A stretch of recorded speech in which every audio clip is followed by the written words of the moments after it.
The Ramayana of Valmiki. Translated by Hari Prasad Shastri. Narrated by Matthew Schmitz.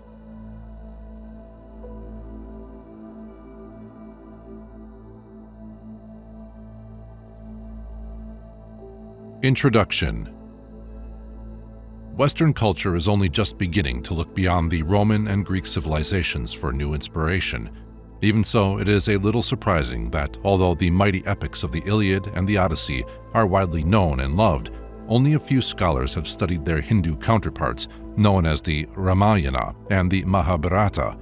In fact, no good complete modern English translation of the Ramayana exists, and the best of those, made in the last half of the 19th century, are unobtainable outside the larger libraries. The Ramayana is a work of great antiquity attributed to the illustrious sage Valmiki. Its date of composition cannot be fixed with any certainty, particularly as, in common with other Sanskrit classics, it was not at first committed to writing, but was passed on from singer to singer. This process also accounts for the fact that the various versions, or sakhas, of the poem that have come down to us differ slightly in context. The interesting fact is that the scholars are agreed that the Ramayana is the grandly conceived and executed masterpiece of one poet, and not a collection of stories from many sources loosely gathered together. Unfortunately, we know very little about the Rishi Valmiki, whose title, Adikavi, or first poet, and the preeminence in Sanskrit verse has never been seriously challenged to this day. He was a robber chief in a forest in northern India, and on one occasion waylaid two ascetics for the purpose of plundering them. The travelers, however, spoke to him with kindness and offered him the spiritual truth in lieu of the gold and silver which they did not possess. Convinced of their sincerity and on their advice, Valmiki changed his mode of life and became a devotee of Sri Ramachandra, the seventh incarnation of God, or Vishnu, on earth. After a long period of meditation on the form and virtues of Sri Rama, it is said that he was granted a vision of Rama's life from beginning to end. He gave expression to this unique experience in Sanskrit verse in the 24,000 slokas, or 48,000 lines, known as the Ramayana. The sloka is a specific meter which the poet himself discovered, as is told in a beautiful passage in the first book. The poem is divided into 7 books, or kandas, of unequal length, which may be very briefly summarized as follows. Book 1. Bala-Kanda. King Dasaratha of Ayodhya, or Ud, performs a sacrifice in the hope of obtaining a son. At this time the gods, or devas, are alarmed at the power acquired by the mighty titan named Ravana, who by the practice of black magic had conquered almost all of the known world. King Dasaratha's prayer is answered and his 3 wives bear 4 sons, Rama, Bharata, and the twins Lakshmana and Shatrughna, who are all partial incarnations of Sri Vishnu. Vishnu, however, manifests himself more fully in Sri Rama than in the other brothers. The boys grow up and Sri Rama wins as his bride Sita, the daughter of King Janaka and the neighboring kingdom of Videha. Book 2. Ayodhya Kanda. King Dasaratha intends to proclaim Sri Rama heir apparent, but the jealousy of his second queen, Kaikeyi, is aroused and she holds the king to a promise made formerly, that he would grant her 2 boons. The boons she now secures are the banishment of Sri Rama to the forest for 14 years and the installation of her own son, Bharata, as Yuvaraja. According to the law of righteousness, or dharma, a vow must be honored, and Sri Rama calmly accepts the sentence of exile. He travels south to Chitrakuta in the Dandaka forest with his wife Sita and his brother Lakshmana. King Dasaratha dies of grief and Bharata implores Sri Rama to return to the throne, but the latter adheres firmly to the vindication of his father's honor and the fulfillment of his vow. Book 3. Aranya Kanda. After about 10 years in the forest with her husband, Princess Sita is kidnapped by the titan Ravana and taken by him to his capital, Lanka, the modern Ceylon. Book 4. Kishkindiya Kanda. Rama and Lakshmana, in pursuit of Ravana to rescue Sita, enlist the aid of King Sugriva, leader of the monkey tribe, whose chief minister, Hanuman, becomes the foremost devotee and servant of Sri Rama. Help also comes from Vibhishana, brother of Ravana, who has openly disapproved of the Titan King's conduct and warned him of the retribution he may expect for his unrighteous actions. Book 5. Sundara-Kanda. The monkey armies reach the south coast of India and, bridging the straits, gain entry into Lanka. Book 6. Lanka-Kanda. After a series of pitched battles, Lanka is captured and Ravana is slain by Sri Rama. Sita demonstrates her purity and faithfulness to her husband by successfully undergoing the ordeal by fire. The period of 14 years' exile is by now completed, and Sri Rama returns with his consort, his brothers and allies, to the capital Ayodhya, where he begins a long and glorious reign. Book 7. Uttara-Kanda. This later section, or epilogue, describes the doubts raised in the minds of the citizens concerning the purity of Sita and how they compel Sri Rama to send her to Valmiki's hermitage in the forest, where she gives birth to twin sons, Kusha and Lava. When these boys grow up, they return to Ayodhya and are recognized by Sri Rama, who subsequently brings Sita back to share the ruling of the kingdom with him. This is an outline of the story of the Ramayana, which in the poetic grandeur of the original, as well as in the later Hindi work on the same theme by Goswami Tulsidas, has exerted a tremendous influence on the men and women of India. It is not only poetry of unsurpassed dramatic power and brilliance, it is a treasure house of information on rhetoric, medicine, geology, botany, geography, and every facet of the ancient civilization with which learned scholars may interest themselves. For every Hindu, Sri Rama and Sita are the ideal man and woman, the model husband and wife. Sri Rama is an incarnation of God, the one all-pervading principle of truth and intelligence, and what higher pattern for one's life could be chosen than this man of perfect virtue, a lover of truth, compassionate, just, benevolent, valorous, and chivalrous. The story may also be taken as an allegory. Symbolically, Rama and Ravana represent the forces of light and darkness operating in the human heart, as well as in the world. Truth, benevolence, mercy, and righteousness are the forces of light, which are opposed by greed, lust, love of pleasure and power, anger, and egoity. The real triumph of man means conquest of the forces of darkness. In India, a festival is celebrated each year on the day traditionally held to be that on which Ravana fell, and the rule of tyranny, injustice, savagery, and unrighteousness ended. Mention has already been made of Tulsidas' later Hindi epic on the life of Sri Rama, which is probably the most widely read of all in the present day. One version of the story also forms an episode in the Mahabharata, and another comparatively modern segment of it is the Adhyatma Ramayana, ascribed to the sage Vyasa.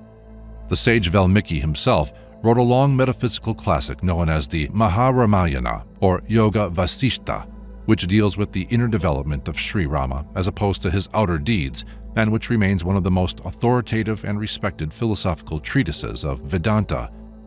The life of Sri Rama has entered into the consciousness of the Indian people, and much art and literature, such as Bhabhuti's dramas, draw their inspiration from it.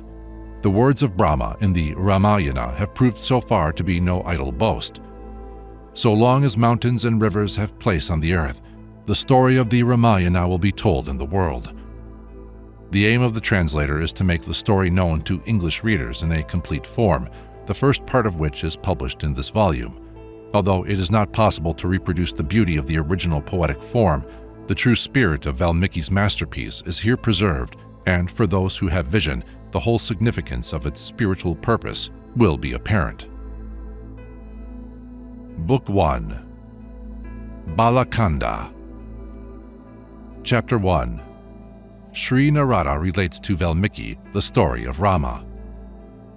The sage Valmiki, chief among the Munis and the most eloquent of men, constantly engaged in the practice of self-control and the study of the Holy Scriptures, inquired of Sri Narada, "Who is there in the world today endowed with excellent and heroic qualities, who is versed in all the duties of life, grateful, truthful, firm in his vows, an actor of many parts, benevolent to all beings, learned, eloquent, handsome, patient, slow to anger, one who is truly great, who is free from envy, and when excited to wrath can strike terror into the hearts of celestial beings?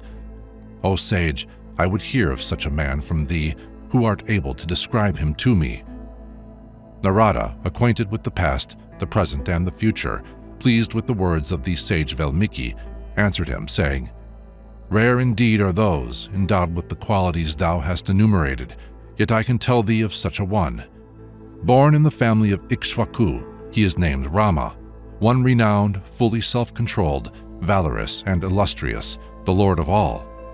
Wise, conversant with the ethical code, eloquent, fortunate, a slayer of his foes, broad-shouldered, long-armed, possessing a conch-shaped neck and prominent chin, eminent in archery with a muscular body, arms extending to the knees, and a noble head and brow, of mighty prowess, possessing well-proportioned limbs and skin of bluish tint, one renowned for his virtue, of prominent eyes, deep-chested, bearing auspicious marks, one who protects those who take refuge in him and is ever mindful of the good of those dependent on him, true to his promises, benevolent to his subjects, omniscient, renowned for his good deeds, pure and ever responsive to devotion, meditating on his own essence.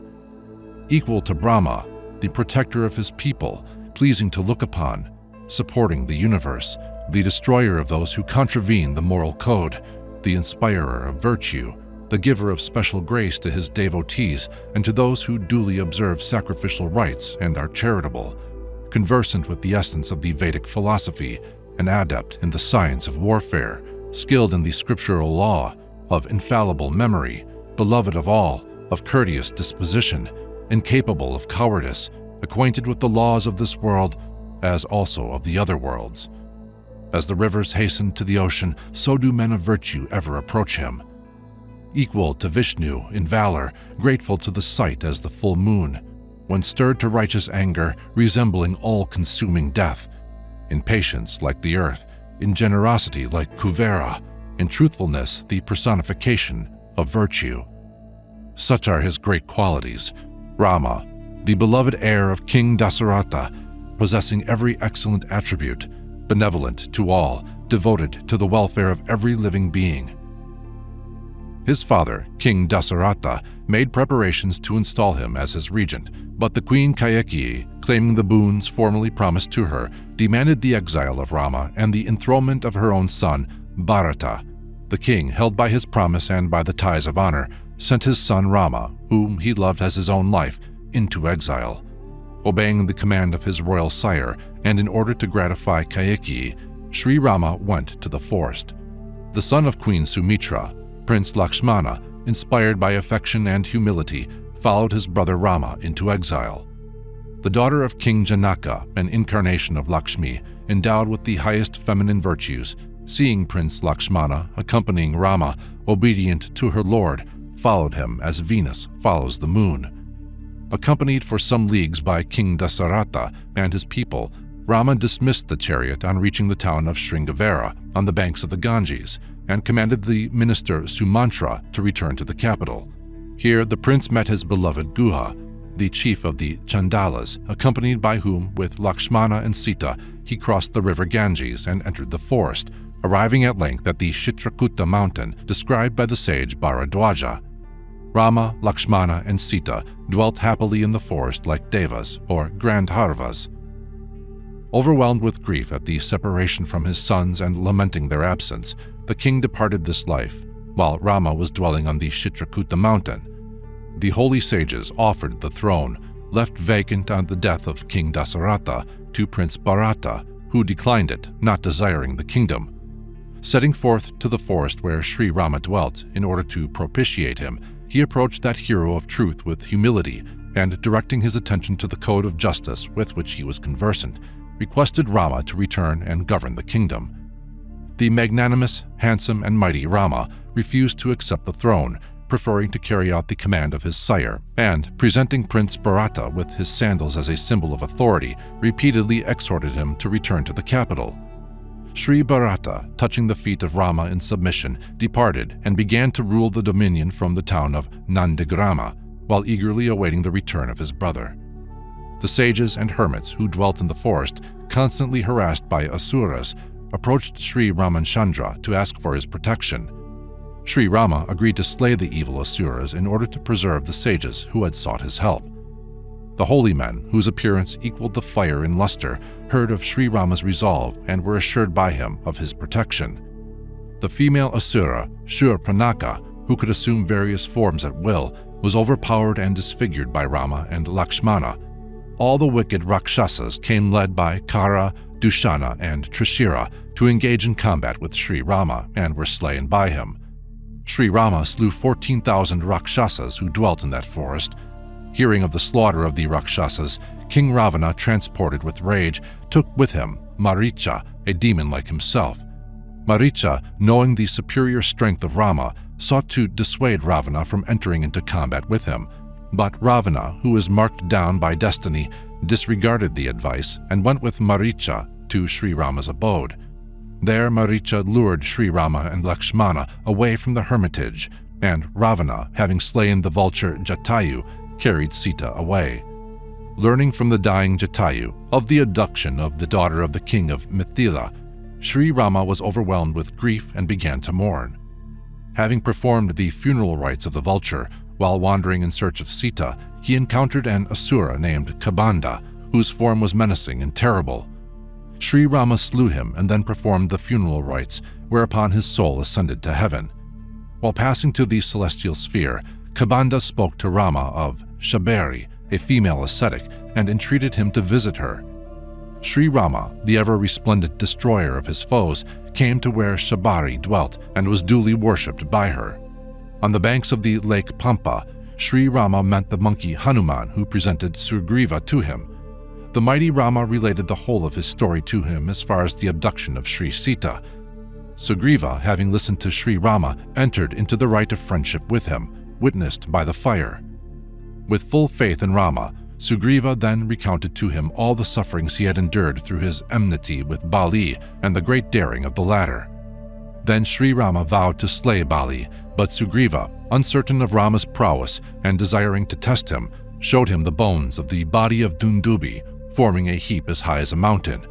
With his foot, Rama kicked the heap to a distance of 10 yojanas, and discharging an arrow, pierced 7 palmyra trees, cleaving a mountain, and with the shaft penetrating to the center of the earth. Having witnessed this exploit, Sugriva was satisfied and thereafter trusted Rama implicitly. In his company, he passed through the deep valleys to the town of Kishkindya. There the yellow-eyed Sugriva roared like thunder. At this terrible sound, the powerful and valiant monkey chief, Bali, issued forth, disregarding the warning of his wife Tara, and engaged in combat with Sugriva. As desired by Sugriva, Sri Rama slew Bali with a single arrow. Then he entrusted the government of Kishkindya to Sugriva, who now, as king of the monkey tribe, gathered his forces together and dispatched them to every quarter in search of Sita. The vulture chief, the courageous Sampati, informed Hanuman where Sita was, whereupon the monkey leapt over the sea that lies between Bharatvarsh and Lanka, a distance of 500 miles. Entering the city of Lanka that was protected by Ravana, Hanuman beheld Sita meditating on Rama in the Ashoka garden. He there delivered Rama's ring to her and acquainted her with the welfare of her lord. Having revived the courage of Sita, he shattered the gate of the garden and slew 7 sons of the counselors of Ravana, 5 great captains, and leveled Akshaya Kumara, the son of Ravana, to the dust. Then he suffered himself to be taken captive. Knowing he could not be subdued by the weapon granted by Brahma to Ravana, yet acknowledging the power of its blessing, Hanuman allowed himself to be imprisoned, suffering many indignities. Subsequently, he burnt the whole of Lanka, only sparing the place where Sita dwelt. Returning to deliver his welcome tidings, he respectfully circumambulated the mighty Rama and recounted in detail how he had found Sita. Setting out in the company of Sugriva and others, Rama reached the sea. There he created a tempest by his shining arrows, and the Lord of the Waters, Samudra, appeared before him. Under his direction, Nala threw a bridge over the sea. Crossing the sea by means of this bridge, Sri Rama entered Lanka, slew Ravana in battle and recovered Sita, but she, being the subject of slander, was addressed by him with harsh words in the midst of the assembly. After hearing the words of Rama with forbearance, Sita entered a great fire. On the testimony of the fire god, Sita was proved to be innocent, and Rama, adored by all the gods, was content. The animate and inanimate beings of the 3 worlds, The gods and the sages gave thanks that Ravana had been slain by Sri Rama. Sri Rama enthroned Vibhishana as the king of the Asuras, and being wholly satisfied, revived all the monkeys and Asuras who had fallen in battle. In the aerial chariot, Pushpaka, accompanied by Sugriva, Sri Rama, a devotee of truth, reached the hermitage of Bharadwaja. From there, he sent Hanuman to Prince Bharata as his messenger, and conversing with Sugriva again, mounted the aerial chariot and arrived at Nandigrama. Ever obedient to his father, Sri Rama then cut off his matted locks and, with Sita, occupied the throne of Ayodhya. Seeing Sri Rama occupying the throne, the people were happy and satisfied, virtuous and free from sickness, sorrow, famine, or danger.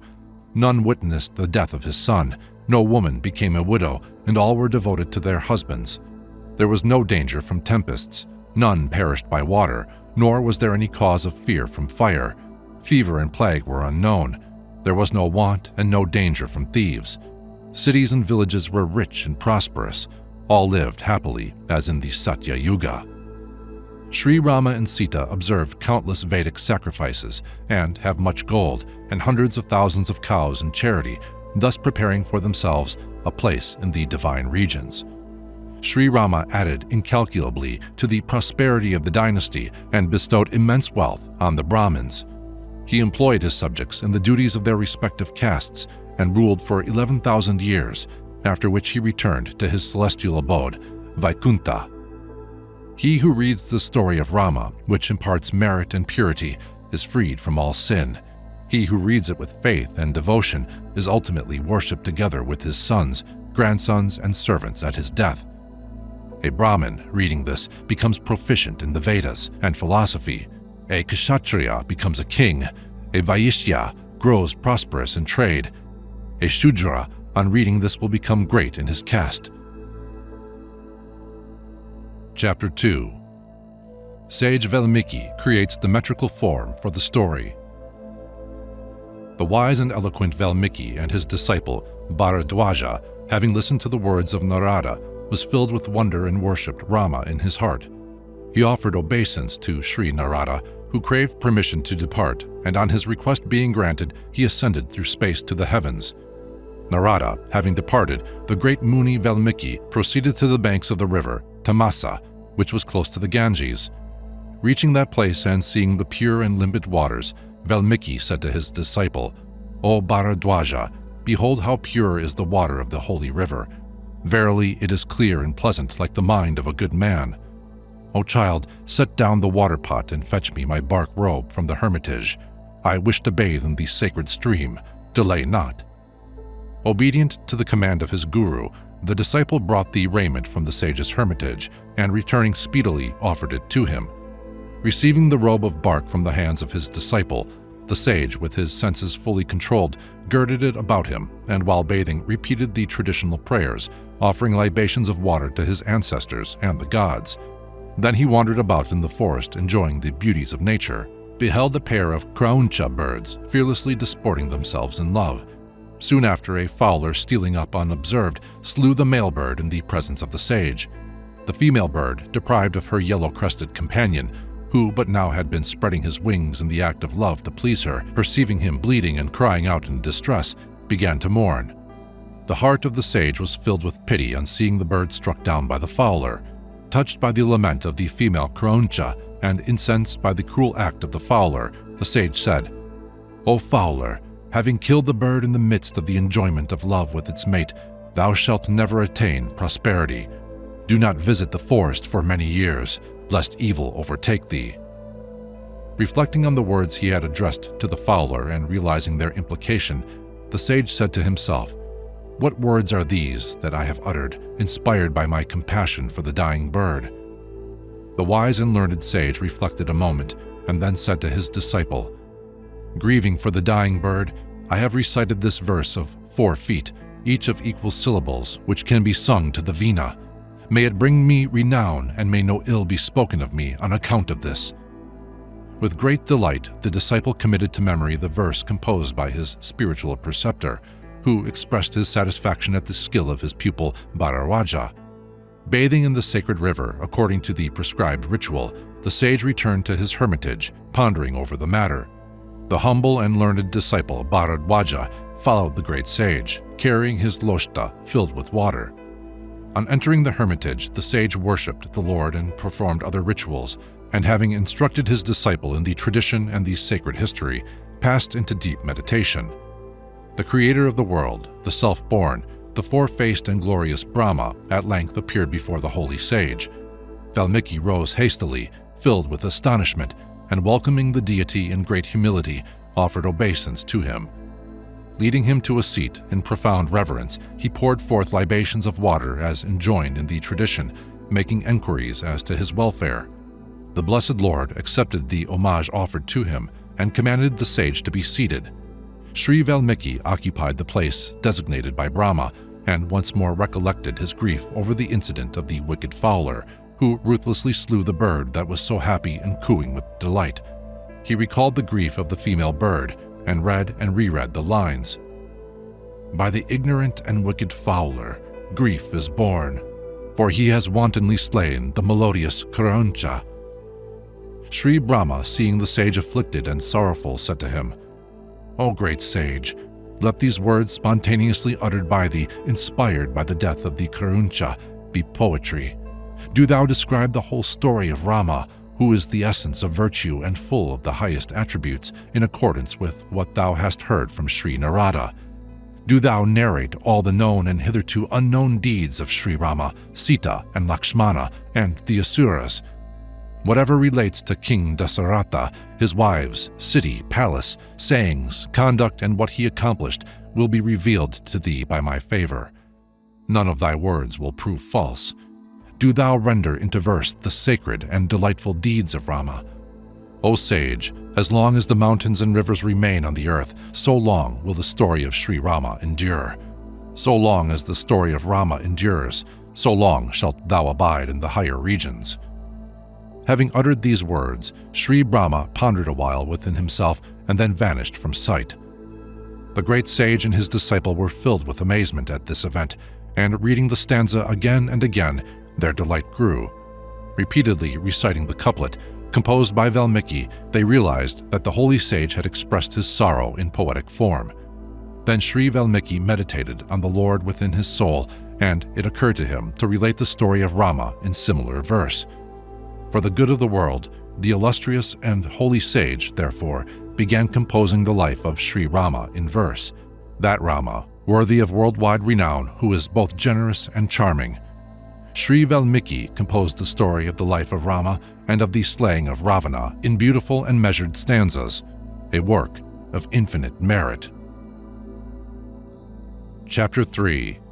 The deeds of Rama that will be described in the sacred poem. Having heard the story of the life of the sagacious Rama from the lips of Sri Narada, which, when recounted, confers perfect righteousness on the hearer, the holy sage wished to know more concerning the sacred theme. Washing his hands and feet and drinking a little pure water, placing himself facing the east on a seat of kusha grass with joined palms, he passed into profound meditation, and in a vision beheld the history of Rama. Through the grace of Sri Brahma, the holy sage saw all that Rama, Sita, and Lakshmana had experienced, observed, and done. He witnessed in detail the life of Rama, who was truth incarnate, and all that he had accomplished in the forest and other places. By the power of spiritual meditation and yoga, the sage Valmiki saw the whole past as clearly as if it were a fruit placed on the palm of his hand. Thus, having witnessed all, the most enlightened sage began to describe the life of Sri Rama in verse. The history of Sri Rama, which confers righteousness, worldly prosperity, and delight on the reader, which does not degrade the mind and grants release from sorrow, that story which charms the heart and is full of lovely gems as is the sea, was rendered by Sri Valmiki in the form of which Sri Narada had related it to him. The birth of Rama, his valor, his benevolence to all men, his universal goodwill, his clemency, his pleasing looks, his sweet disposition, his love of truth, his humility, his helpful services to the sage Vishwamitra, the instruction given by the sage Vishwamitra to him and his patient hearing of it, his breaking of the great bow, his marriage to Princess Sita, his controversy with Parasurama, the preparations for his coronation, a description of his great qualities, the opposition offered by Queen Kaikeyi to the coronation, his departure to the forest, the lament and death of King Dasaratha, the grief of the people of Ayodhya, Rama's speech with the ferryman, his farewell to Sumantra, his crossing of the Ganges, his visit to the holy sage Bharadwaja, his departure for Chitrakuta on the instance of the sage, his dwelling in the leaf-thatched hut on Mount Chitrakuta, the grief of the king on Sumantra's return and the monarch's departure to heaven,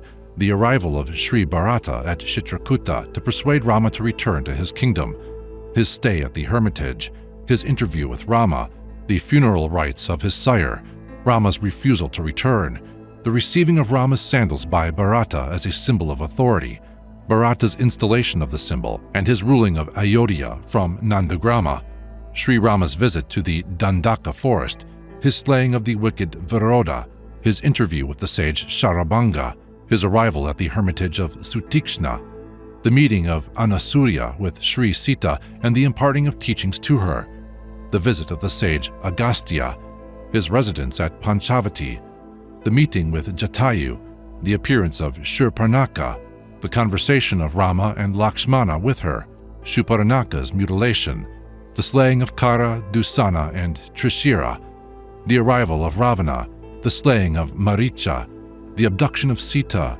Rama's lament on his separation from Sita, the slaying of Jatayu by Ravana, the meeting with Kabanda, the arrival at Lake Pampa, Rama's interview with Shabari, his arrival at the Rishyamukha mountain, his meeting with Hanuman, Rama's seal of friendship with Sugriva, his promise to destroy Bali, the combat between Bali and Sugriva, the slaying of Bali, the mourning of Tara, the installation of Sugriva, Sri Rama's sojourn on the mountain in the rainy season, Sugriva's exceeding of the stated time for his mission, Rama's anger against him, Lakshmana's delivery of the message to Sugriva, Sugriva's visit to Rama, his propitiation of Rama, the organizing of the monkey army, the dispatch of the monkeys to find Sita's abode, the description of the earth given to them, the giving of Rama's ring to Hanuman, the monkeys' entrance into the dark cave, their fasting on the seashore in preparation for death,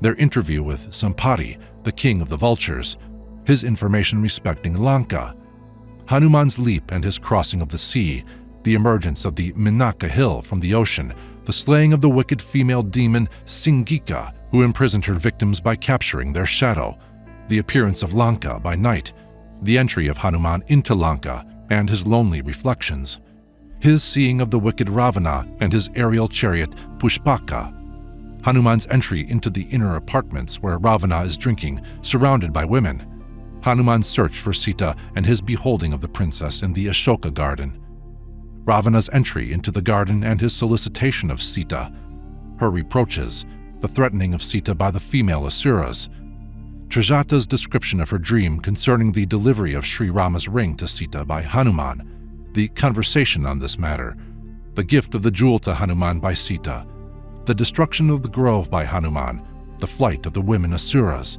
the slaying of Ravana's guards by Hanuman, the capture of Hanuman and the burning of Lanka by him, the recrossing of the sea, the eating of the fruits of the Madhu forest, the words of consolation offered to Sri Rama by Hanuman and the delivery of Sri Sita's jewel to him, the arrival of Sri Rama at the seashore and the bridging of the sea by Nala and Naila, the siege of Lanka, the arrival of Ravana's brother Vibhishana to take refuge with Sri Rama and the disclosure by him of the design to destroy Ravana, the slaying of Kumbhakarna and Meghanada, the destruction of Ravana, the reunion with Sita, the crowning of Vibhishana, king of Lanka, the offer of the aerial chariot Pushpaka by Vibhishana to Rama, the return of Sri Rama to Ayodhya, the reunion with Prince Bharata, the crowning of Sri Rama as king, the farewell to the monkey army, the rejoicings of his subjects at the coronation, the repudiation of Sita.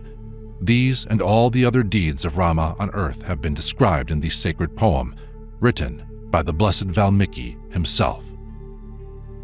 Chapter 4. Sri Rama's sons chant the poem. While Sri Rama was still king of Ayodhya, the great sage Valmiki composed this beautiful classic. The holy Rishi composed 24,000 verses and divided them into 500 chapters and 6 books. In addition, he composed the epilogue. The work being completed, he reflected thus, "To whom shall I teach this classic?" While the sage was reflecting on the matter, the two princes, Kusha and Lava, the offspring of Rama and Sita, approached him and touched his feet in reverence. The great sage studied these two virtuous princes of mellifluous speech who dwelt with him in his hermitage at that time. Knowing them to be wise and full of faith in the teachings of the Vedas, the great sage, who had expounded the meaning of the scriptures in his verses, taught the classic to them. The great Valmiki taught them the classic describing the deeds of Rama and Sita and all that relates to the incidents leading to the slaying of Ravana, named The Slaying of the Grandson of Pulastya. This historical classic is pleasant to sing and adapted to 3 measures of time. It is contained within the 7 notes and can be sung to the veena.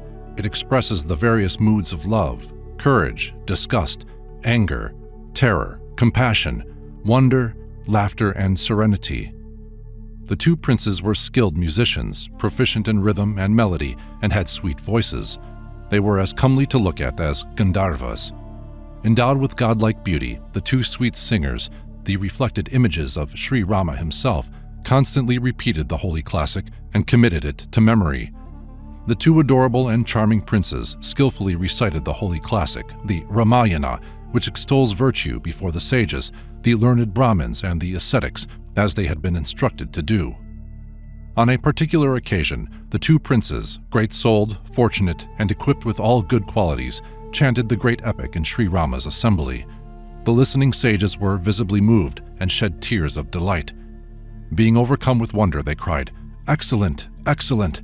and praising the two singers, the virtue-loving sages experienced great joy.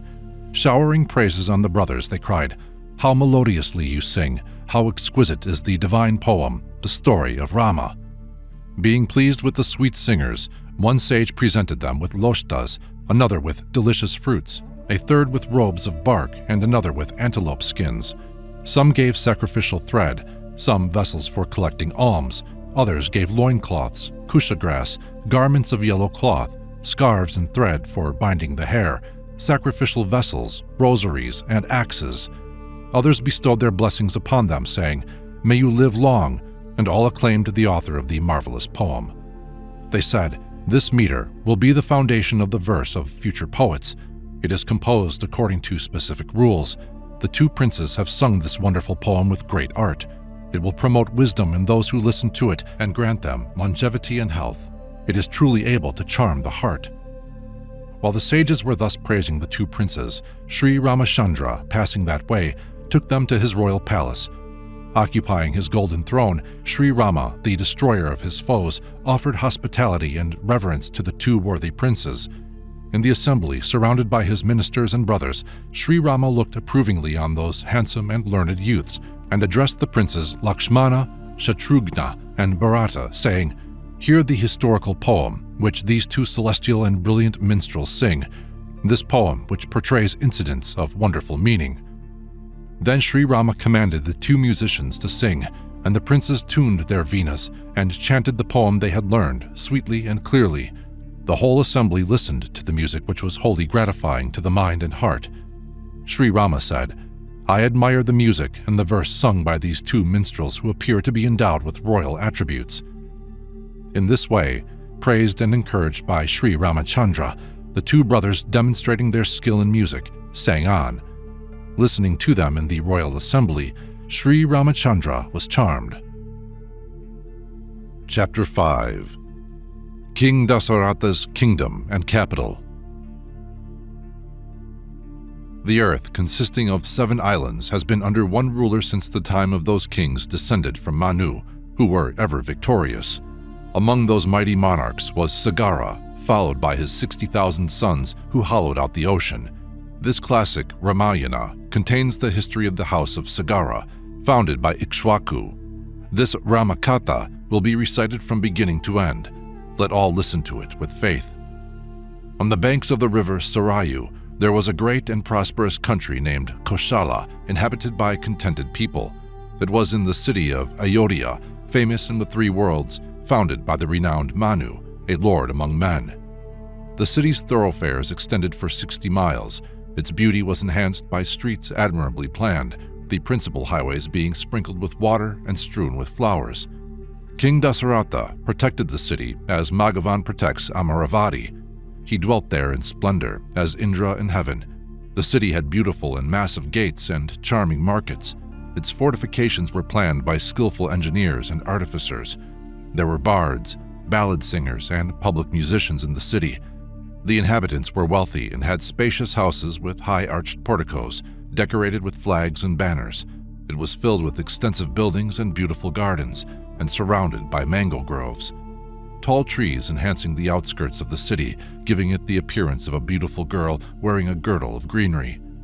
The city was enclosed by strong fortifications and a deep moat which no enemy, by any expedient whatsoever, could penetrate. Countless elephants, horses, cattle, camels, and mules were to be seen in the city. Innumerable ambassadors and merchants dwelt there, and people from many lands traded peacefully within its walls. Ayodhya, like Indra's Amaravati, was resplendent with gilded palaces, the walls of which were set with precious stones, the domes resembling mountain peaks. Gem-encrusted, sky-kissing buildings could be seen throughout the royal capital.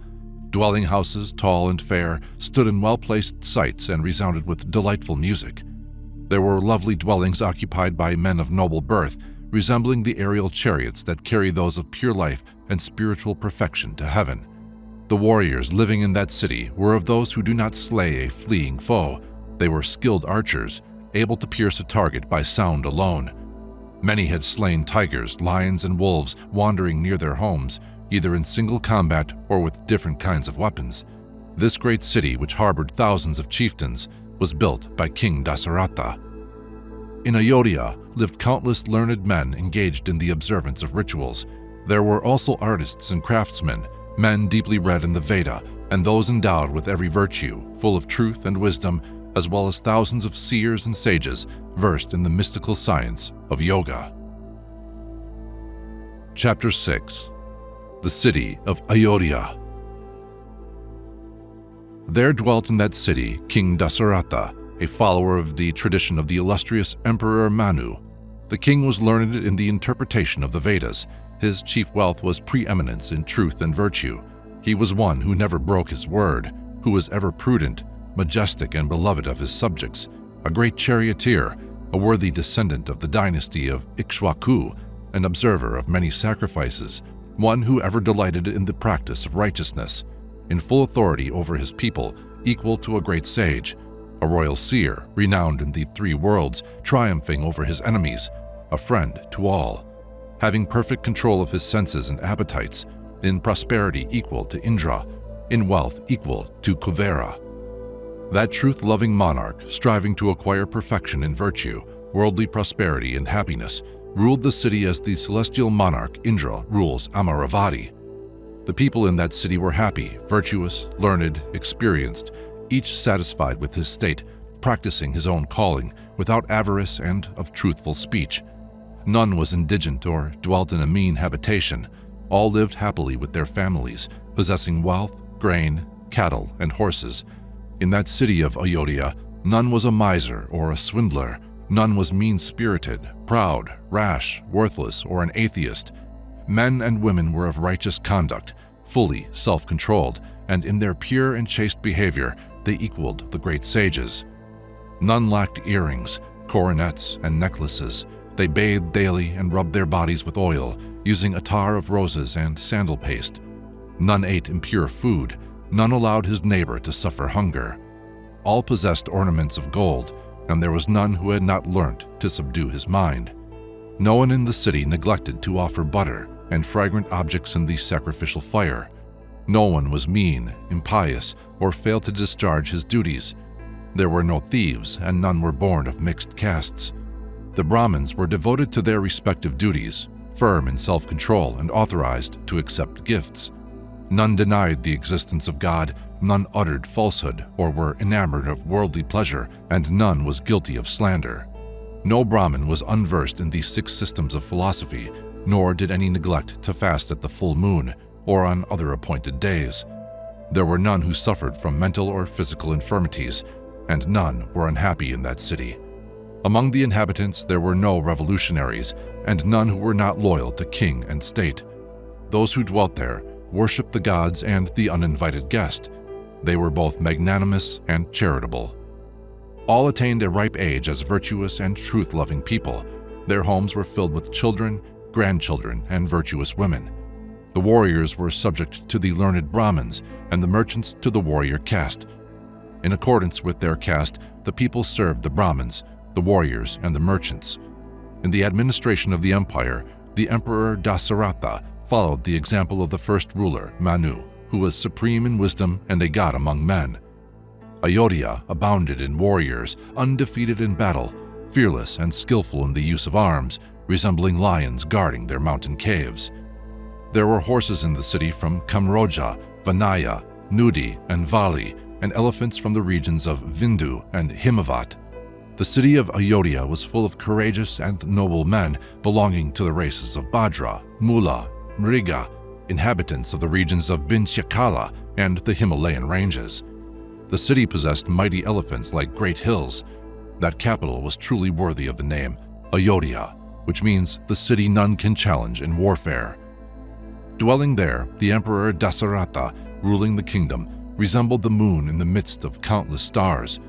That great king, equal to Indra himself, reigned over the city, guarded by fortifications and ramparts, a city which contained innumerable dwellings of many kinds and thousands of prosperous inhabitants. Chapter 7. The Administration of the Kingdom. Ever devoted to the welfare of King Dasaratha, the ministers of the house of Ikshwaku were possessed of all the virtues. Their counsels were based on truth, and they understood the import of the royal commands immediately. 8 of the king's counselors were famed, untiringly employed in the affairs of state. They were honest and devoted to the cultivation of virtue. Their names were Dhristi, Jayanta, Vijaja, Siddhartha, Atyartha Sadaka, Ashoka, Mantrapala, and Sumantra. The great and holy sages, Vasishta and Vamadeva, assisted the king in his observance of spiritual duties and also acted as his advisors. All the ministers were virtuous, scorning to do wrong, benevolent, versed in the moral law, of wide experience, disinterested, magnanimous, acquainted with the spirit of the scriptures, forbearing, patient, obedient to the king, true to their word, cheerful, free from avarice, and well acquainted with the affairs of their fellow subjects and with those of the subjects of other monarchs. They were efficient, firm in friendship, and even passed judgment on their own sons if they broke the law. These counselors were expert in the science of economics and warfare and never inflicted unmerited punishment on an enemy. They were brave and unambitious. Conversant with every branch of political life, they protected all those who lived in the state. Adding to the royal treasury without burdening the learned and the warriors, they inflicted penalties on wrongdoers with due regard to their capacity for bearing it. These ministers were pure of heart and of chaste conduct. None consorted with his neighbor's wife, none were wicked, and all lived together peaceably. Cultivating every good quality and practicing the various arts, they were renowned for their courage. Their fair name was published abroad, and their lives were guided by reason. Skilled in the laws of the country and blessed with wealth, they issued wise edicts and exercised their minds in philosophical debate. Acquainted with the moral code, they conversed affectionately with each other. Such were King Dasaratha's ministers, who, informed by their agents of the needs of the people, satisfied them and governed with prudence. In the administration of his kingdom, the king never permitted unrighteousness to cause dissension and became known throughout the world as an ocean of truth. That lion among men, King Dasaratha, reigning over the earth, had none superior or equal to himself.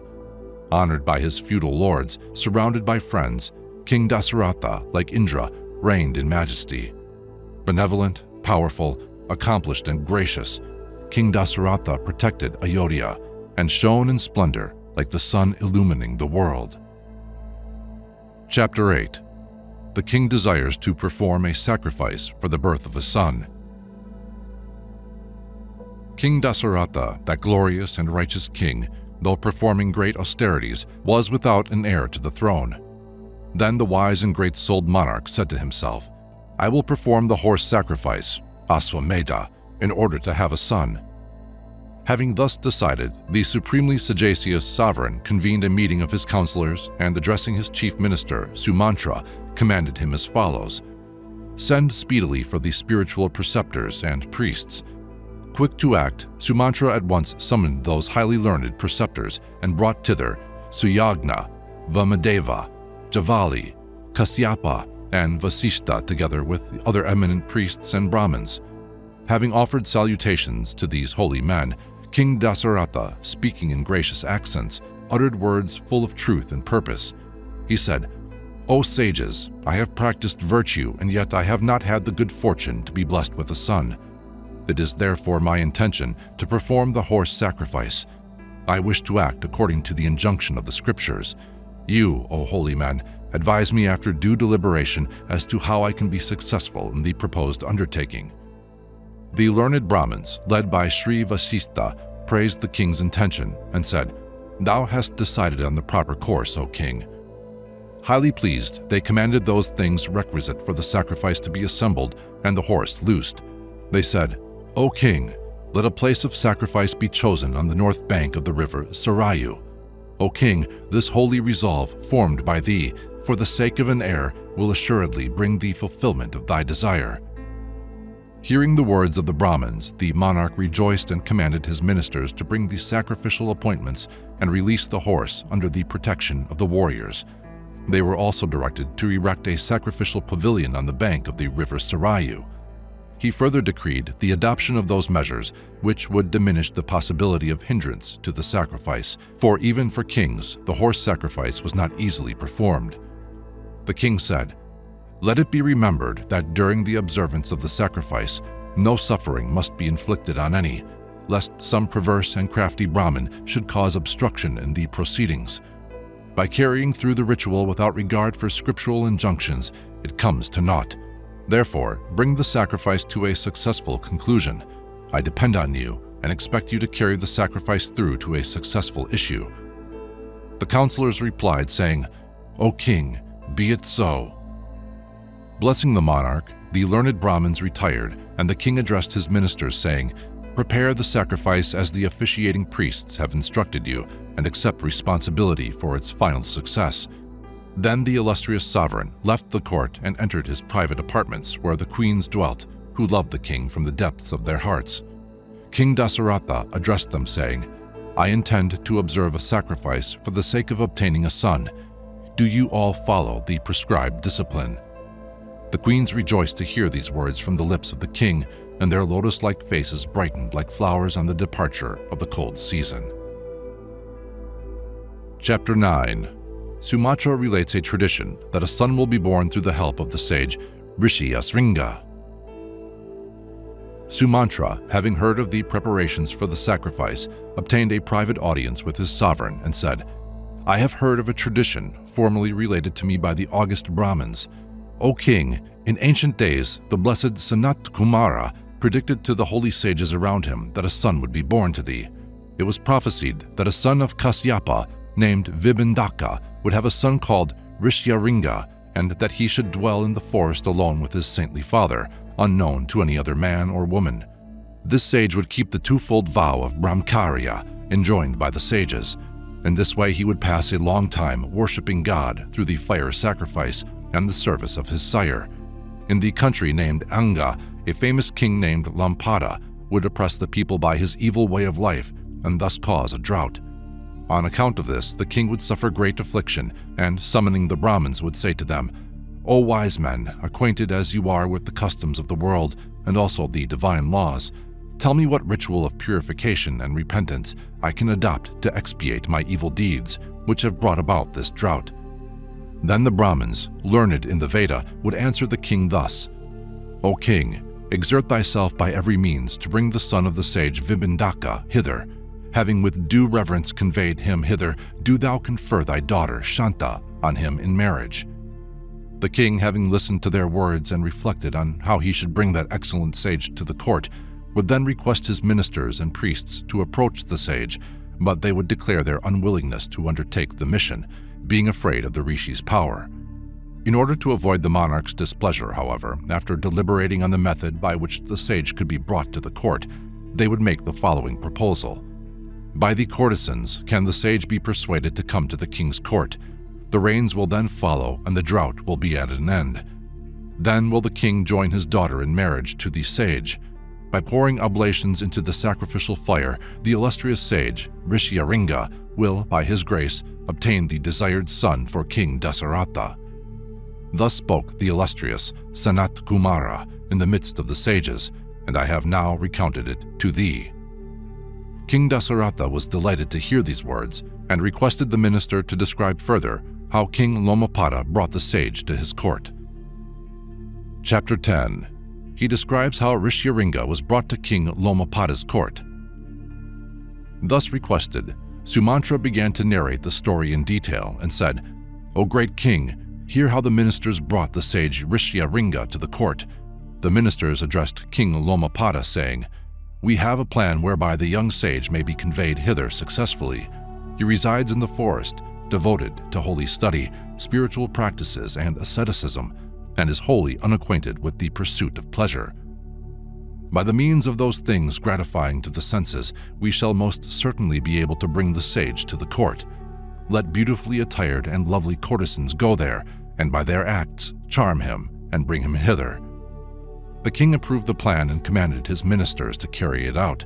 The courtesans then entered the forest and took up their abode near the hermitage, seeking a meeting with the young sage. Protected by his father, the youthful ascetic seldom passed the boundaries of the hermitage, nor had he seen any man or woman beyond its precincts. One day, impelled by destiny, the youth went forth from the hermitage and beheld the graceful and beautiful women, attired in many-colored robes of exquisite design, singing sweetly. They approached the son of Rishi Vibindaka and addressed him, saying, "Who art thou? Whose son art thou? What is thy name? Why dost thou dwell in the dark forest?" Never having beheld women of beauty and charm before, Rishyaringa was captivated and answered them by saying, "My father is the great sage Vibindaka of the family Kasyapa, and I am his son. My name is Rishyaringa. O beautiful beings of charming mien, my hermitage is near at hand. Please come thither and allow me to offer you hospitality there." The courtesans accepted the invitation and accompanied the sage, who received them in the traditional manner, placing before them water to wash their feet and delicious roots and fruits. Fearing the father's return and anxious to depart with all haste, the courtesans piled the young sage with tasty confections which they had brought with them, saying, "Be pleased to accept these dainties which we have brought for thee to enjoy on this occasion." They then caressed the youth, feeding him with sweets and other delicacies. The resplendent sage partook of the offerings, thinking them to be fruits, never having tasted any other food. The courtesans, fearing the father's return, pretended to be fasting and left the hermitage. At their departure, the youthful sage felt dejected and restless. The following day, the courtesans, charmingly attired, again went to the hermitage and smiled on perceiving the young sage appear so disconsolate. They then approached him and said, "O handsome youth, today please grace our hermitage with thy presence. O auspicious one, we can entertain thee better there than here." The young sage agreed to accompany them and went with them to their abode. As the sage entered the city, Indra showered rain on the domain of King Lomapada, and the people rejoiced. When the rain began to fall, King Lomapada realized that the holy sage had entered the city, went out to meet him. Offering him humble and loving salutations, he presented him with the traditional gifts, argaya, of water and food, and entreated him to grant the boon that his father, Vibindaka, should not visit his displeasure on him. The king then took the youth to the inner apartments and united him in marriage to his daughter, Shanta. Deeply revered by the king, Rishyaringa lived happily in the capital with his bride, the princess Shanta. Chapter 11. King Dasaratha goes to King Lomapada, by whose permission Rishyaringa comes to Ayodhya. Sumantra said, "O king, hearken further to the words of the great sage Sanat Kumara. In the house of Ikshwaku, there will be a highly righteous and truth-loving king named Dasaratha, who will form an alliance with King Lomapada of Anga. King Dasaratha will approach his friend Lomapada and beg the assistance of Rishyaringa, the husband of the princess Shanta, in the performance of the sacrifice he desires to observe, that he may be blessed with a son. After mature consideration, King Lomapada will permit Shanta's lord, Rishyaringa, to accompany King Dasaratha. Highly gratified, King Dasaratha will return to his capital with Rishyaringa and will ask the sage to officiate at the sacrifice he is about to perform in order to obtain sons and also a future abode in the celestial regions. As a result of the sacrifice, King Dasaratha will have 4 sons, each of limitless valor. These sons will be renowned throughout the world and will increase the glory of their dynasty. This story was narrated by the sage Sanat Kumara in the first quarter of Satya Yuga. O great king, thou shouldest approach Rishyaringa with a worthy chariot and retinue, and having him with ceremony to thy capital. Having heard the good counsel of his minister Sumantra, the king commanded him to inform his guru Vasistha of this matter, and the holy Vasistha acquiesced in the plan. Then the king, with firm resolve, attended by his queens, counselors, and priests, prepared to set forth for the city where Rishyaringa dwelt. Passing through the various forests and traversing many rivers, the king arrived at Lomapada's capital. There he beheld the resplendent sage, in luster like a glowing fire, seated near King Lomapada. Inspired by friendship, the great monarch Lomapada offered respectful salutations to King Dasaratha and informed Rishyaringa of his alliance with the king, whereupon the sage expressed his approval in words of praise. Having enjoyed the hospitality of King Lomapada for 7 days, King Dasaratha addressed him thus: O king, I desire to enter upon an important undertaking. Be gracious enough to allow thy daughter Shanta and her lord to return to my capital to assist me. Hearing these words, King Lomapada replied, Be it so, and turning to the sage said, Be pleased to go with thy wife to the capital of King Dasaratha. The youthful sage assented to the command of King Lomapada, and he, in the company with his spouse, departed with King Dasaratha. Having taken leave of his friend, King Dasaratha dispatched speedy messengers to go before him to instruct his ministers to prepare for the arrival. The people of Ayodhya carried out all as they had been commanded, and, overjoyed at the monarch's return, fulfilled the instructions of his messengers. The citizens were delighted to behold the young sage entering the city, and being honored by the king, as Indra in heaven pays tribute to Kasyapa. Having introduced the sage and his consort to the inner apartments, the king offered him the traditional welcome as enjoined in the scriptures. The royal ladies also welcomed the wide-eyed Shanta with her lord to the private apartments and expressed their pleasure and delight. Honored and worshipped by the queens, no less than by King Dasaratha himself, the princess Shanta and her husband, the sage, dwelt in the palace as Brihaspati resides in the city of Mahendra. Chapter 12. Rishyaringa agrees to assist in the sacrifice. Time passed, and the spring came again while the holy sage was at the court of King Dasaratha. On a propitious day, the king decided to enter upon the sacrifice. He approached Rishyaringa and, bowing low, offered salutations to him, inviting that godlike sage to assist in the sacrifice he was observing to preserve the dynasty. The sage agreed and requested the king to provide the necessary material for the sacrifice and to let loose the horse. The sovereign commanded his minister, Sumantra, to summon with all speed the priests acquainted with the philosophy of the Veda and sent invitations to the sages Vamadeva, Javali, Kasyapa, the high priest Vasistha, and other exalted and learned Brahmins. Sumantra, setting out in haste, approached the sages courteously and brought them to the king. The virtuous monarch, after paying respectful homage to them, addressed them humbly, speaking words full of candor and integrity. He said, O sages, despite my ardent desire to have an heir, I am without one. I have therefore decided to perform the horse sacrifice to that end. I desire the sacrifice to be observed according to the scriptural laws, and through the grace of the sage Rishyaringa, I hope to attain my purpose. The sages advised the king to gather together these sacrificial articles and to release the horse. They said, Righteous is thy desire to be blessed with a son. O king, thou shalt surely obtain 4 illustrious sons of limitless valor. The Brahmin's words convinced the king that heirs would be granted to him, and he communicated his satisfaction to his ministers. He said, O counselors, bring together 4 high priests and set the horse at liberty under the protection of 400 warriors. Let a sacrificial pavilion be set up on the bank of the river Sarayu, and let appropriate protective rites be observed, lest obstructions arise." The king then ordained that during the period of sacrifice, neither priests nor other persons should be subject to any suffering whatsoever. He said, "In such rites, others have been impeded by subhuman beings, which has resulted in the annulment of the sacrifice. You should, therefore, employ every means to bring the sacrifice to a successful conclusion." Hearing the words of the king, the ministers, highly gratified, began to act according to his instructions.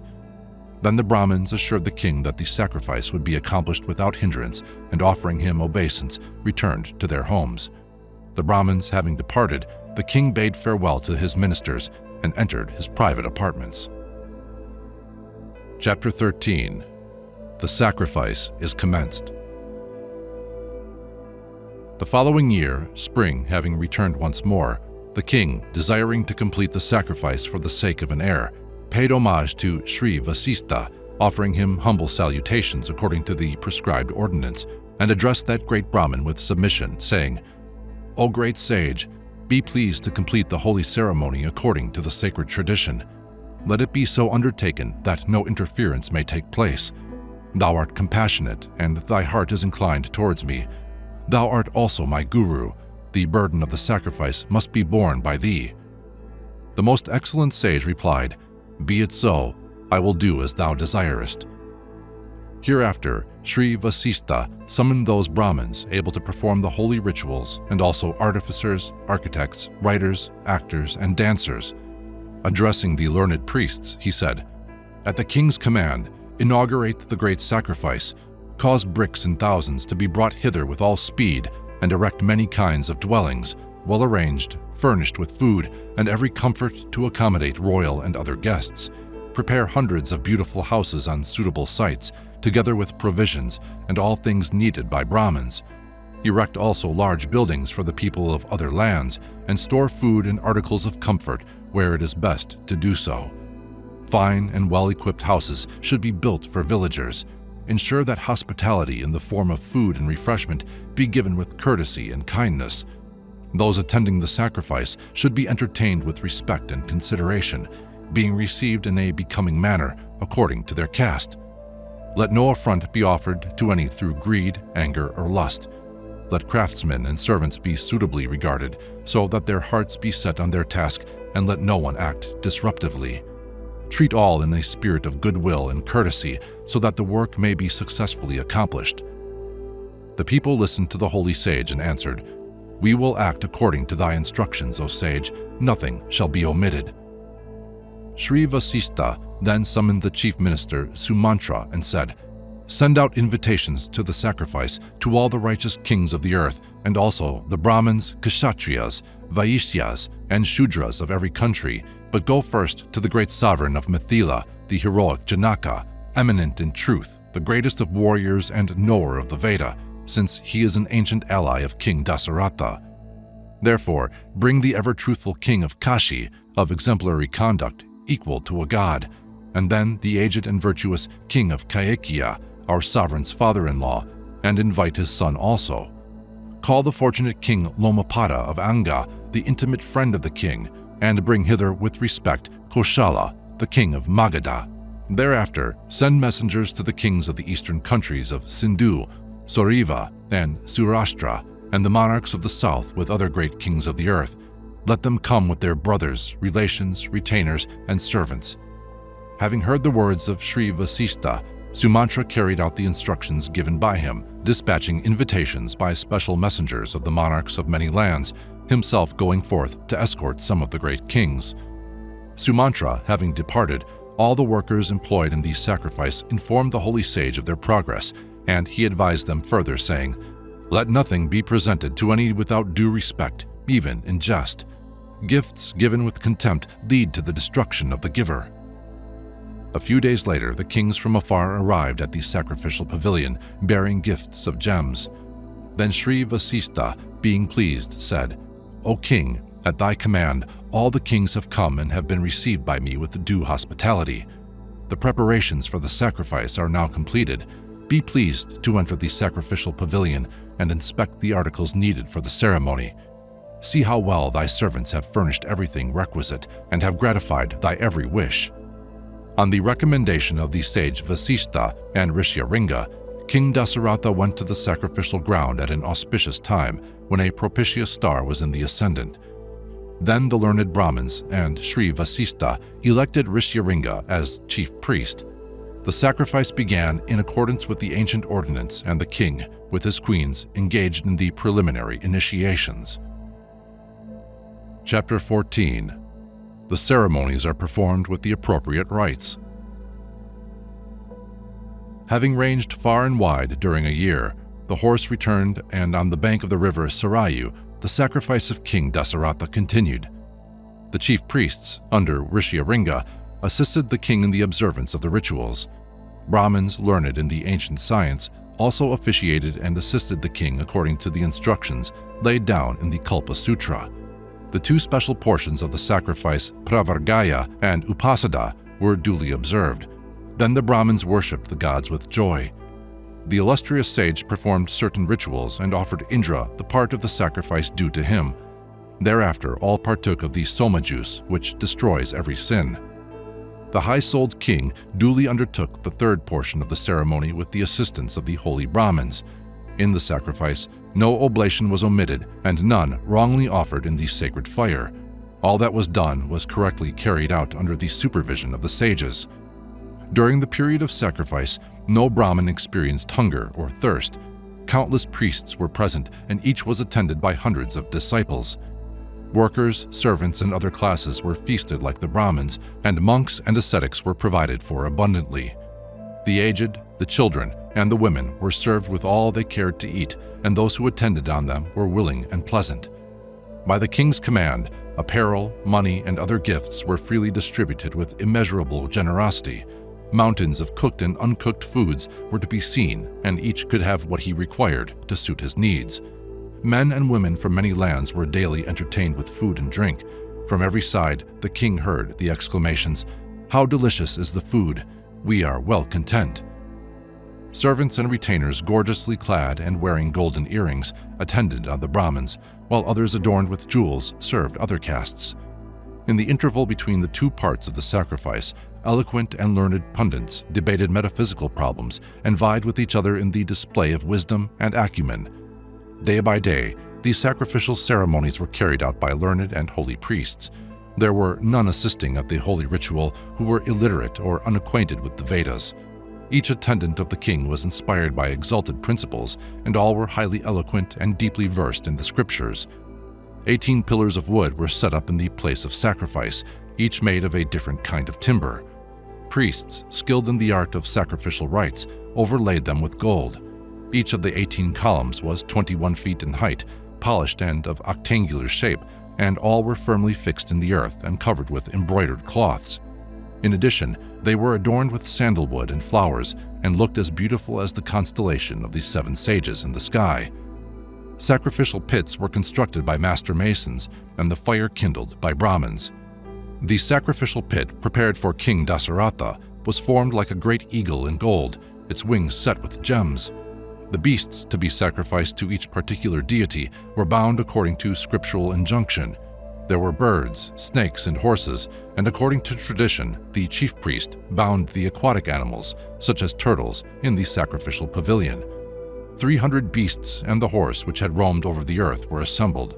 Queen Kaushalya joyfully paid reverence to the horse before making the sacrifice with 3 strokes of the sword. Prompted by righteous desire, Queen Kaushalya passed the night watching over the dead body of the horse. Then the priests caused the king's serving women and the courtesans to approach it. The twice-born of subdued senses cooked the fat of the horse on the fire in the manner prescribed by the Shastra. King Dasaratha, inhaling the odor emitted by the fat, acknowledged and expiated his sins. 16 assistant priests made offerings of parts of the horse into the fire, in spoons fashioned of cane, plaksha wood being used in other sacrifices. At the horse sacrifice, 3 days of special rituals are observed. During the first day, the Agnistona is performed. During the second day, the Ukta rite. During the third day, the Ataratra rite.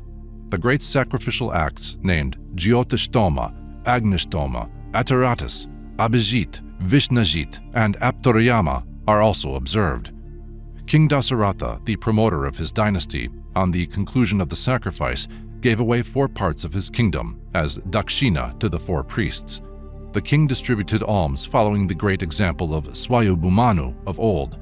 The sacrifice being concluded, that great monarch gave large portions of the earth in charity to the officiating priests, and finally that magnanimous sovereign bestowed the whole kingdom on the assisting priests. Then the holy Brahmins addressed that sinless monarch, saying, "O Lord of men, we are not able to protect, defend, and administer this vast empire, for we have dedicated ourselves to holy study. Therefore, O great king, we render back these lands to thee. Grant us in return some lesser gift, be it gems, gold, or coins, to help us in our hermitages." Thus addressed by the learned Brahmins, the king bestowed on them 100 million pieces of gold and 400 million silver coins. Then the assisting priests placed all the king's gifts before the holy sages, Vasistha and Rishyaringa, and begged them to distribute them. Each one received his just share, and the priests were highly pleased and well satisfied. The king gave away gold coins to those who had come to witness the sacrifice, and 10 million gold coins were bestowed on other Brahmins present at that time. A needy mendicant begged for the diamond-studded bracelet worn by the king himself, and it was freely bestowed on him. Beholding the Brahmins fully satisfied, King Dasaratha with great gladness made obeisance to them again and again. The twice-born then bestowed their blessings on the king, who was exceedingly liberal and valorous, and who saluted them by prostrating himself on the earth. Thus ended the great sacrifice, the means of destroying sin and attaining heaven, and scarcely to be accomplished by other monarchs. Then the king addressed Rishyaringa and said, "O thou of great and virtuous resolve, tell me what further must be done by me to be blessed with an heir." The sage Rishyaringa replied, "O king, thou shalt be blessed with 4 sons who will perpetuate the royal line." Chapter 15. To destroy Ravana, Sri Vishnu resolves to incarnate. The wise Rishyaringa, versed in the scriptures, meditated for a while and then spoke to King Dasaratha, saying, "O king, I will perform the sacrifice Pudatrasti, spoken of in the Atharva Veda, which will assist thee in thy endeavor to obtain a son." Then the sage inaugurated the sacrifice and poured oblations into the sacred fire, accompanied by the chant of Vedic mantras. The celestial beings, Gandharvas, Siddhas, and sages assembled to obtain their portion of the sacrifice. After the sacrifice, they all approached Sri Brahma, the Lord of mankind, and with joined palms addressed him.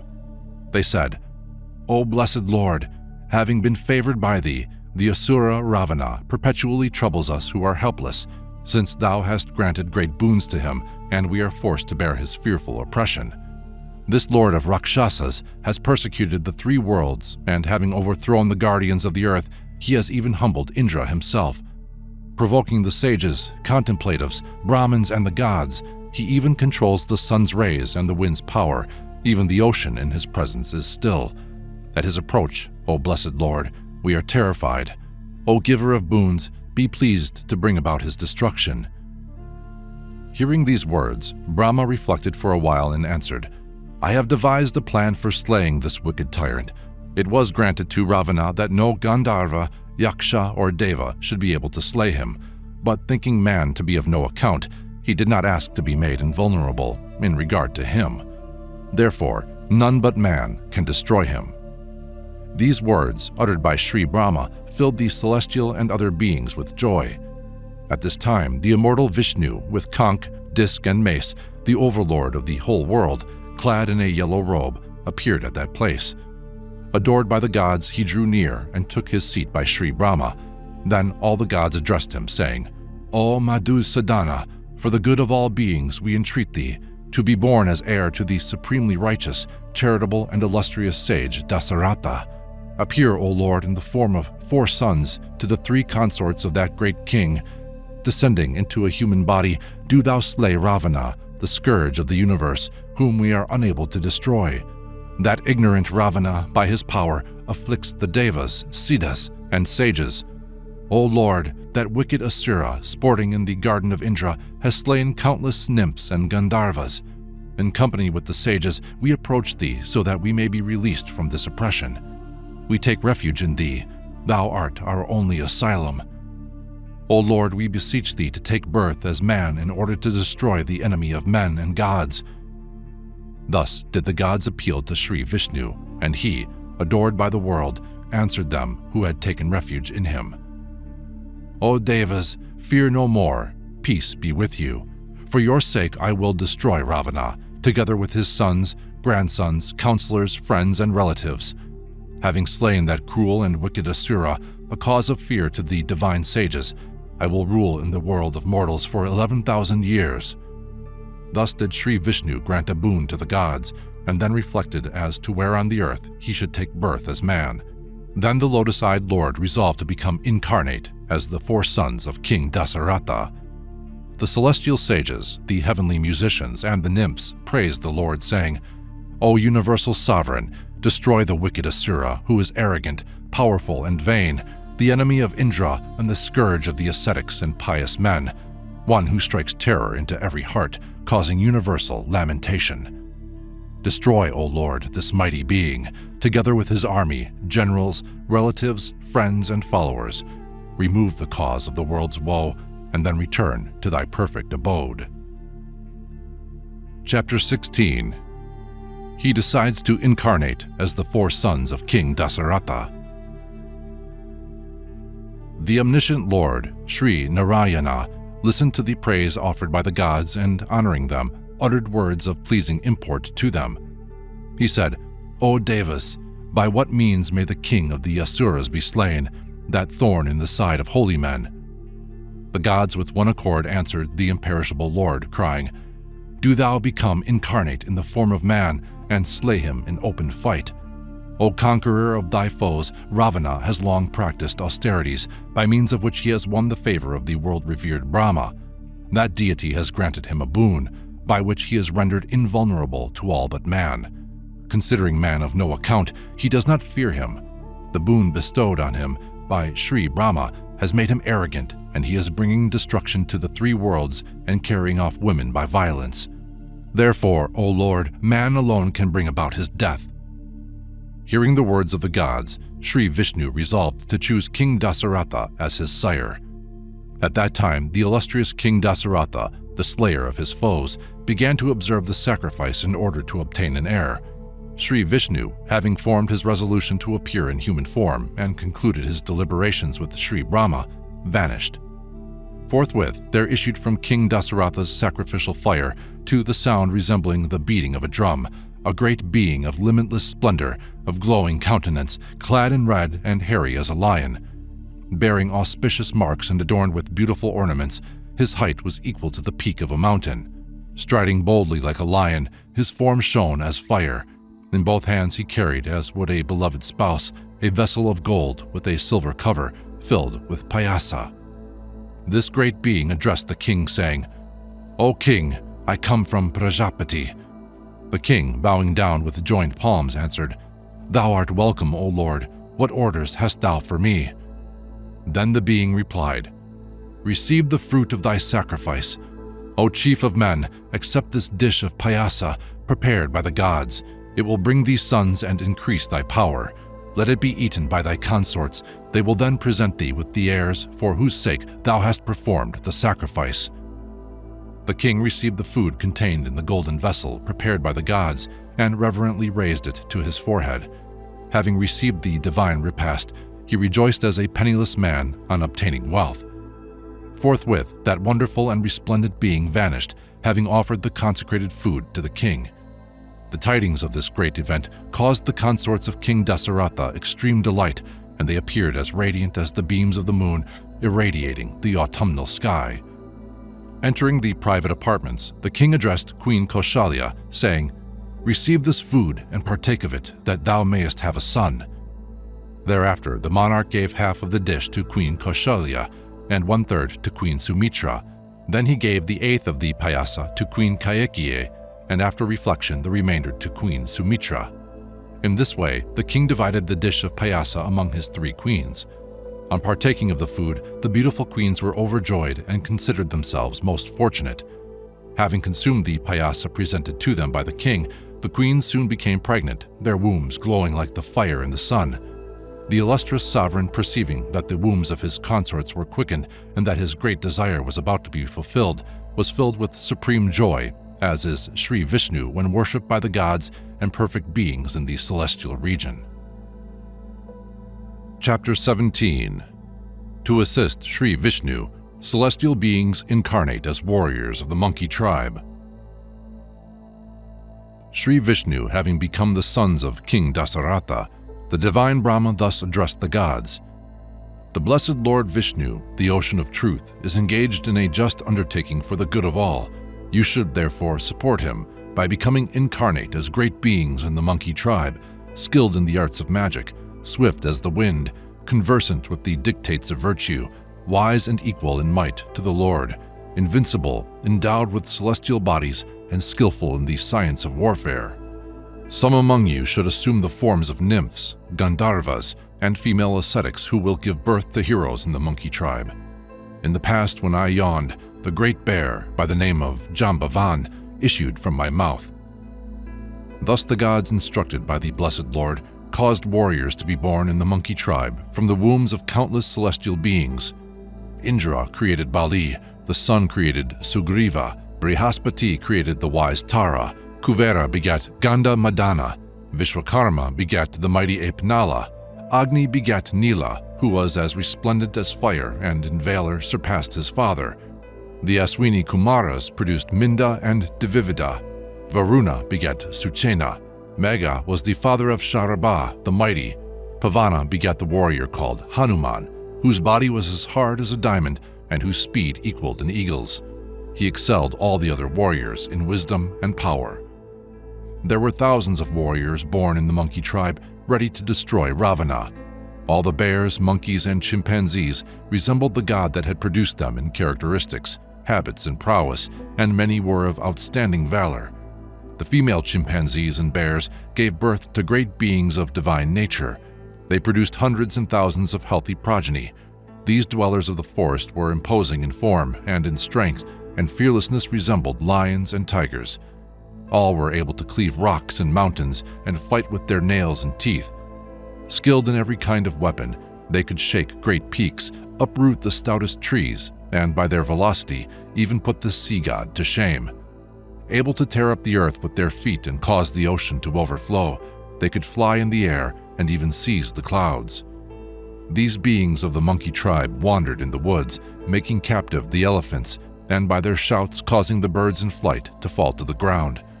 Thus were born millions of monkeys, able to assume any form, together with hundreds and thousands of monkey chiefs.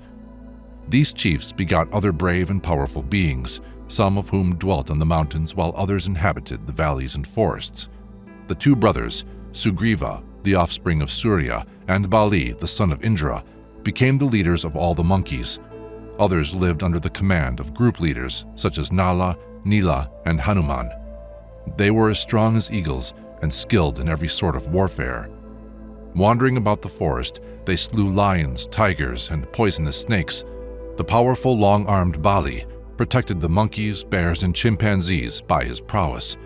These heroes, invincible as mountains and of immense size, born to assist Sri Rama, filled the earth. Chapter 18. King Dasaratha's sons are born and grow to manhood. When the sacrifice of King Dasaratha had been brought to a successful conclusion, the gods, receiving their due portions, returned to their abode. The king also, having fulfilled the obligations incurred by his initiation, returned to the capital with his queens, servants, army, and vehicles.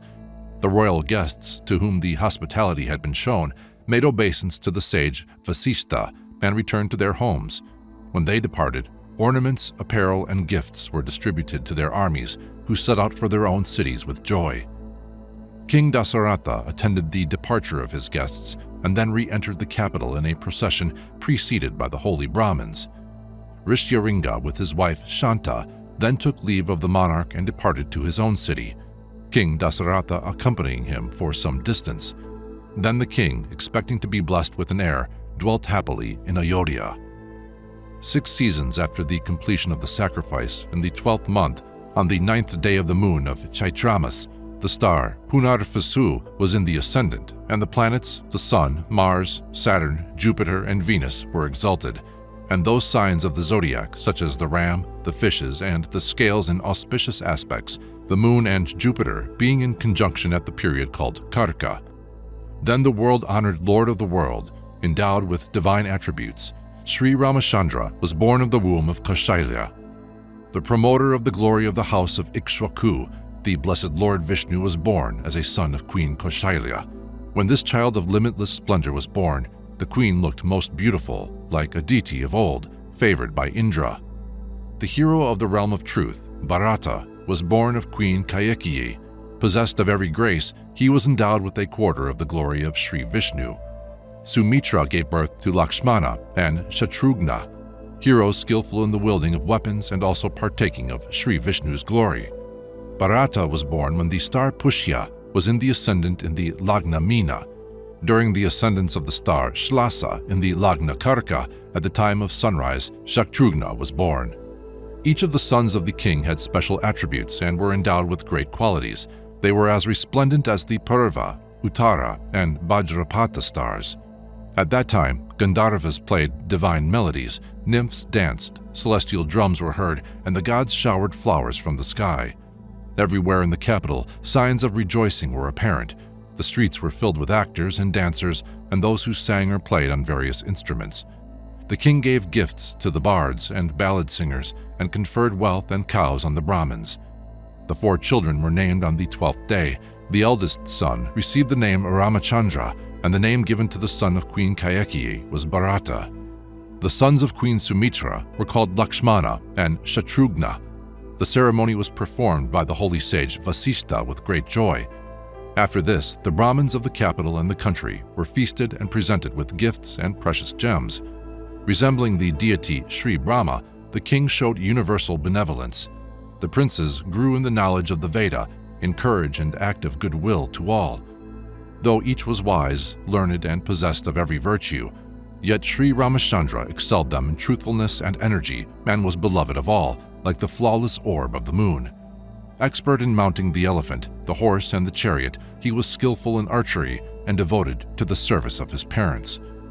Sri Lakshmana cherished an exceeding love for his elder brother, Sri Ramachandra, the delight of the world, and Sri Rama loved him also as his very self.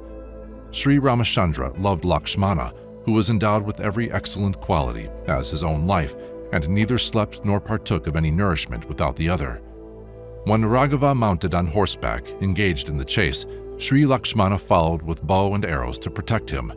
Emulating the example of Sri Ramachandra, Bharata loved Shatrughna and was loved by him with equal affection. The monarch was as pleased and satisfied with his 4 sons as is Sri Brahma with the 4 Vedas. Observing the wisdom, prudence, and modesty of his children, who were endowed with every great attribute, King Dasaratha derived as great a delight from them as Brahma from the 4 guardians of the earth. The princes studied the Veda with perseverance, affectionately attended on the king, and acquired proficiency in the use of arms. One day, when the illustrious sovereign was in council with his relatives, ministers, and learned preceptors, deliberating on the marriage of his 4 sons, the great sage Vishwamitra appeared in the capital. Seeking an audience with the king, he addressed the doorkeeper, saying, "Inform the king speedily that the son of Gadi, the race of Kaushika, is at the gate." The awe-stricken guard hastened to the royal apartment and conveyed his tidings with due respect to his majesty, who with Guru Vasishtha went forth to welcome the sage at the gate and bring him into the royal palace. As Brahma welcomes Indra, so did they greet the Muni, and beholding that resplendent and mighty ascetic, the observer of great vows, of cheerful countenance, the king offered him Arghya according to the prescribed tradition. The virtuous Vishwamitra then inquired of the king concerning the welfare of the empire, the prosperity of his people, relatives and friends, and also as to the state of the royal treasury. Thereafter the sage questioned the monarch further, saying, "Are thy vassals obedient to thee? Are thine enemies subdued? Are the Vedic sacrifices duly observed in thy dominion? Are strangers entertained with fitting hospitality?" Then, after inquiring as to the well-being of Sri Vasishtha and other sages, Sri Vishwamitra entered the palace. Here the king once more paid him reverence, and with delight addressed him, saying, "O august sage, thy coming has caused me as great a joy as the acquisition of ambrosia, or the advent of rain falling on the parched earth.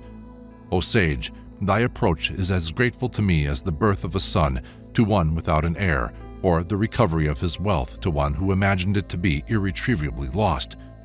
O mighty sage, I welcome thee with my whole heart. Say what commands thou hast for me. When thy glance doth fall upon me, O sage, I become righteous and acquire merit. Today my life is rendered fruitful, and the purpose of my birth is accomplished since thou hast visited me.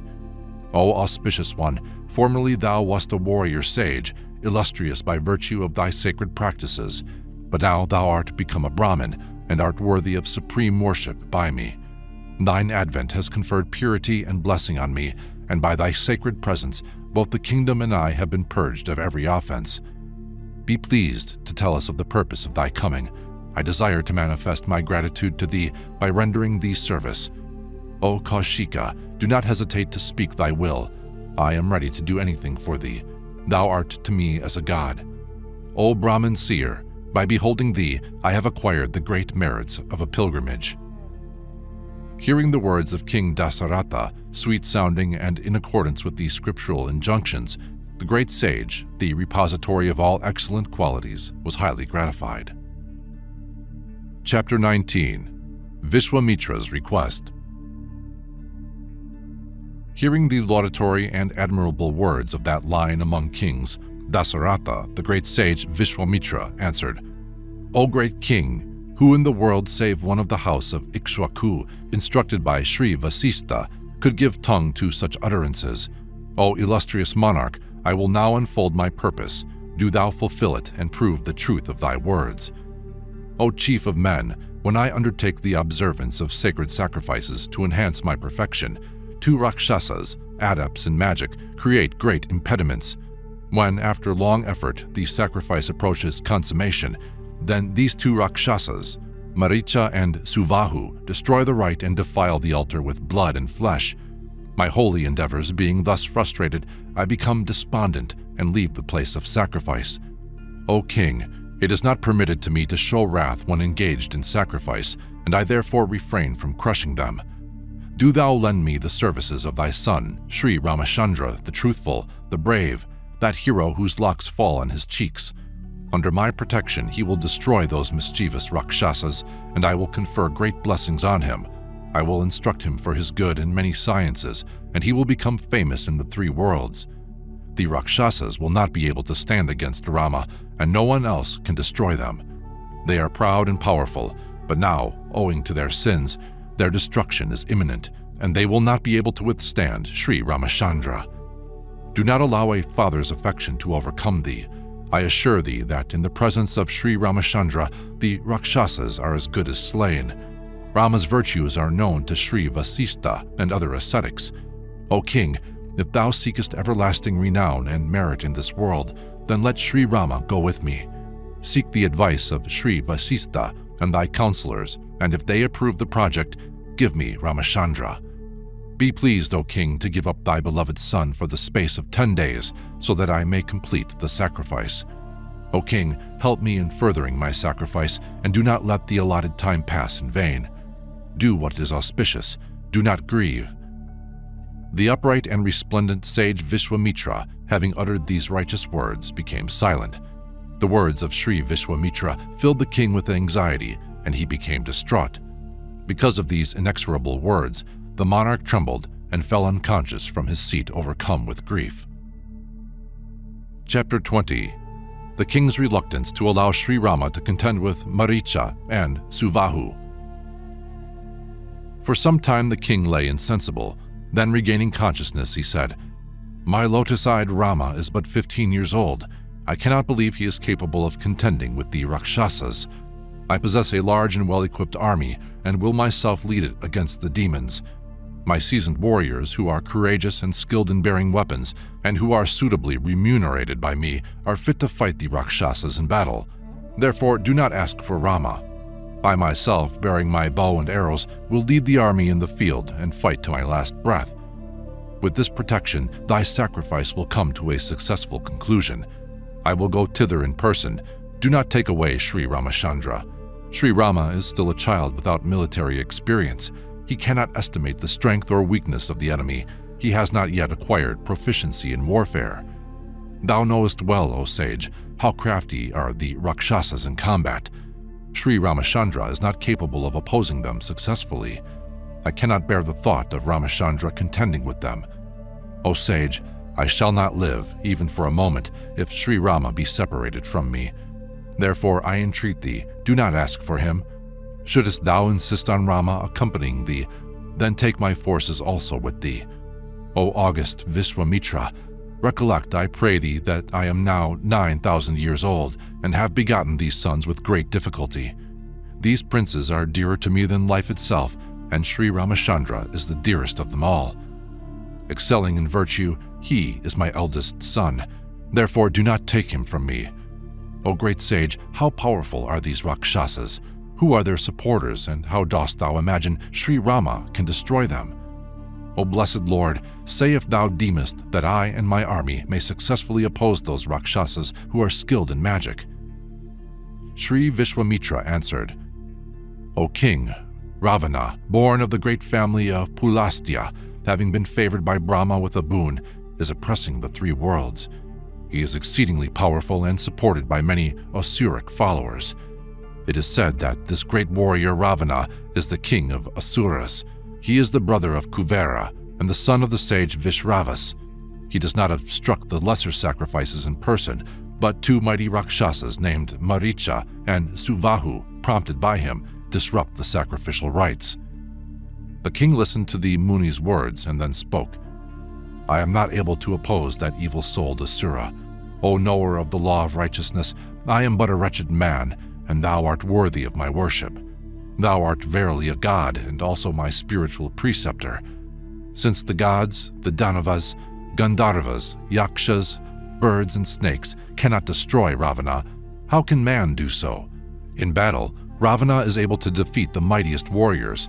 It is certain, therefore, that neither I nor my army can contend with him. How can I then send my son, beautiful as a god but inexperienced in war, to oppose Ravana? O sage, I will not let my young child go. Lavana, the son of Madhu, is among those who destroy the sacrifice. I will not give up my son. The sons of Sunda and Upasunda, Maricha and Suvahu, who resemble death itself in battle, are among those who impede the sacrifice. They are skillful and seasoned warriors. I dare not send my young son against them. Whoever thou chooseth, friends, relatives, or even I myself, will accompany thee to engage in the fight. On hearing the king's injudicious words, the holy sage was enraged. As an oblation poured into the fire adds to the fierceness of the flame, so did the words of King Dasaratha add to the fire of anger kindled in the sage's heart. Chapter 21. On Vasishta's advice, the king acquiesces. Hearing the words of King Dasaratha, inspired by solicitude for his son, the great sage replied in displeasure, O king, recollect that thou art born in the house of Raghu. How canst thou presume to break thy promise? This action is unworthy of thy royal line, and is also improper. If this be thy determined desire, I will take my leave. Do thou live at ease amidst thy relatives and friends, O violator of thy word. At the wrath of the august sage, the whole earth shook and the gods began to tremble. Seeing the whole world shaken with terror, the wise and patient Muni Sri Vasishta intervened and thus addressed the king. O king, thou art born in the family of Ikshwaku and art righteousness personified. Blessed by fortune, filled with patience and endurance, thou hast cherished great vows and shouldest not therefore abandon Dharma. The three worlds know thee as virtuous. It is thy duty to maintain integrity and not to act in contradiction to it. O chief of men, if one making a promise does not honor it, he loses the merit of his good deeds. It is therefore for thee to be faithful to thy word and let Rama accompany this sage. Though Sri Ramachandra is inexperienced in warfare, yet the Asuras will not be able to overcome him. Furthermore, he is under the protection of Sri Vishwamitra, and no harm can come to him. how can one steal the nectar that is surrounded by fire? The holy Vishwamitra is virtue itself. His powers are unsurpassed, and there is none living equal to him in wisdom and asceticism. In the whole world of men and other beings, none excels him in the use of weapons, and none has fathomed the depth of his nature. Neither the celestials, nor the sages, nor the asuras, nor any other beings know the full glory of this sage. The god Krishasawa and his highly virtuous sons gave every variety of weapon to Vishwamitra when he was king. The two daughters of Daksha, Jaya, and Suprabha invented thousands of resplendent weapons. Sri Vishwamitra is not one, but many in one form. He is illustrious, mighty, and able to defeat any in battle. Jaya produced 500 weapons, supremely potent and capable of destroying a host of asuras. Suprabha also created 500 weapons of war, which no foe in the world could withstand. Sri Vishwamitra is an adept in the use of all these arms, O king. He is also able to create many new weapons, and there is nothing in the 3 divisions of time which is not known to him. Do not hesitate to send thy son Rama with this mighty and courageous sage, Sri Vishwamitra, and do not entertain any fears for his safety. The sage Vishwamitra is well able to destroy the demons, but asks for the services of thy son for his own good. The Guru Vasistha, having thus exhorted the monarch, the king cheerfully acquiesced to Sri Ramachandra accompanying the sage. Chapter 22. Ramachandra and Lakshmana set forth with Vishwamitra. Instructed by Sri Vasistha, King Dasaratha, with a cheerful countenance, sent for Prince Rama and also Prince Lakshmana. At the time of their departure, the peace chant was recited by the king, whilst the Guru Vasistha pronounced the benediction. The illustrious sovereign then smelt the heads of his sons with joy and delivered them into the care of the sage. When the lotus-eyed Ramachandra and Prince Lakshmana had taken their leave, Vayu sent forth cool and gentle breezes redolent with fragrance, and the celestial beings showered down flowers to the sound of the beating of drums and the blowing of conchs. Sri Vishwamitra led the way, followed by the most illustrious Ramachandra. Then came Sri Lakshmana of flowing locks, bearing a bow in his hand. The two handsome and powerful princes, with quivers on their backs and bows in their hands, adding luster to the 10 cardinal points, followed the Muni as if 2 3-headed snakes were following Sri Vishwamitra, or as the Aswinikumaras and Kinnaras followed Brahma. Sri Ramachandra and Lakshmana, armed with their bows, adorned with precious jewels, and wearing gloves made of deerskin, resplendent and beautiful, girt with swords, following the holy sage, looked like the 2 sons of Shiva. Coming to the river Sarayu, 9 miles to the south of the capital, the sage Vishwamitra addressed Sri Rama in gentle accents, saying, "O child, purify thy body with water. When thou hast done so, I will teach thee the use of Bala and Atabala. The application of these 2 herbs will prevent thee from being fatigued or suffering from disease, nor will age affect thee. Even shouldest thou retire to rest without performing the purification ceremony, no demon will be able to afflict thee. None in the world will equal thee in prowess. O Rama, no one in the 3 worlds will rival thee in good fortune, skill, knowledge, and practical wisdom. O Prince, when thou hast learnt these sciences, thou wilt be able to answer any question, and thou wilt be unique in scholarship. These 2 sciences, O Rama, are the parents of all other sciences. Thou wilt be able to control hunger and thirst by their application. O Prince of the house of Raghu, by the mastery of this lore, Bala and Atabala, thou wilt attain renown throughout the whole world. These brilliant sciences are the daughters of Brahma. I shall impart them to thee, O Prince, because thou art qualified to receive them. O Rama, all the fruits of this knowledge are already thy attributes, yet when thou hast mastered it, thou wilt be able to teach it to others." Sri Ramachandra then poured the water over his body, and with a cheerful countenance said to the sage Vishwamitra, "O great Rishi, I am thy servant. Teach me these sciences." Possessed of the knowledge of these 2 sciences, the mighty Rama resembled the sun in autumn, emitting 1,000 rays. Then the 2 brothers massaged the feet of the holy Guru and passed the night pleasantly on the banks of the river Sarayu. Sri Rama, being unaccustomed to sleeping on the ground, the 2 sons of King Dasaratha made a bed of grass. Then, having listened to the gentle words of Sri Vishwamitra, they passed the night in sleep. Chapter 23. They reached the hermitage of Kama. A little before dawn, the great Muni Vishwamitra, reclining on his grassy couch, addressed the princes, saying, "O son of Queen Kaushalya, O Rama, the dawn is about to break. Arise and perform thy morning devotions." The two princes, hearing the words of the most generous sage, rose, performed their ablutions, offered ceremonial water to the rising sun, worshipped their ancestors, and began to repeat the holy Gayatri. Their devotions completed, they offered salutations with great reverence to the distinguished ascetic and stood ready to proceed further.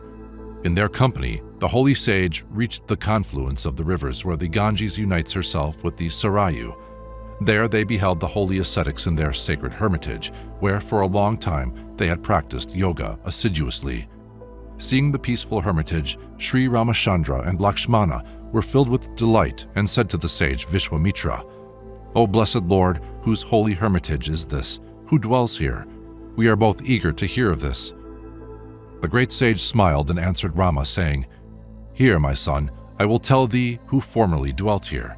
Kandarpa, whom the pundits call Kama, once took human form and, fixed in meditation, worshipped the Lord Shiva here. When Sri Shiva was passing with his newly wedded bride, accompanied by celestial beings, Kama tried to agitate the mind of the Lord Shiva and reaped the due punishment of his insolence. O son of the house of Raghu, Shiva in wrath opened his third eye, and the members of Kama's body were consumed.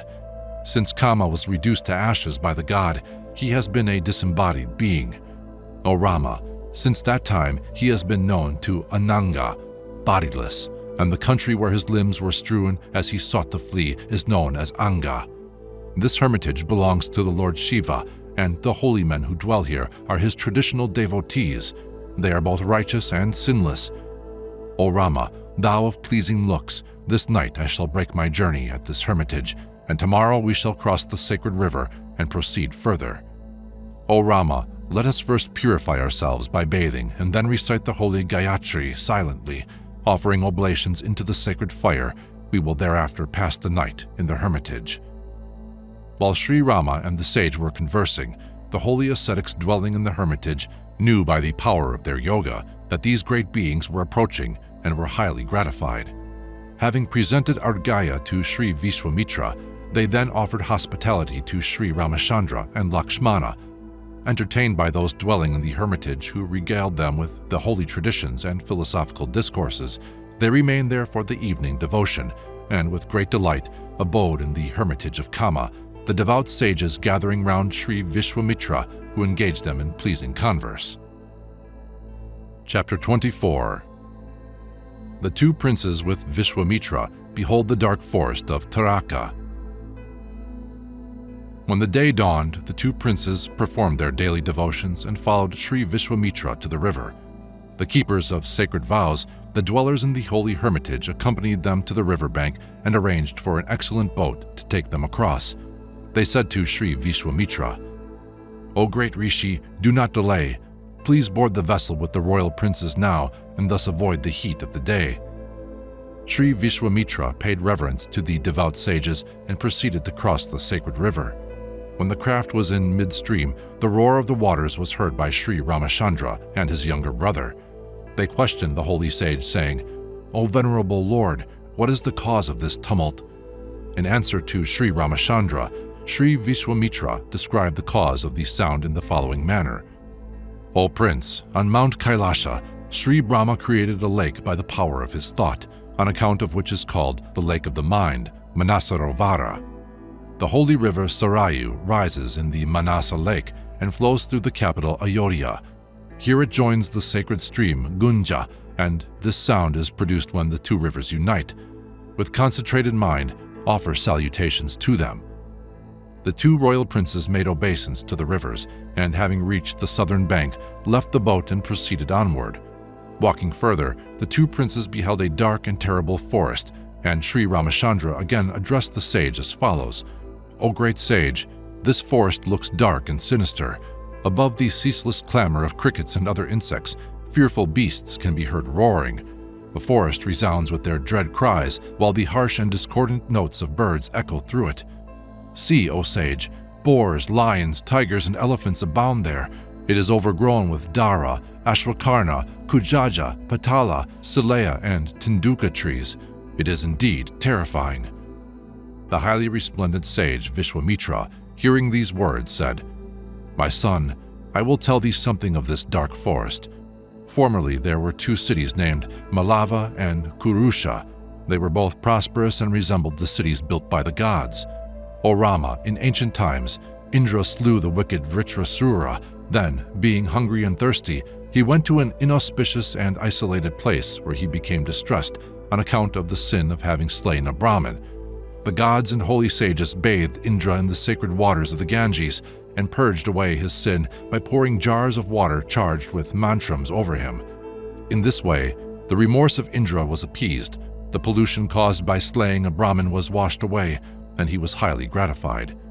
Purified and sinless, Indra gladly conferred a boon on this land, saying, "These two cities will be known as Malava and Kurusha, and they will acquire great renown.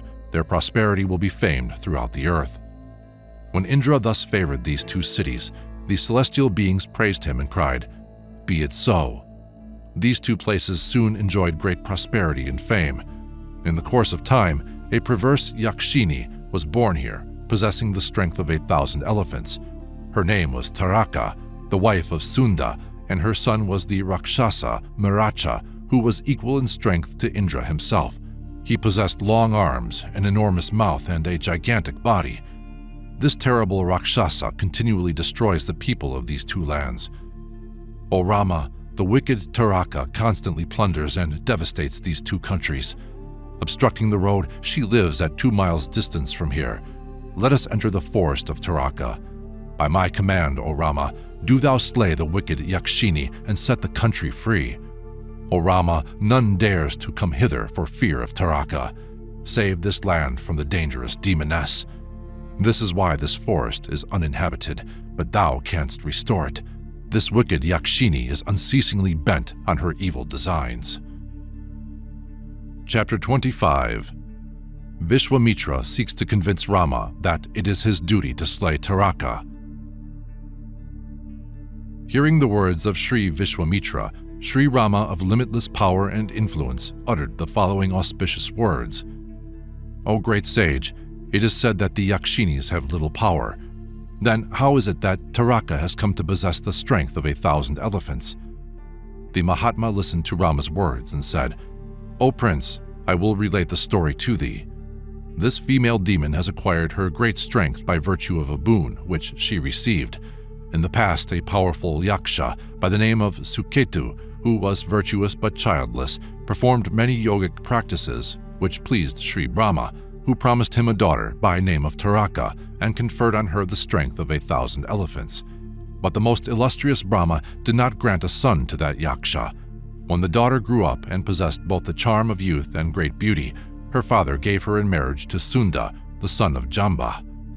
After some time, the Yakshini gave birth to a son. His name was Maricha, and he was very powerful. Though born of Yaksha parentage, he became a Rakshasa through a curse. O Rama, when the sage Agastya condemned Sunda to death by cursing him, then Taraka and her son wished to devour the sage. Seeing her running towards him, the blessed sage Agastya cursed Maricha and said, "Become a demon." He also cursed that wicked woman so that she became a cannibal with a hideous countenance. Sri Agastya said, "May thy beauty vanish and mayest thou become a terrible Rakshasi." Then Taraka, transported with anger under this curse, began to destroy this sacred land because it was here that the sage Agastya performed his yogic practices. O Rama, thou must slay this wicked and impious demon Taraka, who ravages the land. For the good of the Brahmins and the king, O Raghava, accomplish this. Do not hesitate to destroy this vile Yakshini. It is the duty of a warrior to protect those of the 4 castes. A prince must not eschew deeds that are painful and difficult for the preservation of his people. It is according to the law of eternal Dharma, O Rama, that even deeds that appear ruthless are permitted to those appointed to protect their subjects. O Raghava, Taraka is wholly evil, and therefore must be destroyed. It is said that in the past, Manthara, a daughter of King Virokana, was slain by Indra because she was the cause of the destruction of others. The blessed Lord Vishnu himself slew the wife of the sage Brigu, devoted to her husband, and the mother of Shukra because she was intent on killing Indra. Many other great-souled princes of old also condemned wicked women to death. Therefore it is for thee to fulfill thy duty and slay this Yakshini without delay. Chapter 26. How the Yakshini Taraka was slain. The son of Dasaratha, firm in his vows, listened to the inspiring words of the sage Vishwamitra, which filled him with ardor, and with joined palms he humbly addressed him.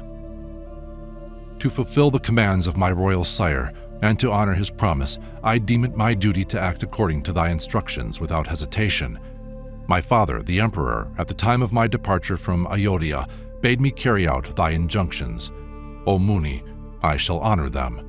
I am prepared to execute thy commands, O Rishi, because it will lead to the benefit of the Brahmins and the king, and will also bring happiness to the people of this land.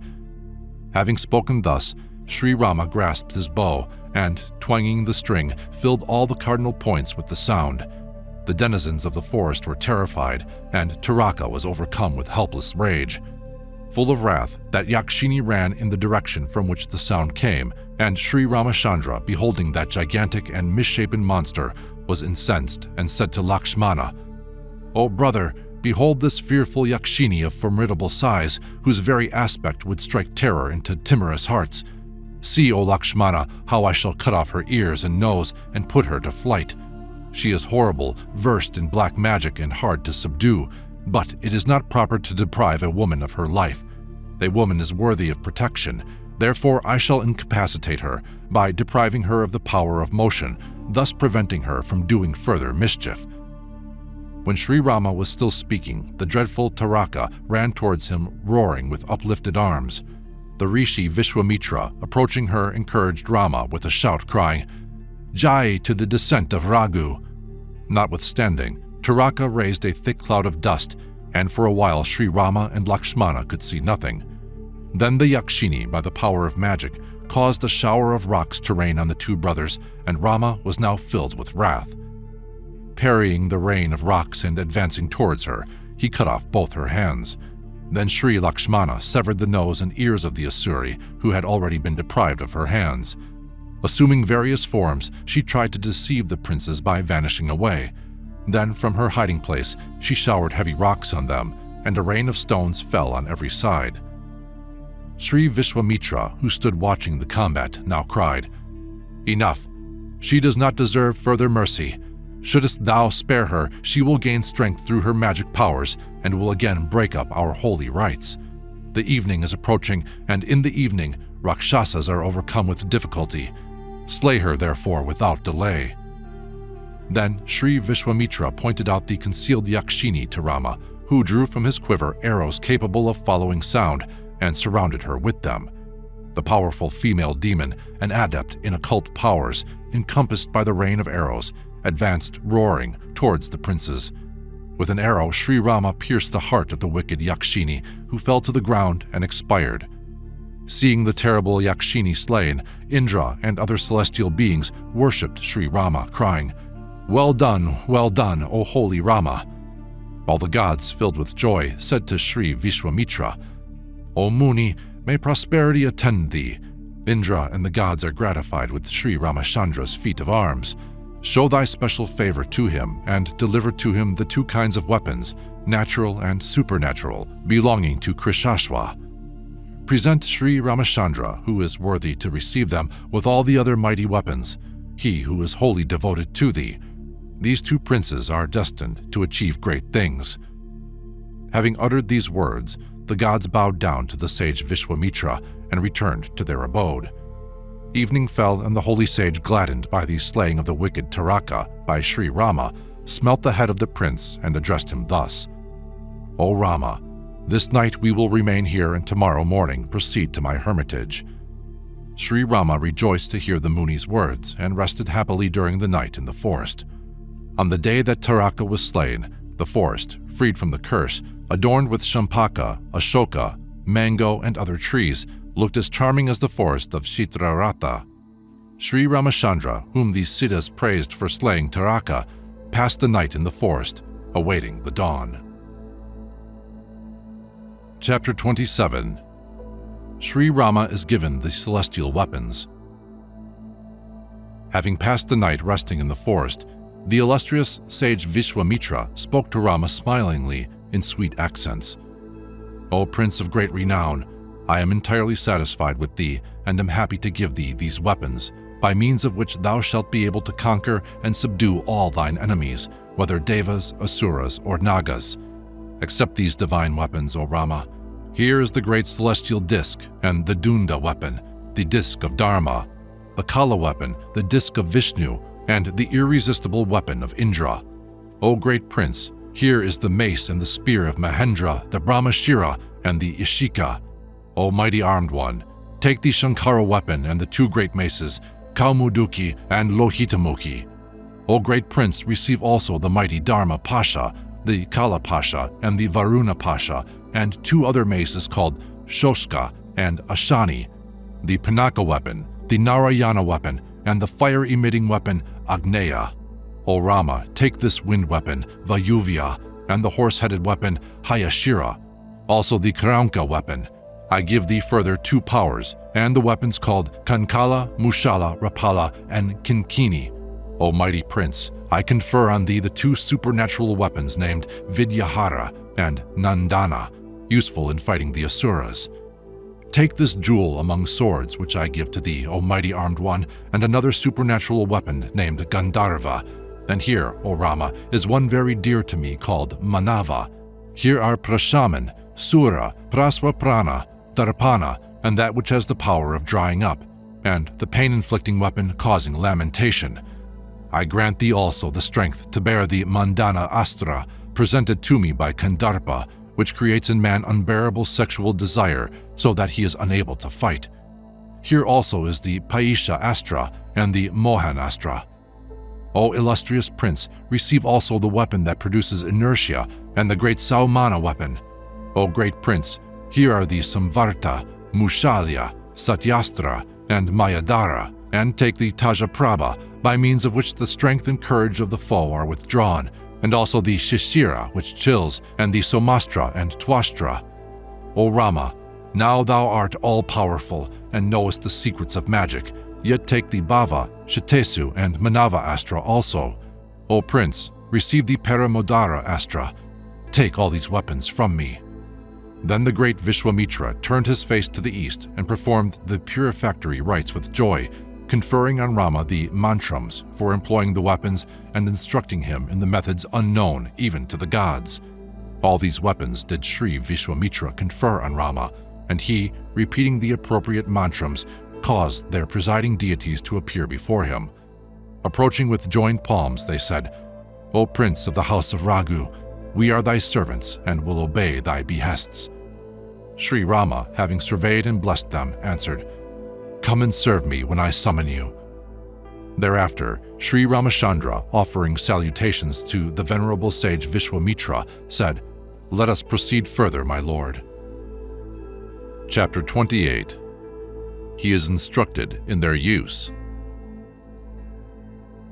Having received the weapons and instructions for their use, Sri Rama addressed the sage in charming accents as they proceeded onward. He said, "O Blessed One, by thy grace, I have received weapons which even the Devas and Asuras cannot easily obtain. Be pleased to tell me further how I may withdraw these weapons when they are discharged."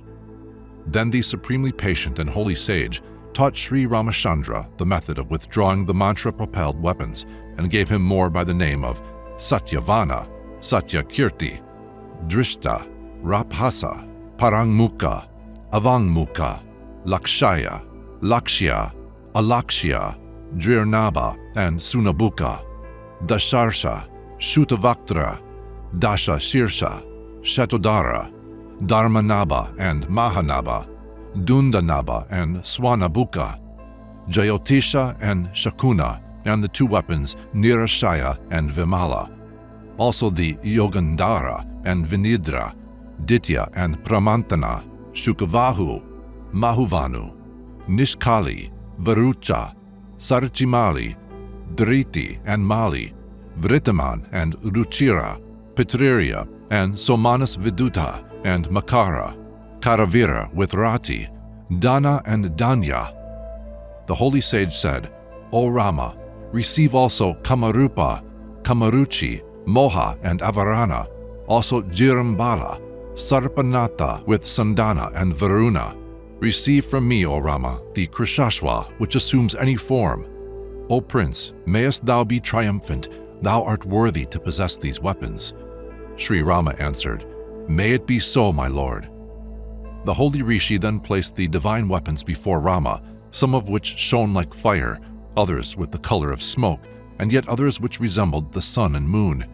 With joined palms, the deities presiding over them addressed Sri Rama with submission, saying, O Prince, we are at thy service. What wouldest thou have us accomplish? Sri Rama answered, When called to mind in the time of need, grant me aid. Now depart, all of you. Offering obeisance to Sri Ramachandra, they replied, Be it so, my lord, and returned to their abode. Sri Rama then questioned the great rishi, saying, O spiritual sovereign, what is this that resembles a dark cloud near the mountain? It would seem to be a grove of trees, pleasing to the sight, filled with deer. I hear birds singing sweetly. Have we then passed the dangerous forest which was a cause of fear? O Lord, let us rest here at peace. Tell me, whose hermitage is this? O great Muni, are we now in thine own hermitage, where the wicked demons, the slayers of Brahmins, obstruct thy sacrifice? O Blessed One, be pleased to show me the place of thy sacrifice.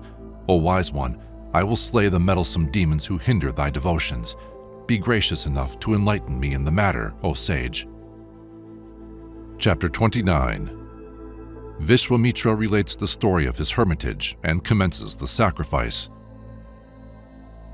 To the most glorious Sri Ramachandra, making enquiry concerning the forest, the illustrious sage Vishwamitra made answer, O Rama, this is the place at which the blessed Lord Vishnu, the first among the gods, dwelt, observing his yogic practices for immeasurable years, and previous to that, it belonged to the glorious Vamana.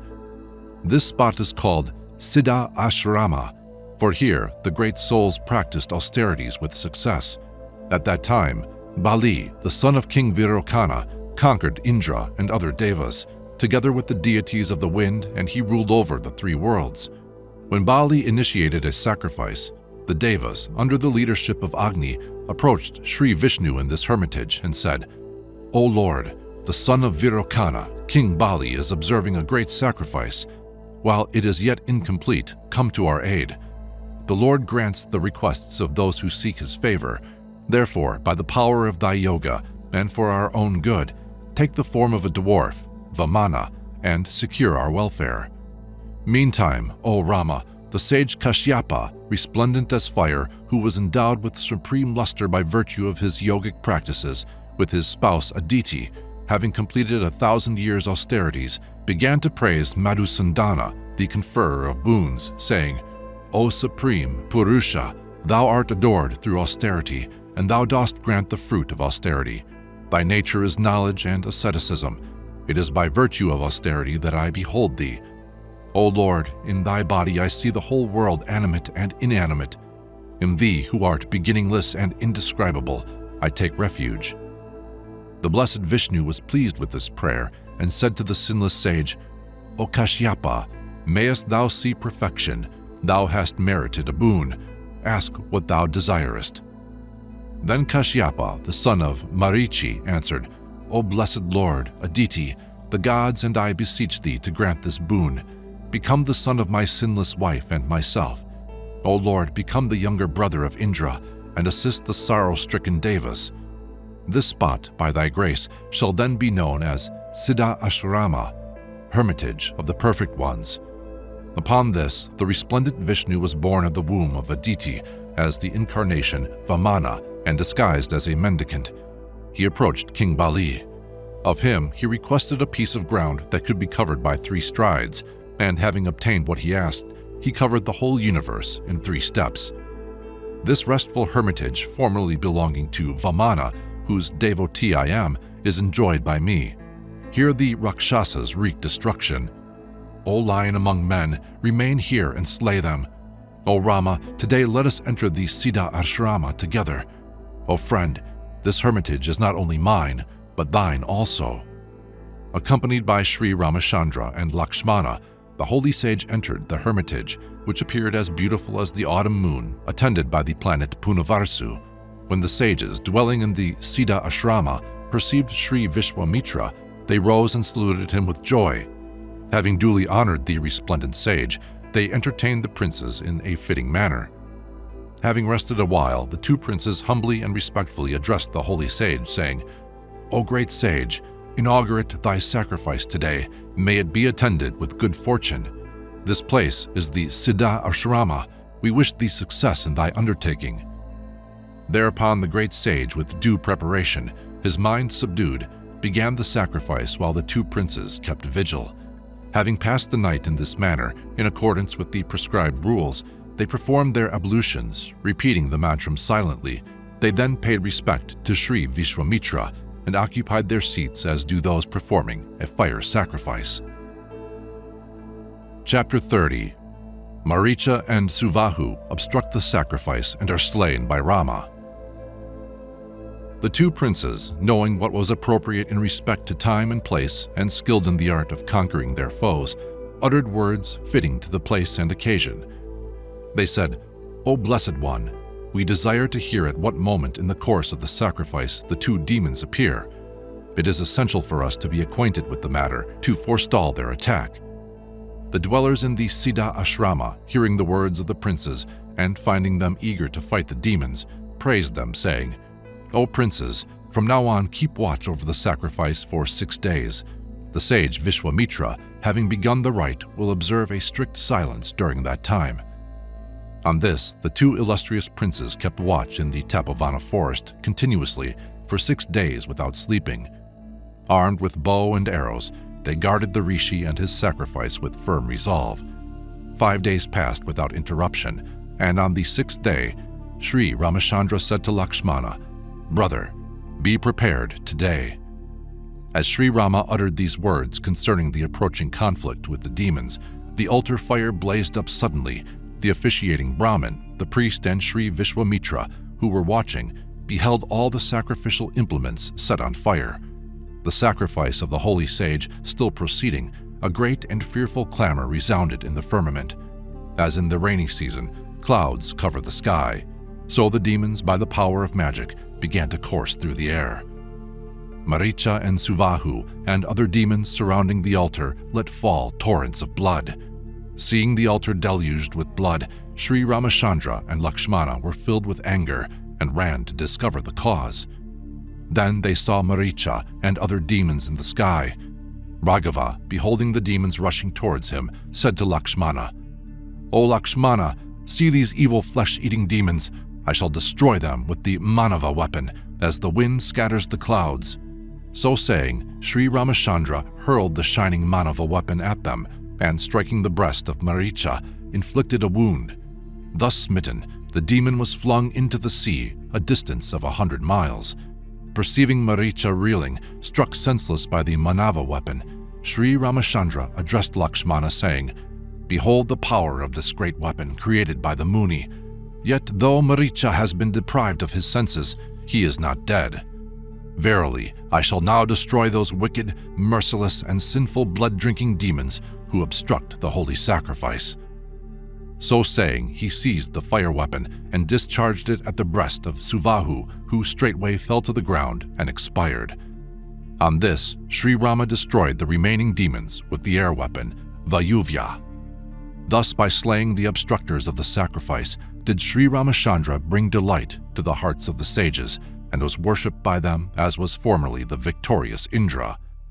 When the sacrifice had been successfully completed, perceiving the world to be freed from the interference of the Asuras, the rishi Vishwamitra said to Rama, "O mighty armed prince, today I have fulfilled my spiritual purpose. Thou hast obeyed the commands of thy guru perfectly. Truly, thou hast made the Siddha Ashrama worthy of its name." Chapter 31. Vishwamitra starts out with the two princes to attend King Janaka's sacrifice. The great hero, the ever-cheerful Rama, together with Lakshmana, having successfully assisted Sri Vishwamitra, passed the night in the hermitage. At dawn, after purifying themselves, they approached Sri Vishwamitra and offered obeisance to him and the other sages. Bowing down before the great Muni, who was as resplendent as a blazing fire, they addressed him in submissive tones, saying, "O great Rishi, we are both thy humble servants. What further commands are there for us? We are here to obey." The other rishis, led by Sri Vishwamitra, listened to the words of Sri Ramachandra and answered, saying, "O Great One, the king of Mithila, the righteous Janaka, is performing a holy sacrifice, and we shall attend it. O great beings, be pleased to accompany us. There you will see a rare and wonderful bow. In ancient days, this bow was given by the Devas to Janaka. It is exceedingly heavy and splendid. Neither Gandharvas nor Asuras can bend this great bow, how much less man. To test their skill, great kings have come to the assembly of King Janaka, but none has succeeded in raising the bow and stringing it. O illustrious one, let us go and see the sacrifice of the king of Mithila, and also that marvelous bow. In former days, King Janaka performed a sacrifice, and the fruit of it was with the great bow which he obtained from the gods, who instructed him, saying, 'Place this bow in the sacrificial chamber, and let it be worshipped with incense, perfume, and lights.'" Sri Vishwamitra, having related these facts, started out accompanied by the two princes and other sages. Invoking the Vanadavata, or forest deity, he said to him, "My sacrifice has come to a successful conclusion. May happiness be thine. I am leaving the Siddha Ashrama for the banks of the sacred river Gunga on the slopes of the Himalayas, situated in the domain of King Janaka." Then the sage reverently circumambulated the hermitage and turned northwards. As Sri Vishwamitra entered upon his journey, the sages skilled in the knowledge of the science of Brahman accompanied him with their chattels placed on hundreds of wagons. The birds and beasts of the hermitage also followed them for a long way until the holy Muni requested them to turn back. The sages and the holy Muni reached the banks of the river Shona at sunset, and having bathed and recited their evening prayers, performed the fire sacrifice. Sri Ramachandra and Prince Lakshmana then offered salutations to Sri Vishwamitra and the other rishis and sat down before them. Thereafter Sri Rama cheerfully inquired, "O Lord, what country is this, covered with verdant groves? Be gracious enough to relate everything concerning it." The great ascetic of firm vows was pleased to hear these words, and sitting amidst the sages, he described the country fully to them. Chapter 32. Vishwamitra tells of his ancestors and the dynasty of King Kusha. O Rama, in times of yore there was a king named Kusha. He was the son of a Brahmin, a noted ascetic, faithful to his vows, conversant with Dharma, and ever revered by the virtuous. He wedded a high-born woman of great beauty named Bidarvi, and begat 4 sons, each resembling himself. Their names were Kushamba, Kushanaba, Umarita Rajasa, and Basu. These 4 princes were mighty and active, and desirous of teaching them the duties of a Kshatriya, the truthful and righteous King Kusha addressed them as follows: "O my sons, protect and nourish your subjects. This practice is productive of great merit." In order to carry out the instructions of their sire, these princes founded 4 cities and named them after themselves. The mighty Kushamba called his city Koshambi, and the righteous Kushanaba founded the city of Mahodhya. O Rama, Prince Umarita Rajasa founded the city named Dharmaranya, and the Prince Basu called his city Girabrat, also named Basumari. This city was surrounded by 5 mountain peaks, and the river Magadi, or Shona, meandering through the mountains, resembled a lovely garland. O Rama, this stream, the Magadi, flows towards the east and irrigates the fruitful fields on either bank. O Prince of Raghu, Kushanaba took in wedlock a nymph named Gritachi, and by her had 100 beautiful daughters, who on reaching maturity were delightful to look upon. One day, clad in lovely dresses, in beauty of form unparalleled, they wandered in the garden like lightning amidst the clouds. Singing, dancing, and playing on instruments, they seemed to be divine forms which had materialized and descended on the earth, or like the stars in the firmament. Seeing those lovely and virtuous princesses, Vayu, the wind god, thus addressed them. I entreat you all to be wedded to me. Give up your mortal form. I will render you immortal. Remember, youth is passing, and youth among mortals passes even more swiftly. Wedded to me, you will be beautiful forever. The damsels listened to the improper speech of the wind god and replied mockingly, O deity of the wind, thou knowest all that is passing in the hearts of men, but we know what is passing in thy heart. Why dost thou insult us, O wind? O Vayu, who art renowned for thy wisdom, we virgins, by the power of our devotion and self-control, can effect thy downfall. But because the merits of the righteous come to naught when they cause harm to others, we shall preserve our sacred vows inviolate. O stupid one, heaven forfend that we choose husbands for ourselves without first seeking the approval of our honored sire. He is as a god to us and our master, and we shall wed the husbands he chooses for us. The wind god was enraged, and entering their bodies twisted and distorted them. Thus afflicted, the princesses in tears approached their father for assistance. The king was grieved to see his daughters in this condition and said, "O speak, what has occurred? Who, disregarding justice, has deformed you? Tell me all." The monarch was deeply moved by this event, and his heart became heavy. Chapter 33. King Kushinaba's 100 Daughters. When the 100 princesses were thus questioned by the king, their father, they placed their heads at his feet and answered, "The wind god, who pervades all, has entered the evil path and desired us to forsake virtuous conduct. We told him we were not free to choose our way of life, since our father was still living, and that he should consult thee if he wished to wed us. But that sinful god, disregarding our request, has twisted and deformed our bodies in this manner." The great king, hearing the complaint of the 100 virgins, said to them, "You have acted nobly by practicing forbearance towards the deity.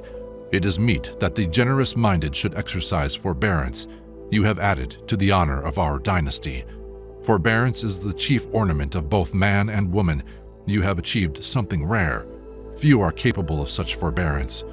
O virgins, forbearance is charity, forbearance is truth, forbearance is sacrifice. A man's true glory is forbearance. Forbearance is dharma. The world is established in forbearance." Having spoken thus, the princesses were comforted, and the king dismissed them.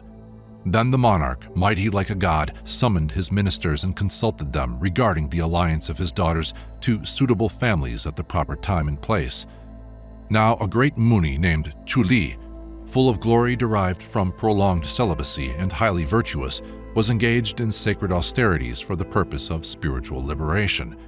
At that place, the virgin daughter of the nymph Urmila, named Somata, began to minister to the Muni. She attended on the great sage for a long time with undeviating faith and devotion, and her guru was pleased with her. He said to her, "I am pleased with thee. What desire of thine shall I fulfill?" Perceiving the Muni to be highly pleased, that sweet-voiced nymph, acquainted with the art of conversation, made answer to him, "O King of Kings, I desire to bear a son, resplendent with divine power, a worshipper of God, and devoted to Dharma. I have no husband, nor do I wish to be the wife of any, as I am a brahmacharini. Therefore, by virtue of thy yoga, grant me a son produced by the power of thy thought." The divine sage Chuli was pleased to hear these words and granted her a son named Brahmadara by the power of his mind. Brahmadara became king of Kampila and was as prosperous as Indra in heaven. King Kushanaba resolved to give his daughters in marriage to King Brahmadara. Kushanaba requested King Brahmadara to visit him and joyfully gave him his daughters in marriage. O Ramaji, King Brahmadara, who was equal to Indra in glory, wedded the princesses one by taking their hands in his. Through the touch of his hand, the princesses were freed from their deformity and restored to their former beauty. When King Kushanaba beheld his daughters released from their disfigurement and restored to their former beauty, he was filled with joy. Thus did the king Kushanaba give his daughters in marriage to King Brahmadara, and then commanded their preceptors to accompany them to the court of his son-in-law. Somata was delighted with the union of her son to the damsels, and receiving them with great affection, commended the virtuous king Kushanaba. Chapter 34. His son, Gadi, is the father of Vishwamitra. O Ramaji, after the wedding of his daughters, the sinless king Kushanaba prepared to perform a sacrifice in order to obtain a son. At the inauguration of the sacrifice, the munificent King Kusha, son of Sri Brahma, said to Kushanaba, "O my son, thou wilt obtain a son like thyself. He should be named Gadi, and he will bring thee immortal renown." After some time, a son was born to the wise King Kushanaba, who was a lover of virtue, and his name was Gadi. This Gadi, O Rama, was my virtuous father, and because I was born in the family of Kusha, I was called Kaushika. I had, O Prince, an elder sister named Satyavati, who became the faithful spouse of Richika. When her lord died, she ascended to heaven and took the form of the Kaushiki River. The river is sacred and beautiful, and its waters confer merit on men. To bless the world, Satyavati became the river flowing near the Himalayas. O Prince, through love of my sister, I dwell on the banks of the Kaushiki River near the Himalayas. Established in truth, faithful to her lord, that sister of mine, named Satyavati, is today the river Kaushiki, great among streams and highly fortunate. O Rama, in order to perform a sacrifice, I went to the Siddha ashrama. I have now accomplished my purpose.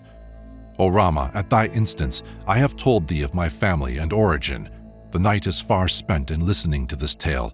Now rest, so that, refreshed, we may resume our journey tomorrow. Peace be with thee. The leaves of the trees are motionless, the birds and beasts are silent, and darkness covers all. How imperceptibly the evening has passed away.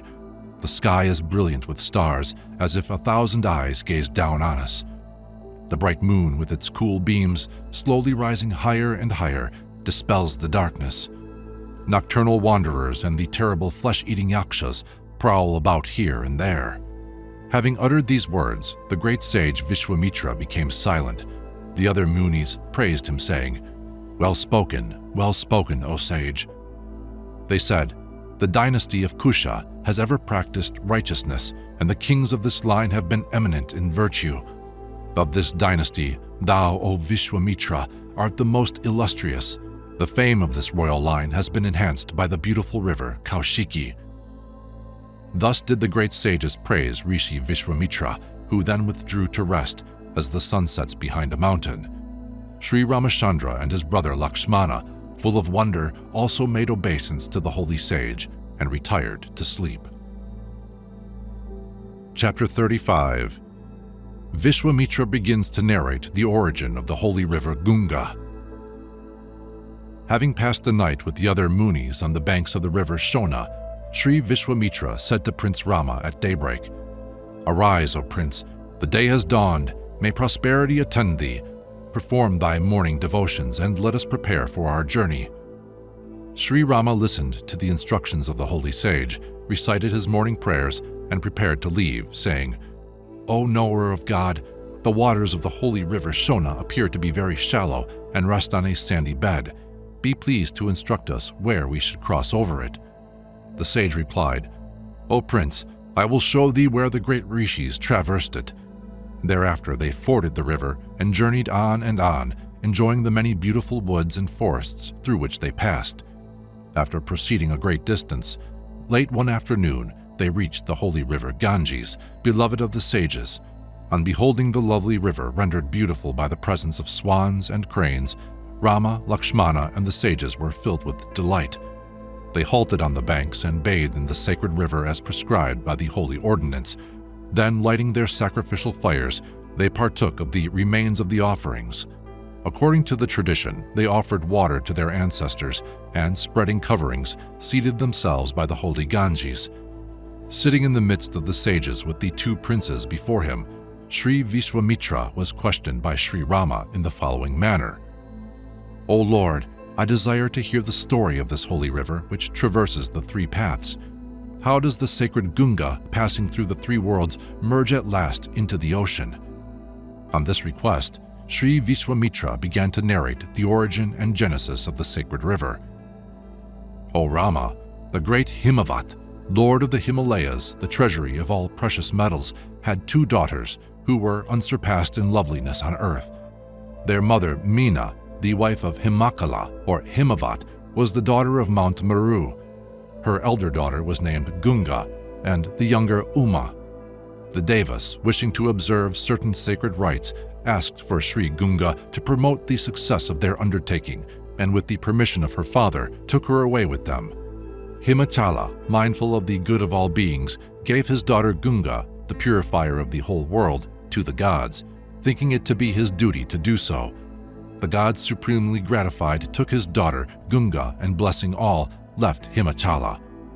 O prince of the house of Raghu, the other daughter of Himachala, named Uma, practiced great asceticism, considering it to be her chief wealth. Himachala gave this ascetic daughter Uma, who was venerated by the whole world, to Sri Mahadeva in marriage, thinking him to be a worthy consort. O Rama, now I have told thee of the 2 daughters of Himachala, revered by the whole world, the river Gunga and Uma Devi. O my son, O chief of disciples, I have related to thee the story of Sri Gunga, accompanying the Devas to heaven. This beautiful daughter of the king of Himalaya, once resident in heaven, is the charming river Gunga, whose waters destroy all sin. Chapter 36. The story of the king of Himalaya's younger daughter, Uma. Hearing the wonderful narrative, so eloquently related by Sri Vishwamitra, both the princes praised the holy sage and said, O divine sage, thou hast told us a tale by the hearing of which great merit is acquired. Be gracious enough to enlighten us further regarding the elder daughter of the king of Himalaya. Thou art omniscient, therefore describe to us fully how the Gunga, the world-purifying stream, came down from heaven to earth. O thou versed in the science of Dharma, why is this sacred river called Tripataka, the traverser of the 3 worlds, and whence is this name derived? Seated amidst the other sages, Sri Vishwamitra, whose only wealth was truth and austerity, spoke as follows in answer to Sri Rama's questioning. O Prince, in ancient times, the holy Lord Mahadeva was wedded to Parvati, and being charmed with her beauty, devoted himself to the delights of connubial bliss. According to the measure of time of the gods, the Lord Mahadeva passed 100 years with that Devi, but remained without issue.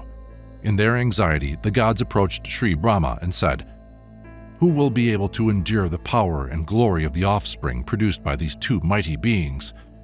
They then took refuge with Sri Mahadeva, saying, O God of gods, O Mahadeva, ever engaged in doing good to all beings, we offer salutations to thee. Be gracious unto us. Thy power, O first among the gods, none can endure. Therefore, with his goddess, engage in yogic penances. For the welfare of the 3 worlds, retain thine energy within thy body so that the universe may be preserved and may not suffer destruction. The ruler of the world, Sri Mahadeva, listened to the words of the Devas and said, Be it so, O Devas. I will restrain my power so that all the regions, including the earth, may dwell in peace. But, O Devas, should my vital fluid overflow, who shall receive it? The gods answered Sri Mahadeva, saying, Let the earth receive it. Then Sri Mahadeva let fall his seed on the earth, covering the mountains, seas, and forests.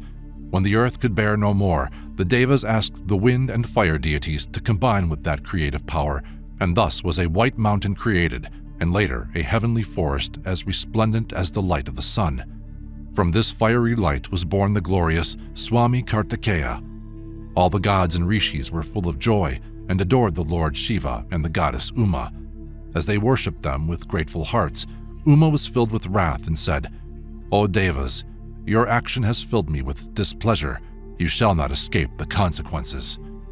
Then Uma, shining like the sun, took water in the palm of her hand and pronounced a curse on the gods, saying, O Devas, you have prevented me from bearing a son. May you be childless from this day. May your wives be without progeny. Still not appeased, Uma cursed the earth also and said, O earth, thou shalt never remain in one form. Thou shalt have many masters. O witless one, thou shalt never bear a son, since thou hast prevented me from becoming a mother. Sri Mahadeva, seeing the Devas discomfited, prepared to depart to the northern region of the Himalayas. There, on a peak named Himavat Prabhava, he engaged in prolonged yogic practices together with Uma. "O Rama, I have told thee of one of the two daughters of the Himalayas.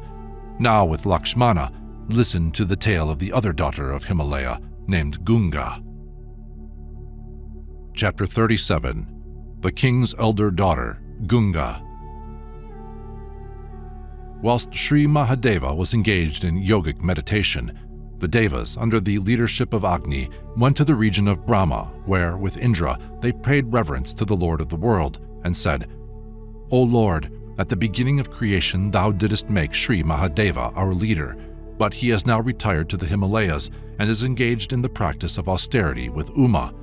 O thou who art desirous of the good of the world, do what thou considerest ought to be done. Thou art our only refuge." Then Sri Brahma encouraged the Devas with gentle words, saying, "O Devas, the curse of Uma Devi, that you should remain without offspring, is irrevocable.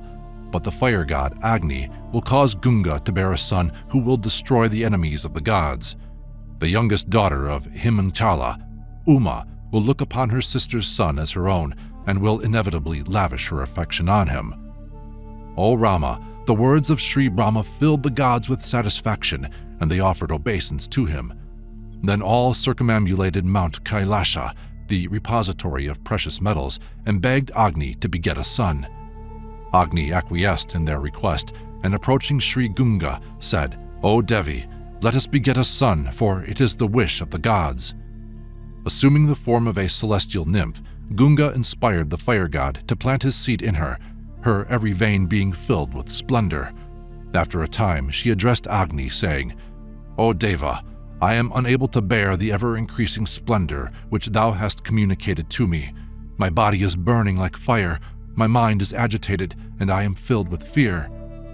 Agni replied, "O sinless one, place this fetus near the Himalayas." Then Gunga Devi expelled the resplendent being, shining like gold. This substance, falling on the earth, became the purest gold that can be found. All objects in its proximity became silver, and the more distant areas exposed to its penetrating rays became copper, the baser parts becoming zinc and lead. In this way, its brilliance was transmuted into metals and spread abroad, and the mountains and forests nearby were changed to gold. O Rama, gold being produced in that dazzling form is called Jatarupa, or form-born, and, O hero, that is why gold shines like fire. The grass, the creepers, the shrubs, all were converted into gold, and from that splendor was born Kumara. The Devas, with Indra, engaged the Kritikas to nurse the child, and they regarded him as their own son. The gods named the child Kartikeya and said, "He shall be our son, and he will be renowned in the three worlds." The Kritikas bathed the child, and as he grew, his form resembled the fire.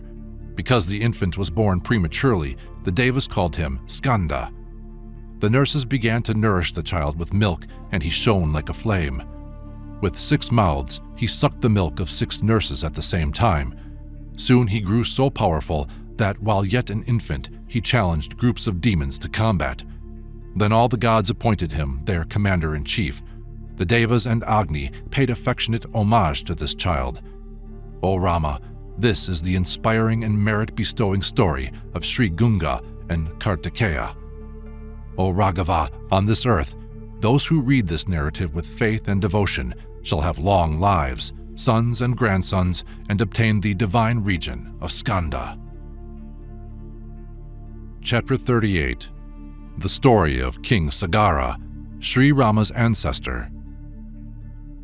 Sri Vishwamitra, in gentle accents, related this story to Sri Ramachandra, and then again addressed him, saying, "In ancient times there lived a king named Sagara, who ruled in Ayodhya. He was brave and virtuous and a lover of his subjects, yet he was without issue. The name of his chief queen was Kishini, a daughter of King Vidarbha. She was virtuous and truthful. His second queen was Sumati, a daughter of Arishtanemi, and she was comely and charming. The king went to the Himalayas and engaged in severe yogic practices in the forest of Bhrigu Prasravana. When he had completed 100 years' ascetic practices, the ever-truthful Maharishi Bhrigu was pleased with him and favored him with a boon. He said, "O sinless king, thou shalt beget many sons, and thy fame will be immeasurable. From one of thy queens shall be born one son, and from the other 60,000 sons." When the queens heard of the boon granted by the rishi, they approached him saying, "O knower of God, we are certain that thy boon will bear fruit. Please tell us therefore which of us will beget one son, and which 60,000. Hearing their words, the highly virtuous Bhrigu said, "That depends on your desires. Tell me, which of you would fain be the mother of the founder of the dynasty, and which desires to beget 60,000 illustrious sons?" O Rama, Queen Kashini desired to be favored by one son only, but Sumati, the sister of Garuda, obtained the boon of bearing 60,000 powerful and illustrious sons. O Prince, the king offered salutations to the rishi Bhrigu, and with his consorts returned to the capital. When the time was ripe, the chief queen Kashini gave birth to a son who was called Asamanjasa. O Great One, a gourd was brought forth by Queen Sumati, from which, when opened, 60,000 male infants emerged. The nurses placed them in jars full of butter and tended them. After a long time they attained to the state of adolescence, and then grew to manhood. O Rama, the eldest son of King Sagara, Asamanjasa, used to seize hold of children and throw them into the river Sarayu. When he saw them drowning, he rejoiced. This evildoer grew up to oppress the good by his conduct. The citizens of King Sagara's capital exiled the prince, thus passing judgment on him. Asamanjasa became the father of a valiant prince named Anshuman, who was esteemed by everyone and addressed every man with courtesy. After a long time, King Sagara resolved to perform a sacrifice.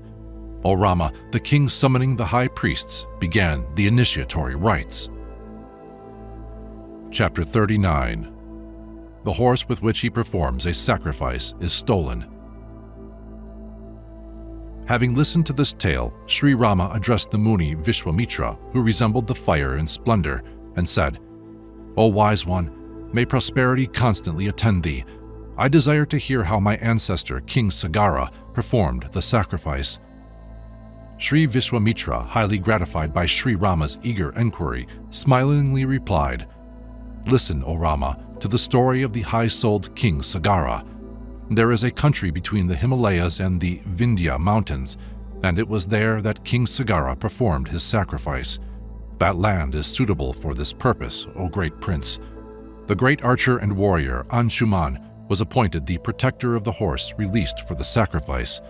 A Rakshasa in disguise stole the horse, and when it was being borne away, the priests approached the king, crying, "See, someone is carrying off the horse. Kill the thief and restore it." The king called for his 60,000 sons and said, "A wicked demon has stolen the sacrificial steed. In what direction has he borne it away? It has been consecrated by mantrams to avoid obstructions.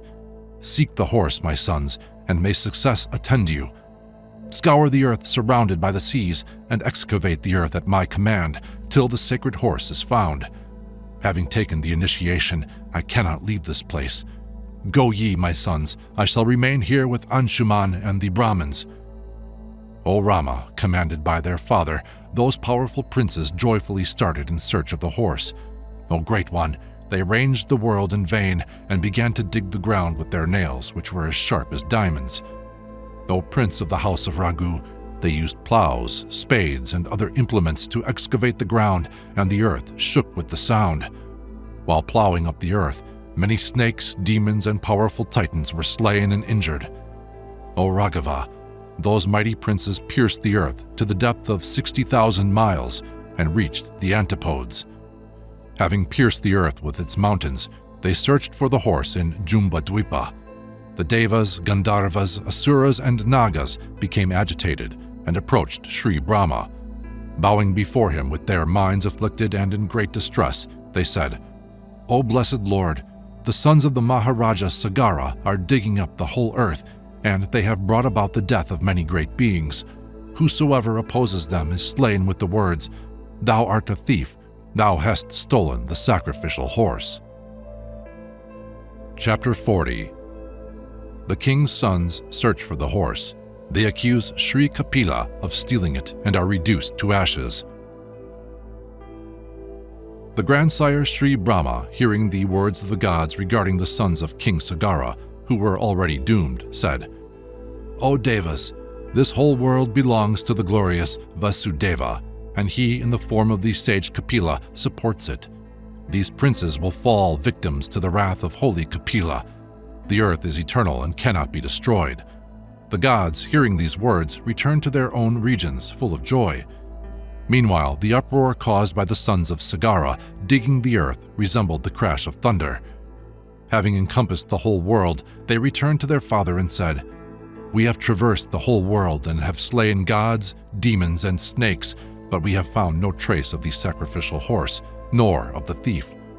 O Father, may prosperity attend thee. Be pleased to reflect on the matter and give us further instructions."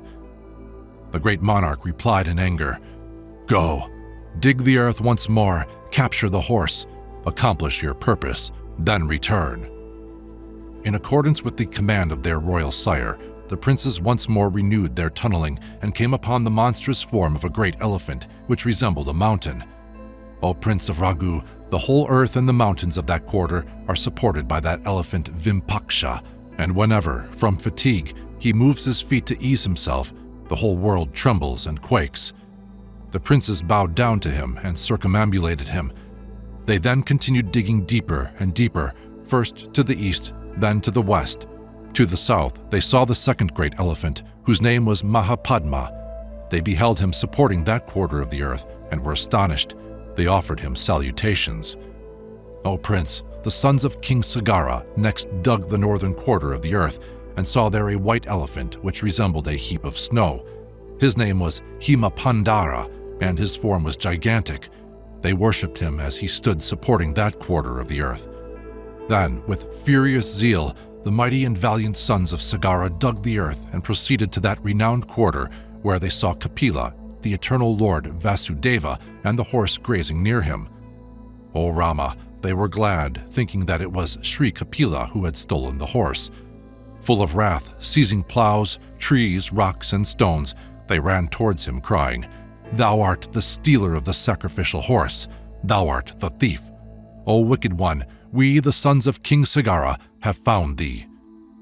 O Rama, Sri Kapila, hearing these words, filled with rage, uttered the sound, hum, and instantly by his immeasurable power, all the sons of Sagara were reduced to ashes.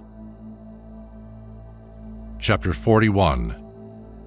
King Sagara's grandson, Anshuman, finds the horse and the ashes of his uncles. He is told the funeral rites must be performed with the waters of the holy river Gunga. O Ramachandra, perceiving that a long period had elapsed since the departure of his sons, King Sagara spoke to his powerful and resplendent grandson, Anshuman. "O child, thou art valiant, learned, and illustrious like thine ancestors. Go and seek thine uncles and the stealer of the horse also. The interior of the earth is inhabited by the most mighty beings. Arm thyself, therefore, with sword, bow, and arrows. Pay reverence to those worthy to be worshipped, whom thou dost encounter on the way, and make obeisance to them. Slay those who obstruct thy purpose. Then, successful, return and ensure the completion of the sacrifice."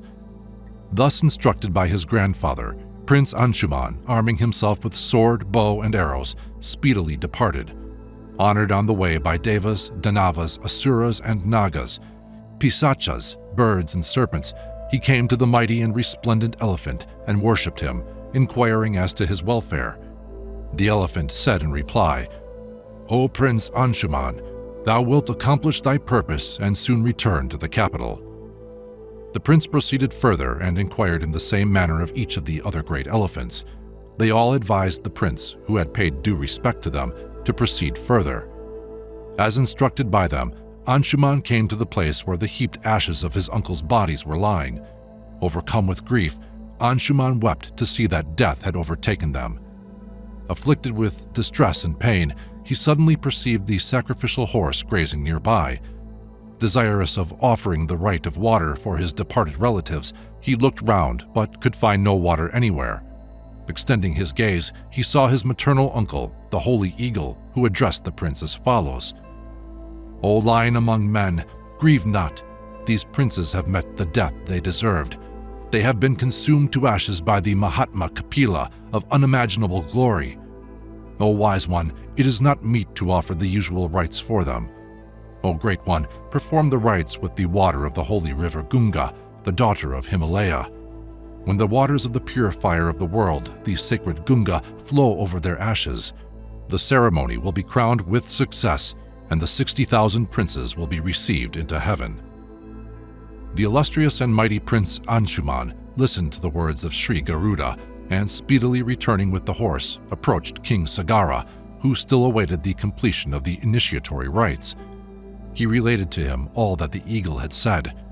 The monarch completed the sacrifice and returned to his capital, considering the means whereby he might cause Sri Gunga to descend to earth, but in vain.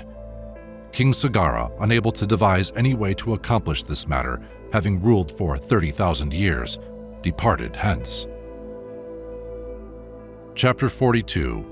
Anshuman's son Dilipa fails, and his son Bhagarata performs austerities to induce the holy river to descend. After his death, the ministers installed the virtuous Anshuman as king. O Rama, glorious was the reign of King Anshuman. He was succeeded by his son, the world-renowned Dilipa. King Anshuman, leaving his kingdom to Dilipa, retired to the top of a Himalayan peak and began to perform severe yogic austerities. Having passed 32,000 years in this wise, without inducing the sacred river Gunga to descend on earth, he gave up his life. Acquainted with the fate of his great uncles and overcome with grief, the mighty sovereign Dilipa found no means of bringing the sacred stream down to earth. Consumed with anxiety, he reflected daily on how he should accomplish the descent of the Gunga and perform the funeral rites for the deliverance of the souls of his ancestors. The righteous and illustrious King Dilipa, constantly engaged in these reflections, was then blessed with the birth of a virtuous son, Bhagarata. The renowned monarch Dilipa, observing many sacrifices, ruled over his kingdom for 30,000 years. His thoughts were ever devoted to the deliverance of the souls of his forebears until, stricken with disease, he was claimed by death. Having bequeathed the kingdom to his son Bhagarata, his spirit ascended to the region of Indra. O Rama, Bhagarata was a virtuous and royal sage, but he had no heir and was desirous of obtaining a son. O Raghava, he entrusted the administration of his kingdom to his ministers and proceeded to the holy place named Gokarna, where he practiced yogic penances to attract the descent of the holy Gunga. With arms uplifted and senses controlled, he stood in the midst of 5 fires in the hottest season, partaking of food once a month only, and continued thus for 1,000 years. O mighty prince, after 1,000 years, Sri Brahma, the lord and ruler of the world, was pleased with Bhagarata and, accompanied by the Devas, approached the high-souled king and said, "O Bhagarata, thy virtuous yogic practices have elicited our admiration. Ask for a boon, O fortunate one."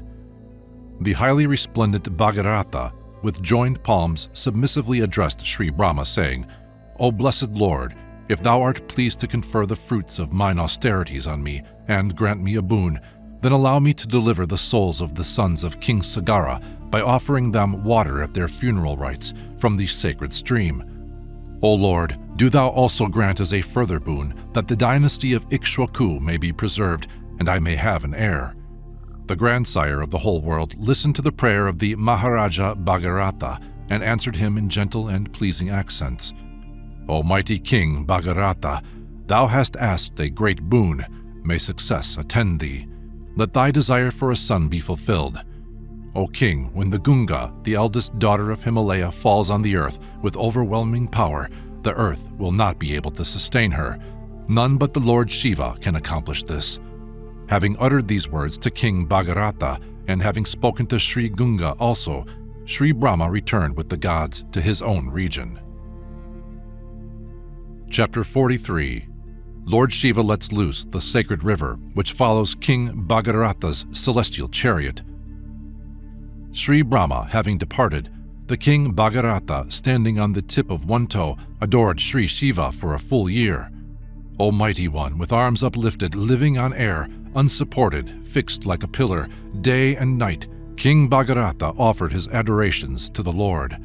A full year having passed, the Lord of Uma, Sri Mahadeva, who is adored by the whole world, spoke to King Bhagarata as follows: O Great One, I am pleased with thee. I will accomplish what thou desirest. I will receive the descent of Gunga on my head. Then the holy Gunga, the eldest daughter of Himalaya, the object of reverence to the whole world, assuming the form of a mighty river, descended with torrential force onto the head of Shiva. The goddess reflected within herself that she would bear down the Lord Mahadeva to the antipodes. Sri Shiva, reading her thoughts, grew angry and determined to detain the mighty stream in his hair. Resembling the majestic Himalayas, the locks of Sri Shiva held the falling Gunga fast, and the sacred river remained imprisoned there. For innumerable years, the Gunga wandered round and round in the locks of Sri Mahadeva and could not find an egress. O Rama, when Sri Bhagarata did not see the holy stream descending to earth, he again began his penance in order to propitiate the Lord of the world. Then Sri Shiva let loose the Gunga in the Brindusara lake, and as it fell, it divided itself into 7 streams. The 3 branches conferring prosperity, Hladini, Bhavani, and Nalini, flowed towards the east from the head of holy Shiva. Then the sacred Gunga of pure and delightful water was divided into 3 further branches, Suchakshu, Sita, and Sindhav, all flowing towards the west. The 7th of these streams followed the chariot of the Maharaja Bhagarata. The royal sage, riding in a beautiful chariot, went forward, and the sacred river Gunga followed him. Thus did the holy river descend from heaven onto the forehead of Sri Mahadeva, and from thence came to the surface of the earth. The fall of the sacred stream created a mighty reverberation, her waters flowing through beautiful ways. Riding their aerial chariots as large as cities, containing elephants and horses, the gods, sages, celestial musicians, yakshas, and siddhas in great numbers came to witness the holy Ganges falling from heaven to earth. In their aerial chariots named Paraplava, the gods came to see this wonderful event of the holy river flowing on the earth, and as they descended from the skies, the splendor of their celestial ornaments irradiated the cloudless canopy of heaven as if 1,000 suns had risen there. The mercurial fishes and aquatic creatures leaping from the stream, thrown up by the force of the current, shone like lightning in the sky, whilst the foam and spray scattered on all sides resembled flocks of swans in flight or clouds in winter. The waters of the holy Gunga sometimes rose high in the air, sometimes flowed tortuously, sometimes broadened out, sometimes dashed against the rocks, and sometimes spouted upwards, afterwards falling to the ground. That pure water capable of removing sin looked delightful flowing on the surface of the earth. Then the celestial sages and heavenly musicians and the denizens of the earth reverently touched that sacred stream falling from the locks of Shiva.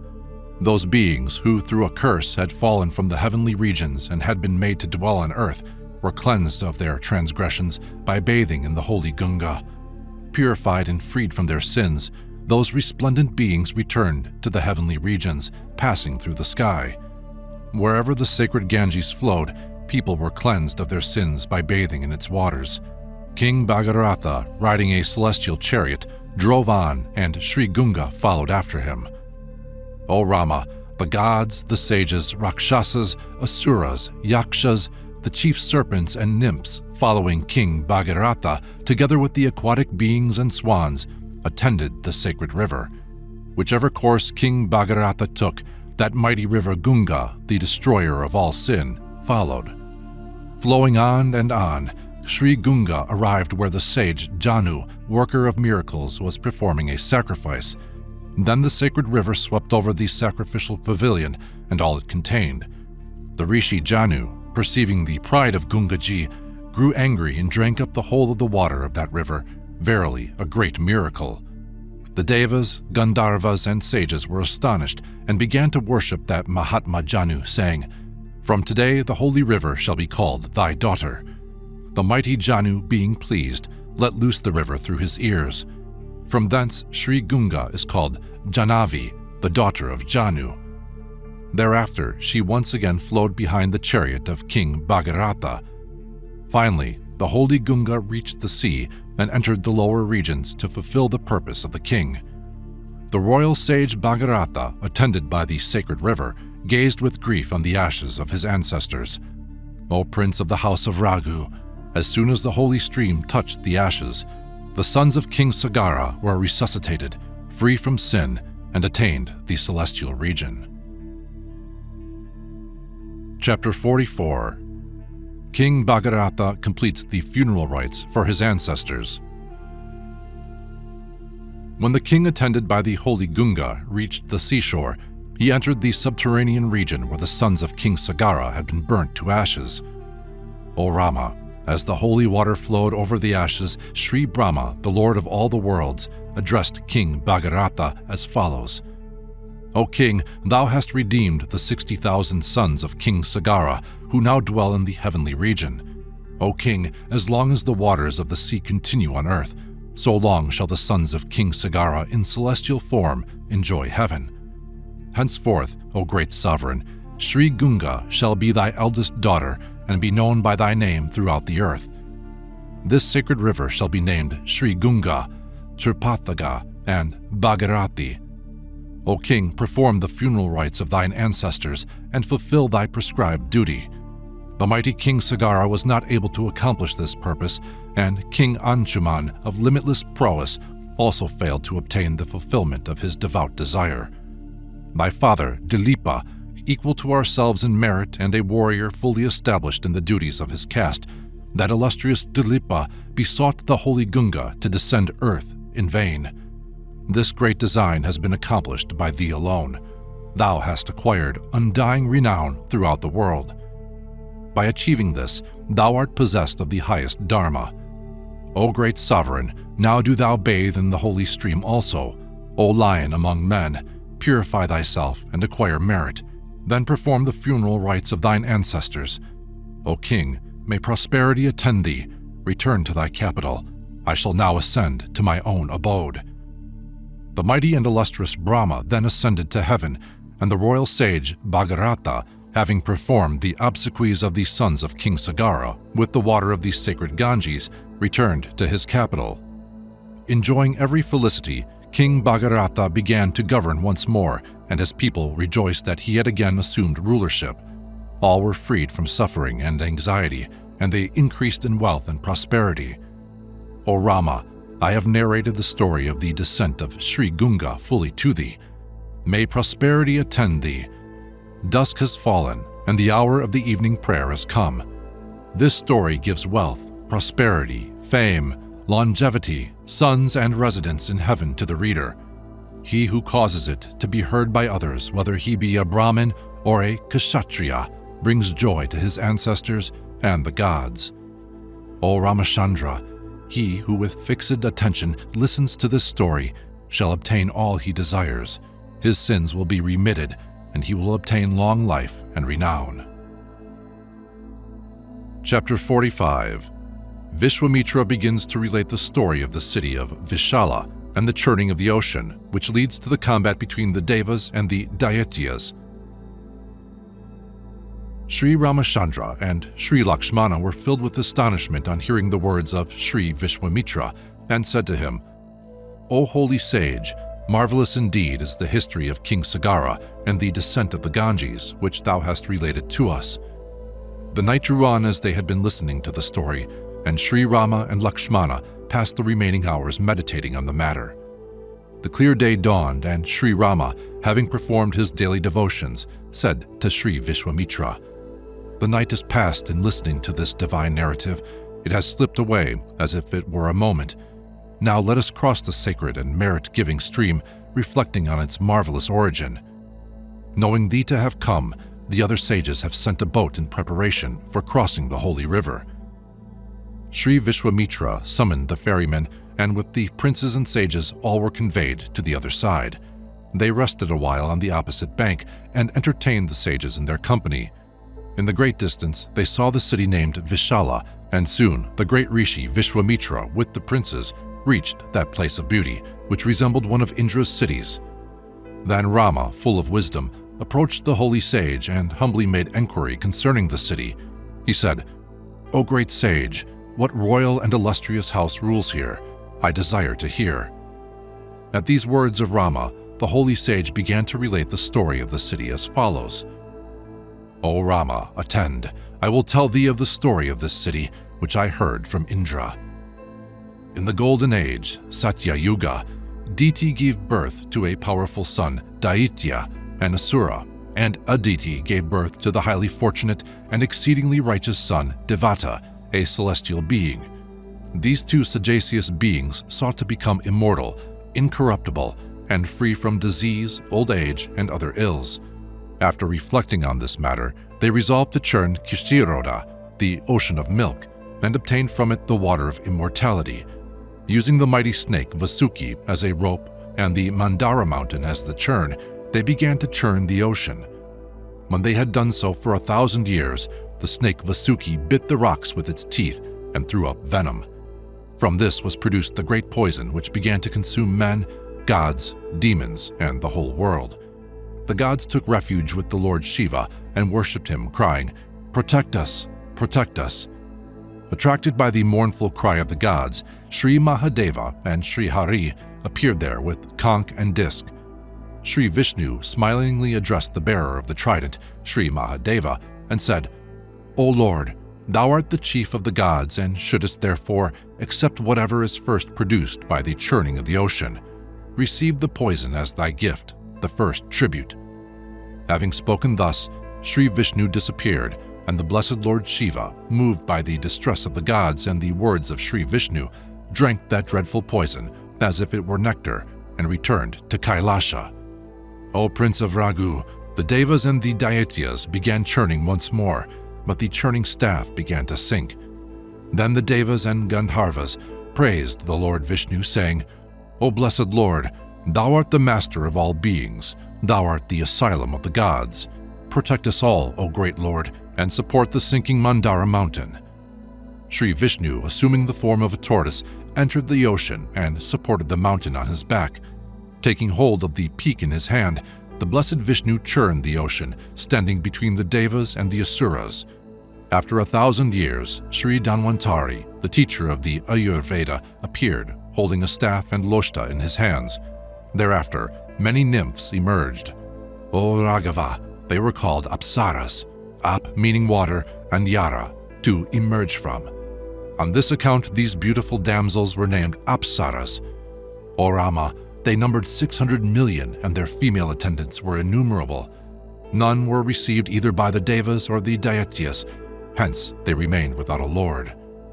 Then, O Prince, Varuni, the daughter of the god Varuna, was born. The sons of Aditi did not accept her, but the Asuras gladly did so. Those who rejected her were called Suras, or Devas, and those who received her became merry and were called Asuras. O Raghava, then the celestial horse, Ukchayasravas, and the jewel Kaustuba also rose out of the sea, and they were succeeded by the water of immortality. O Rama, the Devas fought with the Danavas for possession of the nectar, and the Daityas allied themselves with the Asuras in this struggle. Terrible indeed was this combat. After many had lost their lives in the fight, Sri Vishnu assumed the form of Mohini, a charming woman, the product of Maya, and stole the nectar from the combatants. Those who opposed the imperishable Vishnu were destroyed by him. In this conflict, the gods slew countless Daityas. Indra, after slaying the Asuras, became the king of the Devas, and with the help of the sages, began to rule with joy. Chapter 46. Diti undergoes severe austerities for the birth of a son. O Rama, learning that her children had been slain, Diti was much afflicted and approached her husband, Kasyapa, with the words, "O Lord, by thy powerful sons am I bereft of my children. I desire a son who will be able to destroy Indra, though to this end I must undergo great penance. Such austerities I will perform if thou wilt grant me a son that is mighty, valorous, strong-willed, and firm of purpose." The holy sage answered the afflicted Diti, saying, "Be it so. Remain chaste for 1,000 years. Thou shalt then bear a son capable of destroying Indra. By my grace, thy child shall be the ruler of the 3 worlds." Thus did the sage console Diti, and, blessing her, departed to practice penance. Diti retired contentedly to the forest of Kushapalava and began to undergo severe austerities. Indra then, coming there, paid reverence to her and began to serve her with humility, supplying her with fire, kusha grass, and other necessities, massaging her body when she became weak from the severity of ascetic practices. O Rama, Indra served Diti for 1,000 years, less 10 days. Then Diti joyfully addressed Indra, saying, "O Indra, thy father has promised to grant me a son after 1,000 years' penance. Thou shalt soon behold thy brother, whom I desire shall overcome thee. With him thou shalt share the 3 worlds and be happy. Have no anxiety." By this time the afternoon had come. Diti, overcome with sleep, placing her feet where her head had lain, carelessly assumed an impure posture. Indra rejoiced and laughed aloud. Entering her body, he cut the fetus into 7 pieces with his great mace.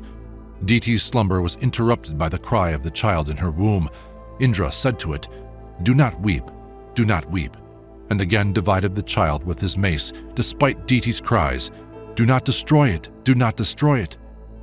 Then Indra paused in his murderous assault and, with extreme humility, addressed Diti, saying, "O Diti, thou wast impure through sleeping with thy feet towards the head of the couch. Thou didst thus occupy an improper posture. I have therefore severed thine unborn child into 7 parts, since he was to be the cause of my destruction. O Devi, pardon me." Chapter 47. The holy sage and the princes arrive at Vishala and are welcomed by King Pramati. Knowing the fetus to be divided into 7 parts, Diti was greatly perturbed and said to Indra, "Through my fault has this come to pass. O Indra, thou art in no wise guilty. This child being divided, for thy good and mine own, I declare that these 7 shall become the protectors of the 49 winds. These 7 sons of divine appearance shall be known as the Bala-Kanda winds. Let one wander about in the region of Brahma, another in the region of Indra, and the 3rd in space. Let the remaining 4 winds go anywhere under thy instructions. May they all be known by the name of Maruts, conferred on them by thee." With joined palms, the 1,000-eyed god Indra said in reply to Diti, "O Devi, it will assuredly come to pass as thou desireth. Thy sons shall wander about in the form of devas in the Tapovana forest." Thus reconciled and fully satisfied, the mother and son ascended to heaven. "Thus have I heard, O Rama, this is that Tapovana forest in which Indra formerly served his mother Diti. O lion among men, here a great city was founded by the righteous prince Vishala, the son of King Ikshwaku and Alambusa. O Rama, the mighty son of Vishala was named Hemachandra, and his son was the renowned Sushandra. O Rama, the son of Sushandra was Dumrashra, and his son was Srinjaya. The glorious Sahadeva was the son of Srinjaya, and the son of Sahadeva was the highly virtuous Krishashwa. The son of Krishashwa was Somadatta, and his son was Kakusta. The most illustrious and invincible of warriors, King Pramati, the son of Kakusta, is the present ruler of Vishala. By the grace of King Ikshwaku, all the rulers of Vishala are long-lived, virtuous, and mighty. O Rama, let us pass the night here, and tomorrow we will wait upon King Janaka." When the powerful King Pramati heard of Sri Vishwamitra's arrival in his kingdom, he went with his spiritual preceptor and relatives to welcome him. With joined palms, they offered him due worship and inquired as to his welfare. The king said, "O Muni, today I am indeed fortunate that thou hast been gracious enough to visit my kingdom. None is more blessed than I." Chapter 48. They come to Gautama's hermitage, and Vishwamitra relates its story. King Pramati, having inquired as to the well-being of Sri Vishwamitra, said, "O holy sage, may the Lord protect those 2 youths. Be gracious enough to tell me who they may be." These princes, equal to the gods in power, walking with the gait of an elephant, fearless as lions or bulls in combats, whose eyes resemble lotuses, who are armed with swords, bows, and quivers, who rival the heavenly Aswins in beauty, and who in the flower of their youth appear like gods, visiting the earth. Why are they traveling on foot? Whose sons are they? Why are they come? enhancing the earth as the sun and moon illumine the sky, their manner of address and bearing showing them to be kinsmen. Why are these two heroes of high descent bearing mighty weapons found on this hard path? I long to hear." Sri Vishwamitra related to the king the whole story of the visit to the Siddha ashrama and the slaying of the Asuras. The king was highly gratified to meet the princes, and perceiving them to be virtuous, entertained them with the greatest respect. Sri Ramachandra and Lakshmana, having received hospitality from King Pramati, passed the night there. The following day, they left for Mithilapuri, the capital of King Janaka. When they beheld the city at a distance, they cried out, how beautiful it is!" Thereafter, finding a charming hermitage which was uninhabited, Rama inquired of the Rishi Vishwamitra as follows, "O sage, how can it be that this beautiful hermitage is unfrequented? O Lord, tell us whose has been this hermitage?" Sri Vishwamitra, chief among the eloquent, answered Rama, saying, "O Prince, hear the true story of this hermitage. I will relate to thee who was its author and how he cursed it in anger. O Rama, this place, a source of wonder even to the gods, belonged to the Rishi Gautama and resembled the abode of the celestials. Here with Ahalya, the sage practiced yoga for thousands of years. O Rama, one day the sage, having gone to a distant place, Indra, finding Ahalya alone, assumed his form and said to her, "O fair one, I am overcome by desire. Let us carry out our conjugal duty." O Raghava, though Ahalya recognized Indra disguised as her lord, yet she acceded to his request. Then Ahalya addressed Indra, saying, "O Indra, I am highly gratified. Now depart quickly unobserved. O chief of the gods, preserve me and thyself from Gautama." Indra laughed and answered, "O thou of beautiful waist, today I rejoice. I will now depart for my own region." On this, he sought to leave the hut of Ahalya. O Rama, at that instant he observed the Rishi Gautama entering the hut, and he became agitated and anxious. Seeing the holy sage unconquered by devas or danavas, endowed with the power of yoga, drenched with holy water, shining like fire, holding the sacred fuel and kusha grass in his hand, Indra was terrified, and he grew pale.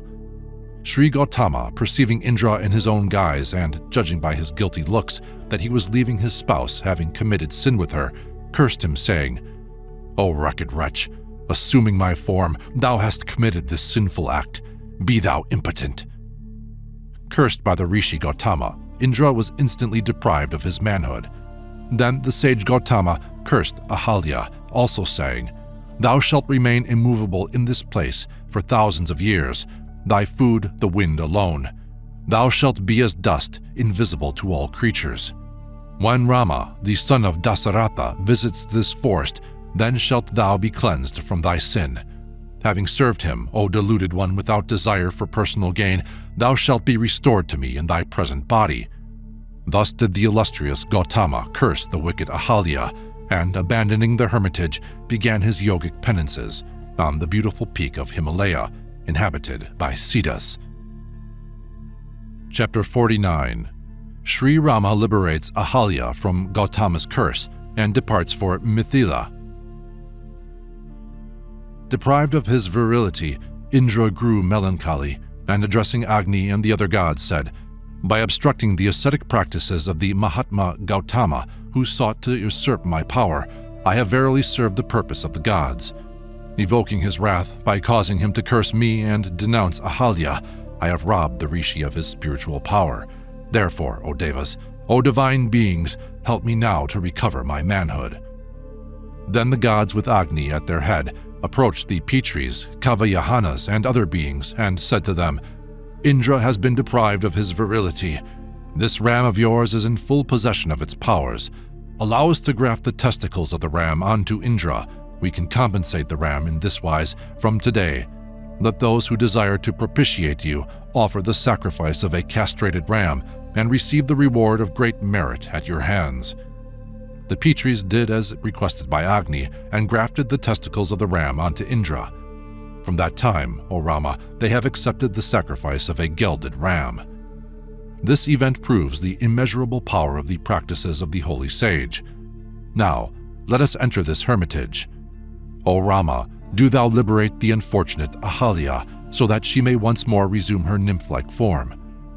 Sri Rama accepted the command and entered the hermitage, preceded by the sage Vishwamitra. There they beheld Ahalya by virtue of her yogic practices. Unperceived by devas, asuras, or men, it seemed as if Brahma had created her with his own hands as a great mistress of occult powers.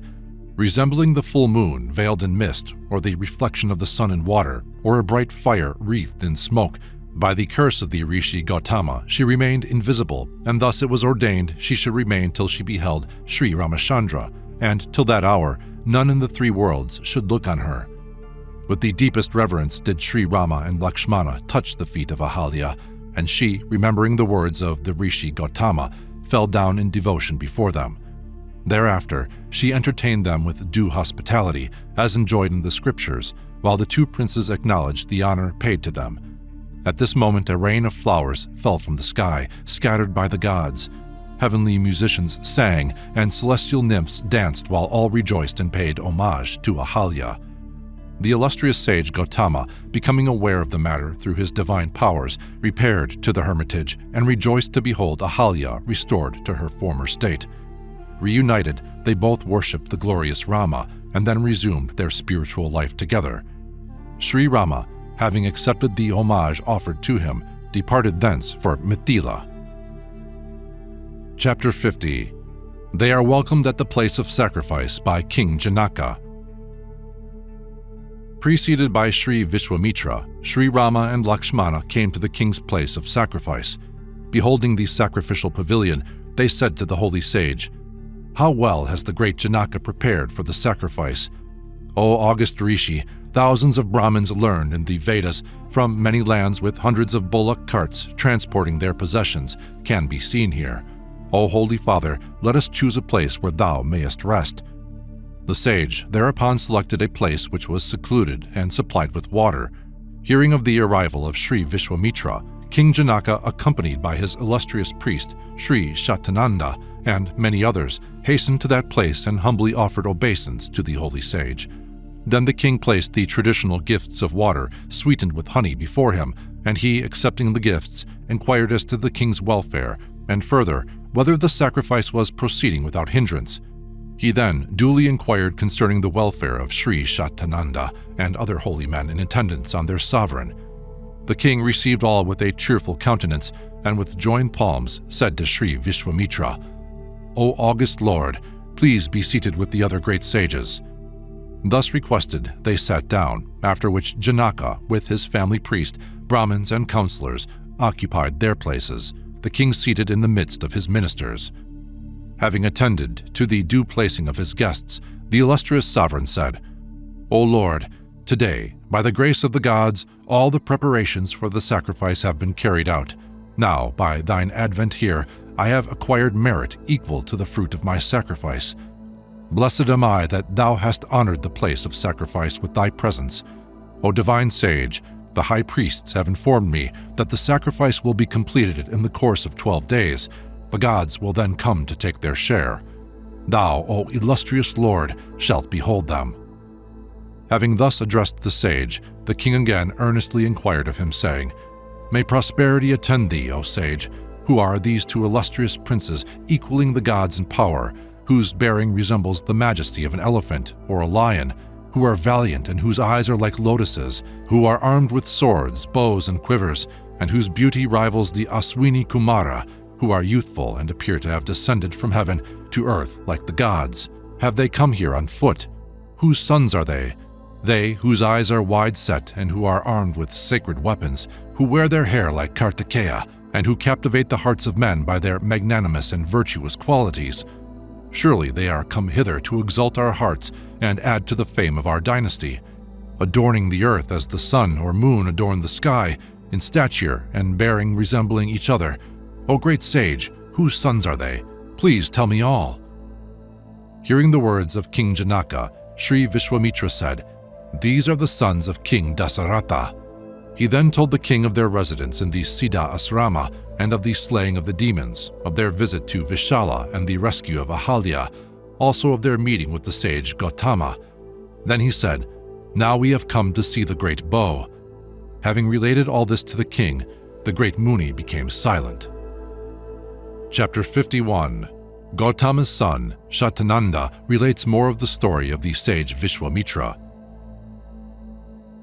Having heard the words of the wise Vishwamitra, Sri Shatananda, the eldest son of the sage Gautama, resplendent by virtue of his practice of yoga, was filled with wonder and delight, and beholding Sri Rama was astonished.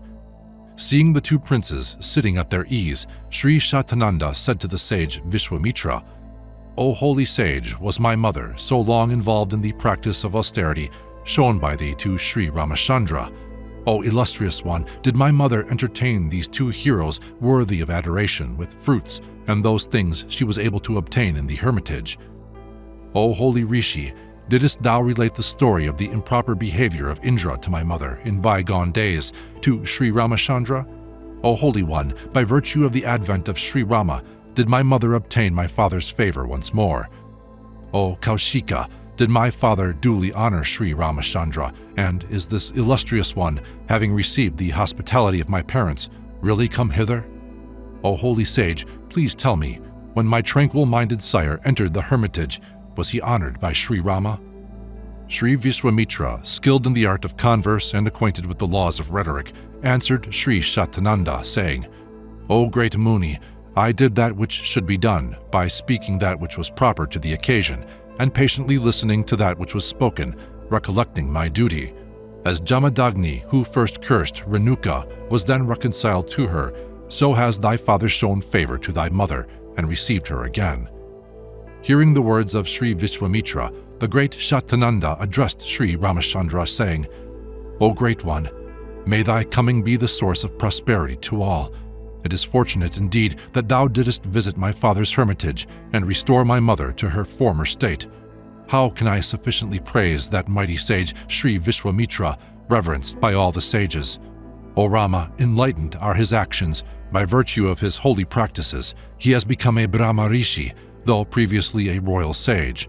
Among Brahma Rishis he is unique. He is known to me as one who is ever concerned with the good of all. O Rama, none is equal to thee on earth, since thou art protected by so great a sage as Vishwamitra. Here will I relate the story of the great Kaushika to thee. In the past, this holy sage was a virtuous monarch, versed in all branches of learning, delighting in the welfare of his subjects and the destroyer of his foes.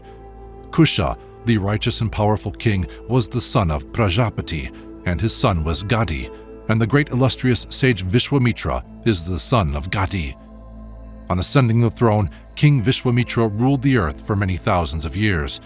At a certain time, King Vishwamitra, assembling his army, set out to range the earth. O Rama, he passed through many cities and kingdoms and crossed innumerable rivers, mountains, and forests, visiting many hermitages till he came to the one belonging to Sri Vasista. This hermitage was thickly planted with many branched trees with dense foliage, in which birds of every kind dwelt. Many species of beasts frequented that place, and the Siddhas also came there. Devas, Gandharvas, and other celestial beings added to the peace and beauty of that hermitage by their presence. Beautiful birds flew about, and peaceful deer wandered here and there. Many learned Brahmins also dwelt in that hermitage. Brahmin sages and also celestial rishis inhabited that place, so that it shone like fire by virtue of their presence. This hermitage sheltered many great Vedic scholars equal to Brahma, some living only on air, some on water, some on dry leaves. Other sages lived on fruit and roots, and there were, in addition, thousands of brahmacharis fully self-subdued. Each sage observed the sacred traditions, performing his morning and evening devotions, repeating the silent prayer, japa, offering water to the spirits of his ancestors, and pouring oblations into the sacrificial fire. Many retired householders practicing yoga dwelt there with their wives. Verily, that hermitage resembled the abode of Brahma, and the great and powerful King Vishwamitra rejoiced to behold it. Chapter 52.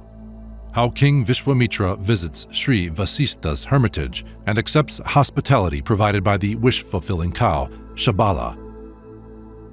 Beholding the hermitage, the mighty Vishwamitra, filled with joy, bowed with great humility to Sri Vasista, who was engaged in the telling of his rosary. Sri Vasista welcomed the king and bade him be seated, and he, having done so, was offered the fruits and roots that grew in that place. Honored by the holy sage, King Vishwamitra inquired of him if all were well with the sacrifice, his spiritual practices, and his disciples. Sri Vasista related to him all that concerned his welfare and the welfare of those in the hermitage, even to the trees themselves. Sitting at ease, Sri Vasista said to King Vishwamitra, eminent among yogis and a son of Sri Brahma himself, "O king, is it well with thee in all ways? Dost thou give satisfaction to thy subjects in accordance with the law of righteousness? And dost thou rule and protect thy people according to the spiritual law? Is thy revenue justly received and increased? Is it judiciously administered and distributed to those who are eligible and deserving? Are thy servants remunerated at the proper season? Do thy subjects willingly obey thee? O sovereign, hast thou subdued thine enemies? O sinless king, is it well with thine army, thy treasury, thy friends, thy sons and grandsons?" In reply to these questions, King Vishwamitra humbly answered, "All is well, my lord." Conversing pleasantly together for a long time, recounting the ancient traditions to each other, they thus promoted their mutual delight. O prince of the house of Raghu, when King Vishwamitra paused, Sri Vasista said to him smilingly, "O king, although thou hast with thee a large retinue, yet it is my desire to offer thee hospitality together with thine army. Be pleased to accept it. Since thou art a distinguished guest, it is meet that I should do all within my power to entertain thee. Therefore, be gracious enough to receive the little I have to offer." King Vishwamitra answered, "O Lord, thy gentle and pleasing words are sufficient entertainment. Moreover, thou hast already presented me with fruits and the clear water of thy hermitage. By meeting with thee alone am I sufficiently honored. O supremely wise one, it was proper that I should offer obeisance to thee. Now thou hast entertained me, allow me to offer thee salutations and depart." The great sage declined to accept the king's refusal of his offer and still insisted that he should entertain him. Then Vishwamitra said, "Be it according to thy pleasure, my lord. I will do as thou desirest." At these words, Sri Vasista sent for his favorite spotted cow, Kamadinu, and said to her, "O Shabala, draw near and listen to me. I desire to offer hospitality to the king and his army. O dear one, thou art the wish-fulfilling cow and can accomplish anything. Therefore now prepare splendid dishes which will be pleasing to them, of the 6 kinds of taste. Produce speedily whatever food can be eaten, drunk, licked, or sucked." Chapter 53. The king desires to possess Shabala, but Sri Vasista will not give her up. The cow Shabala provided for the needs of all according to the instructions of Sri Vasista. Sugarcane, sweets of various kinds, honey, crushed barley, wine, and other excellent drinks, hot rice in heaps as high as mountains, milk, curry, and other fare combining the 6 tastes and countless other dishes with sweets made of jaggery were distributed. Each was wholly satisfied and delighted with the hospitality of Sri Vasista, who accorded to all the companions and retainers of King Vishwamitra the full extent of their desires. The king with his family priests, ministers, and attendants, partaking of the feast offered with generosity and respect by the great sage, was highly gratified. When all the counselors and personal attendants and the army had received full hospitality, the king, wholly satisfied, said to Sri Vasista, "O holy sage, thou hast entertained me royally. Please hear what I have to say, O eloquent one. O Lord, give me the cow Shabala in exchange for 100,000 excellent cows. Shabala is a jewel, and by a king should jewels be enjoyed. According to the natural law, this treasure should therefore be mine." Sri Vasista answered saying, "O king, I will not part with Shabala in exchange for 10 million cows, still less for 100,000. If thou didst offer me mountains of silver yet, would I refuse to give thee Shabala, for she must remain in my hermitage. O king, as a righteous man cares for his good name, so do I for Shabala. She helps me to satisfy the devas, the pitris, and other beings. My sacred fire sacrifice and other Vedic rites, besides the various branches of learning, depend on Shabala. O great ruler, indeed I cannot relinquish this cow. She is my all, and she fulfills all my needs. For these and numerous other reasons do I refuse to yield the cow to thee. O king, verily, I will not part with Shabala." The words of Sri Vasista merely increased the king's desire, and he, under great emotion, declared with passion, "O great Muni, I will give thee 14,000 elephants adorned with golden trappings, ornaments, and goads, and in addition I will give thee 108 chariots made of solid gold, each driven by 4 milk-white horses. At the same time I offer thee 11,000 well-trained horses, each with a golden harness, and further 10 million cows of varied colors that are young and healthy. O give me Shabala, and I will give thee in exchange as much gold as thou desirest. Grant me Shabala, I implore thee, and accept my gifts, O sage." Then the wise Vasista said, "Under no condition can I part with Shabala, O king. She is my jewel and my wealth. She is my very life, my all in all, and she furnishes me with alms and all I require for sacrifice. In brief, O king, Shabala is the source of my spiritual life, and I will never give her up." Chapter 54. King Vishwamitra attempts to carry her away by force.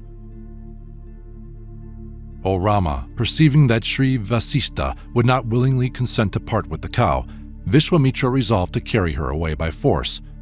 O Raghava, while Shabala was being forcibly carried off, distracted with grief, she began to reflect thus, "Why has the holy Vasista abandoned me?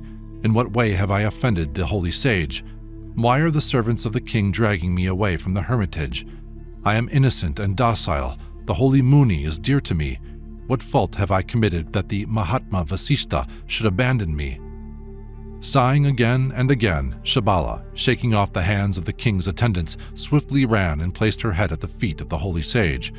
Standing before Sri Vasista, shedding tears and lamenting loudly, she cried, "O Lord, O son of Brahma, hast thou verily abandoned me?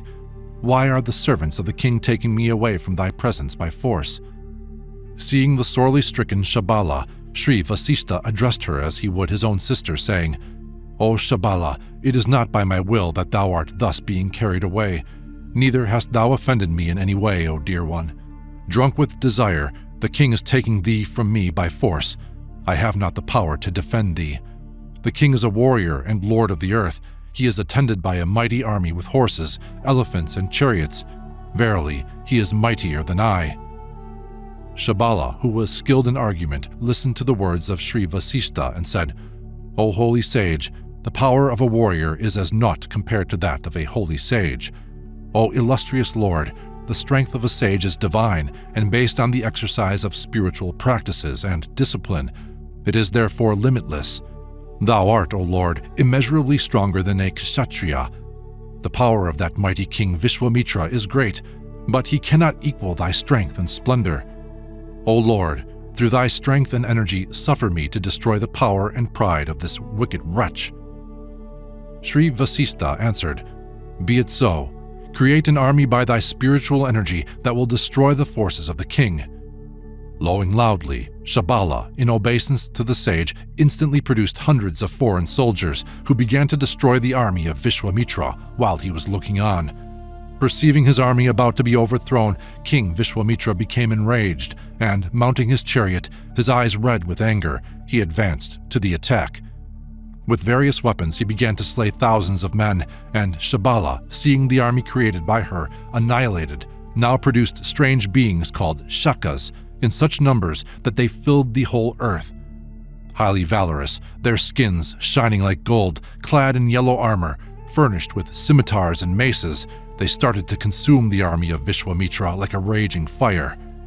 Then, the great Vishwamitra, with the aid of yogic weapons, began to create disorder in the ranks of the forces produced by Shabala. Chapter 55. Shabala creates an army which annihilates Vishwamitra's forces. As the mighty warriors fell, pierced by the weapons of Vishwamitra's forces, Sri Vasista said to Shabala, "O Shabala, create more warriors by the power of yoga." Shabala, lowing loudly, produced well-armed soldiers from her feet and udders, and from her hair and thighs were born the extraordinary warriors Harita and Kirata. By these, the whole army of Vishwamitra, consisting of elephants, horses, and chariots, was instantly destroyed. Beholding their entire army exterminated by the power of Sri Vasishtha, King Vishwamitra's 100 sons, bearing mighty arms and with various thought-propelled weapons, rushed angrily at the holy sage Vasishtha.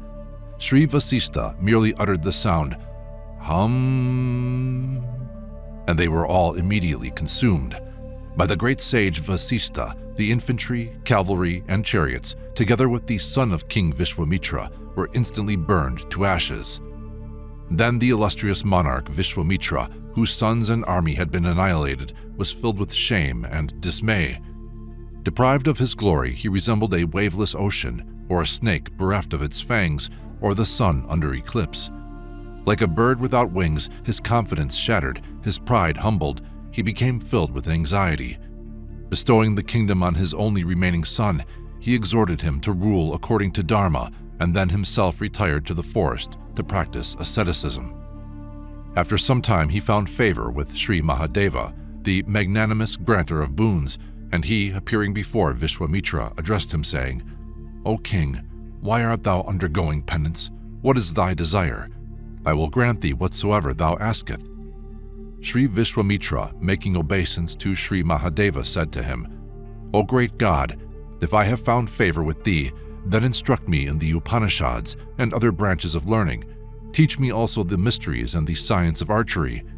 Whatever weapons are known to the Danavas, Yakshas, Asuras, and other beings, let them be revealed to me by thy grace."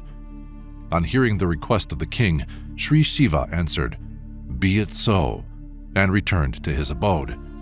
King Vishwamitra, having acquired the various weapons from Mahadeva, became as happy as the sea at the time of the full moon. He now resolved to subdue the sage Vasishtha and regarded him as his captive already.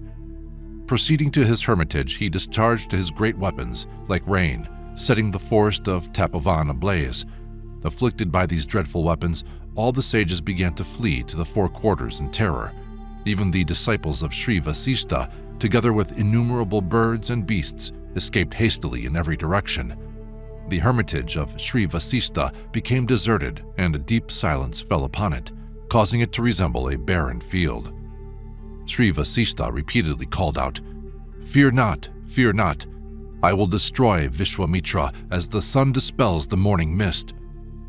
Then the great sage Vasishtha, foremost among those who practice silent prayer, angrily addressed Vishwamitra, saying, "Thou hast destroyed my ancient and auspicious hermitage. O wicked and deluded wretch, thou thyself shalt be destroyed." Snatching up his staff equal to the rod of Yama, he advanced like a naked flame. Chapter 56. Sri Vasishtha, by his spiritual strength, conquers Vishwamitra, who then engages in penances. Hearing the harsh words uttered by Sri Vasishtha, Vishwamitra, raising the fire weapon, cried, "Stay! Beware!" Then Sri Vasishtha, lifting up his Brahma staff in wrath, exclaimed, "O vilest of warriors, here I stand. Let loose all thy weapons, not expecting those propelled by thought which thou hast obtained from the Lord Shiva. O son of Gadi, today I will deprive thee of all these weapons. How can thy power as a warrior compare with that of a divine sage? O stupid wretch, behold my divine energy." So saying, Sri Vasishtha quenched the dangerous fire weapon hurled at him by Vishwamitra as water quenches fire. Then the son of Gadi let fly other dangerous weapons upon the holy sage, the Varuna, the Rudra, the Indra, the Pashupata and Ishika weapons, together with the Manava, Mohana, Gandharva, Swapana, Drimbana, Vyadana, Santapana, and Vilapana, the Soshana, Dharana, and the terrible Vatra, the Brahma Pasha and Kala Pasha, the Varuna Pasha and the priceless Pinaka, and also the missiles Shushka and Ardra, the Danda weapon and the Piyasha, the Kraucha and the Dharma discus, the Kala discus and the discus of Vishnu, also the weapon Vayuvya, Mathana, and Hayashira did he discharge upon the great sage with the two Shaktis, the Kankala, Mushala, Vidyahara, Kala, the trident Kapala, and the Kankana. All these did he hurl at the holy sage. Then Sri Vasistha accomplished a great marvel and by means of his staff alone destroyed all the weapons of Vishwamitra. Seeing these weapons rendered ineffectual, Vishwamitra raised the Brahman Astra. At this, Agni, the divine sages, and the celestial beings were seized with terror, and the three worlds shook with fear. But by means of his spiritual power and the study and practice of Brahman Vidya, Sri Vasistha subdued the Brahmanastra. As Sri Vasistha consumed this tremendous weapon, his charming and pleasing mien became terrible, and from each pore of his body shafts of light shot forth, while the staff of the holy sage, shining like fire, burst into flame. All the sages now began to praise Sri Vasistha, saying, "Thy power is without equal and ever productive of good. By the power of thy yoga, pacify the Brahman Astra." O holy sage, thou hast humbled the pride of Vishwamitra. O great ascetic, be pacified, that we also may be delivered from fear. Thus addressed, Sri Vasistha assumed his accustomed mien, and Vishwamitra, being defeated, sighing heavily, exclaimed, "Woe, woe to the might of a warrior! The real power is the spiritual power. Sri Vasistha, by his spiritual strength, has fully conquered mine. I will, therefore, abandon my warlike nature and seek to obtain Brahmanhood." Chapter 57. Sri Vasistha refuses to help King Trishanku enter heaven in his physical state. The heart of Vishwamitra was heavy, remembering his disgrace, and he was filled with remorse at having borne enmity to Sri Vasistha. O Rama, with his queen, he went to the southern quarter and began his great ascetic penance there. After a long time, 4 sons were born to him, each a devotee of truth, who were virtuous and of great military prowess. Their names were Havisyanda, Madhusyanda, Driranetra, and Maharatha. Having practiced severe austerities for 1,000 years, the grandsire of the world, Sri Brahma, appeared before Vishwamitra and said, "O son of Kaushika, thou hast surpassed the royal sages in thy great asceticism. Thou shalt therefore be numbered among them." Having thus spoken, Sri Brahma went with the gods to Brahmaloka. Vishwamitra was filled with shame and with bowed head, overcome with grief, thus spoke, "Alas, in spite of prolonged austerities, the gods still hold me to be a royal sage. I deem this state no reward for the penance I have undergone." O Rama, with renewed resolve, Vishwamitra, preeminent in the field of endeavor, began his life of mortification anew. At this time, the great king Trishanku of the house of Ikshwaku, fully self-subdued and a lover of truth, resolved to initiate a sacrifice in order to enter heaven in his physical body. Summoning the holy sage Vasistha, he communicated his intention to him, but the Mahatma Vasistha, having duly considered the matter, said, "O king, this cannot be." Discouraged by Sri Vasistha and for the purpose of fulfilling his design, the monarch went southwards to where the sons of Sri Vasistha abode, leading lives of purity and asceticism. When King Trishanku beheld the sons of his own guru, that great and illustrious sage, he was full of shame, and with bowed head offered salutation to them, addressing them in great humility, saying, "O protectors of those who seek refuge in you, I come to seek your aid. O holy ones, I besought your sire to assist me in the observance of a sacrifice, and he discouraged me. I have therefore come to seek your help in the matter. O sons of my holy guru, I offer salutations to you. Again and again I bow down to you, O holy ones, and beseech you to officiate at the proposed sacrifice, which I desire to undertake for the fulfillment of my design, namely, that I may ascend to heaven in my embodied state. Discouraged by the holy teacher Vasistha, I consider that you alone are able to assist me. Should you refuse me, there is none in whom I may take refuge. The kings of the house of Ikshwaku have always sought guidance of their spiritual preceptor in time of need, and the holy and learned sage Vasistha has ever upheld the dynasty, and following him, you alone are my instructors. Chapter 58. The king appeals to Sri Vasistha's sons to conduct the sacrifice. They curse him, and he appeals to Vishwamitra. O Rama, hearing the words of the king, the 100 sons of Sri Vasistha were filled with wrath and said, "O thou evil-minded wretch, discouraged by thy spiritual preceptor, how dost thou dare to seek our aid? O king, we know thee to be an ignorant man. Sri Vasista is able to advance the sacrifices of the three worlds. Verily, thou art no true disciple of such a sage. Shall we render void the utterance of our great sire?" Hearing these harsh words, the king replied, "Discouraged by my guru and now by you, I shall seek elsewhere for aid. May all be well with you." The sons of the great sage were enraged on hearing these words spoken in defiance and cursed the king, saying, "Mayest thou become one of the fallen caste."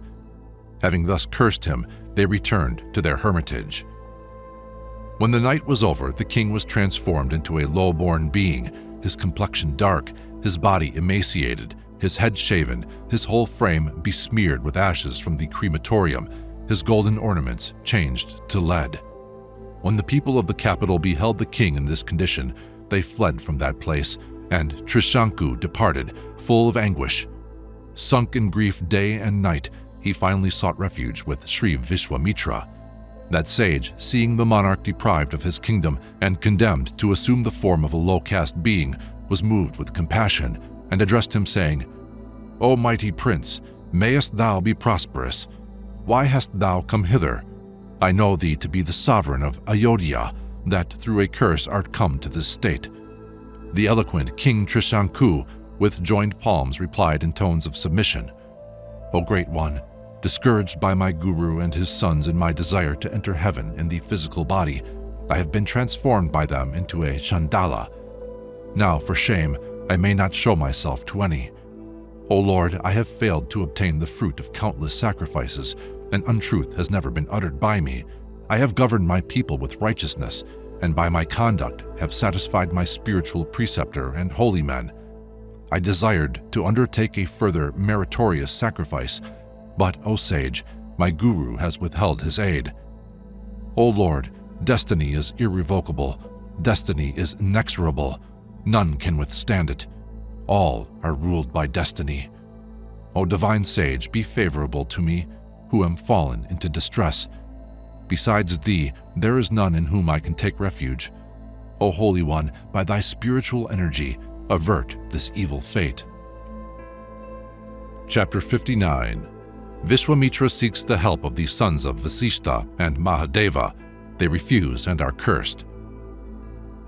Sri Vishwamitra heard the appeal of the fallen sovereign and in sweet accents spoke words of comfort, saying, "O king, thou art welcome. I know thee to be wholly virtuous. I will be thy refuge. Fear not. I shall invite hither the learned and pious Brahmins who will assist thee in the performance of thy sacrifice. This thou shalt accomplish and obtain heaven in the form imposed on thee by thy guru. O king, having taken refuge in me, consider thy purpose already accomplished." Having uttered these words, Sri Vishwamitra commanded his sons to prepare all things for the sacrifice. Summoning his disciples, he said to them, "Bring hither the pious and learned Brahmins and the sons of Sri Vasishta also. May they come with their disciples, their friends, the learned and the priests. If any disregard my word, let it be reported to me." In obeisance to the sage, the disciples set out to every quarter, summoning the sages and learned men from many lands. Returning, they approached Vishwamitra and said, "O Lord, at thy command the holy sages are coming hither. Some are already come, Mahadeva accepted." But the sons of holy Vasishta, transported with rage, uttered harsh words of which we will tell thee.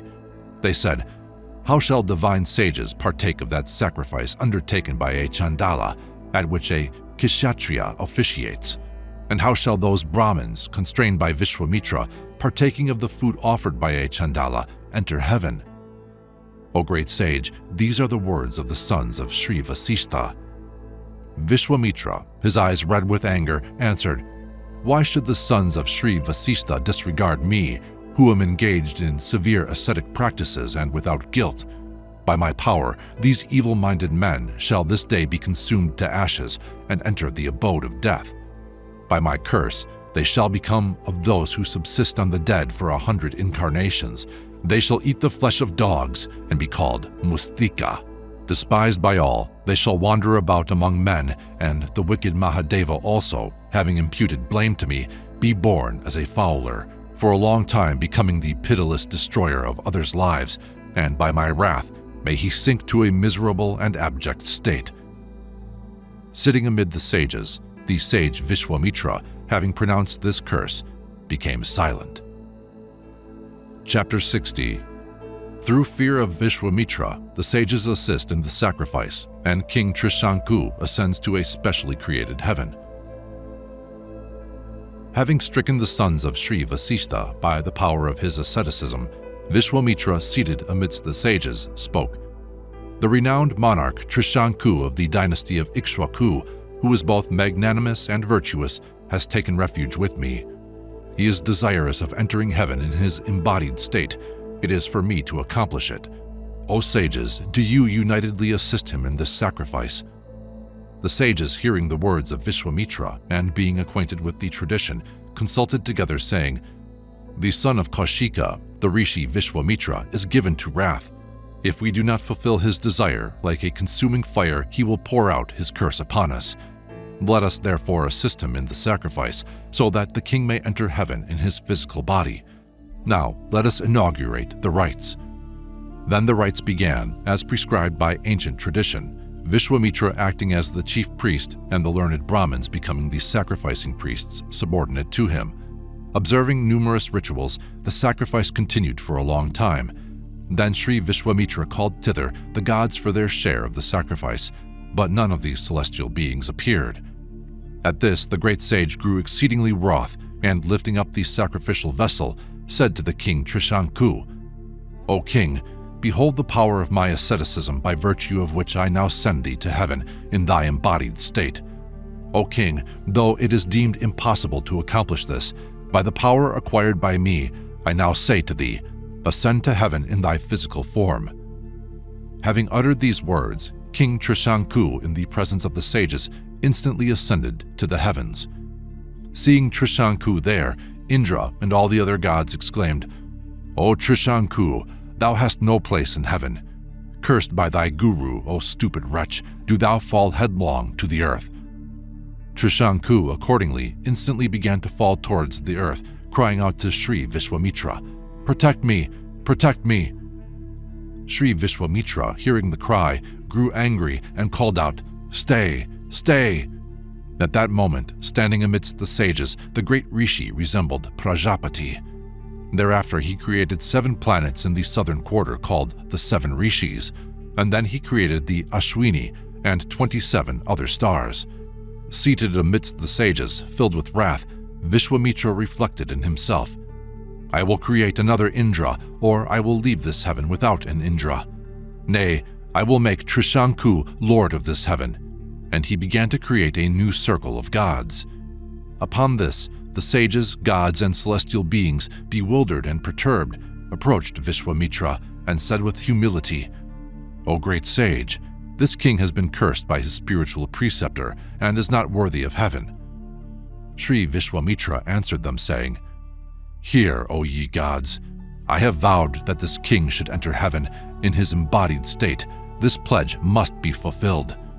To this end I have created the pole star and other planets, and this heaven will abide as long as the former heaven endures. As also the gods created by me, it becomes you, therefore, to confirm what I have promised." The gods, in awe, having heard these words, answered, "Be it so, O illustrious rishi. The heaven created by thee shall endure beyond the path of Vishwanara, and let Trishanku, suspended head downwards, remain as if immortal among these shining stars. As the stars attend on famous and successful men, so let these brilliant luminaries created by thee attend on King Trishanku." Sri Vishwamitra, extolled by the gods, acquiesced in their proposal. After this, O Rama, the gods and the ascetics who had attended the sacrifice returned to their own regions. Chapter 61. King Ambarisha's sacrificial horse is lost, and he seeks a human victim. O Rama, when Vishwamitra saw the sages departing, he said to the dwellers of the Tapavana forest, "In the southern region, great obstructions have hindered my penances. I shall therefore go to another quarter to perform austerity. To the west of this place, at the sacred spot named Pushkara, there is a large and beautiful forest where I shall continue my practices undisturbed. Reaching that place, the great sage, engaging in occult practices, subsisted on fruit and roots.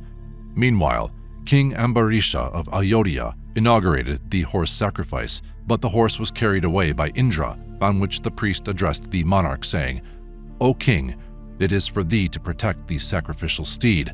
The horse has been stolen away owing to thy negligence. Therefore, provide another or seek a human victim, so that the sacrifice may be accomplished without further hindrance." Hearing these words, the renowned monarch offered thousands of cows to whosoever could find either a horse or human being. Seeking the sacrificial beast, the illustrious sovereign passed through many countries, cities, and forests, and entered hermitages and sacred places. At length, the king Ambarisha beheld Richika the sage, with his sons and wife dwelling on the mountain Brigatunga. Making obeisance to him, the king honored him in various ways and inquired as to his welfare. He then said to him, "If it be agreeable to thee, grant me one of thy sons in exchange for 100,000 cows. After searching many countries, I have not found either a horse or a human victim for the sacrifice. Lord, do thou therefore deliver thy son to me and accede to my request." Richika answered, "O king, I will never bestow my eldest son on any." His wife then said, "My lord does not wish to part with the eldest son, but the youngest son, Shunaka, is dearest to me. I shall not part with him. O great Muni, the eldest son is beloved of his father, and the youngest is dear to his mother. Therefore these two should not be taken away." O Rama, the middle son, whose name was Shunashafa, hearing these words, spoke thus, "My father does not wish to part with his eldest son, nor my mother with her youngest. Therefore take me, O king." O Rama, the king gave the sage Richika 100,000 cows in exchange for Shunashafa, and, mounting his chariot, started with him on his homeward journey. Chapter 62. Shunashafa, the human victim, seeks and obtains help from Vishwamitra. O Rama, the illustrious king Ambarisha, accompanied by Shunashafa, having in the afternoon reached Pushkara, rested there. While the king rested, Shunashafa, going to a certain spot, beheld Sri Vishwamitra, his maternal uncle, engaged with other sages in the performance of spiritual practices, and he, sorrowful, thirsty, and fatigued, fell at the feet of the sage and said, "O Lord, for me there is neither father, mother, relative, nor caste. O peaceful sage, O sovereign among ascetics, I take refuge in thee. In the name of Dharma, deliver me. Thou canst protect the whole world, how much more one so insignificant as myself? Do thou assist the king in the completion of his sacrifice, that it may be accomplished without hindrance, and may I live and by means of my spiritual practices obtain heaven. Thou art my master, who am masterless. Protect me, wretched as I am, as a father protects his child." Sri Vishwamitra, hearing the piteous words of Shunashafa, addressed his own sons, saying, "O my sons, that world for which fathers beget their children is at hand. This child is the son of the sage Richika and has taken refuge in me. Let us protect his life.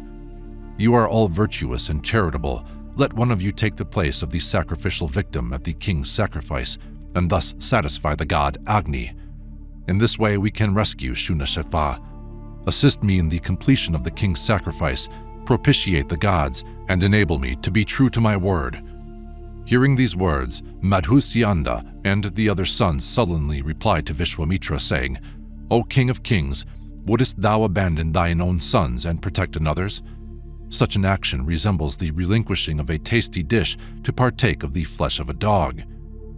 Hearing this reply, Sri Vishwamitra grew angry, and his eyes inflamed with wrath, he said, "Your speech is arrogant, and contrary to Dharma. It is a violation of filial affection. I regard you all as insubordinate, therefore I now curse you. Like the sons of Sri Vasistha, may you fall from your high caste, and eating the flesh of dogs, wander about in the world during the period of 1,000 years." Having thus cursed his sons, the Muni, offering Shunashafa his protection, thus instructed him, "O son of a sage, At King Ambarisha's sacrifice, allow thyself to be bound, adorned with the red garland, besmeared with sandalwood paste, and tied to the sacrificial post. I will impart on thee 2 mantrams, which, when repeated, will deliver thee." The holy sage then carefully instructed him in these sacred formulas. Thereafter, Shunashefa approached the king and said, "O illustrious monarch, now enter upon the initiation without delay and accomplish the performance of thy sacrifice." The king, filled with joy, went without delay to the sacrificial pavilion. With the consent of the officiating priest, the king now dressed Shunashefa in red attire and tied him to the post as the consecrated victim. Being bound, Shunashefa began to praise Upendra by reciting the mantrams he had been given by Vishwamitra. Indra, pleased with the worship of Shunashefa, bestowed the blessing of long life on him. O Rama, then did the king complete the sacrifice and obtain the desired fruit from Indra.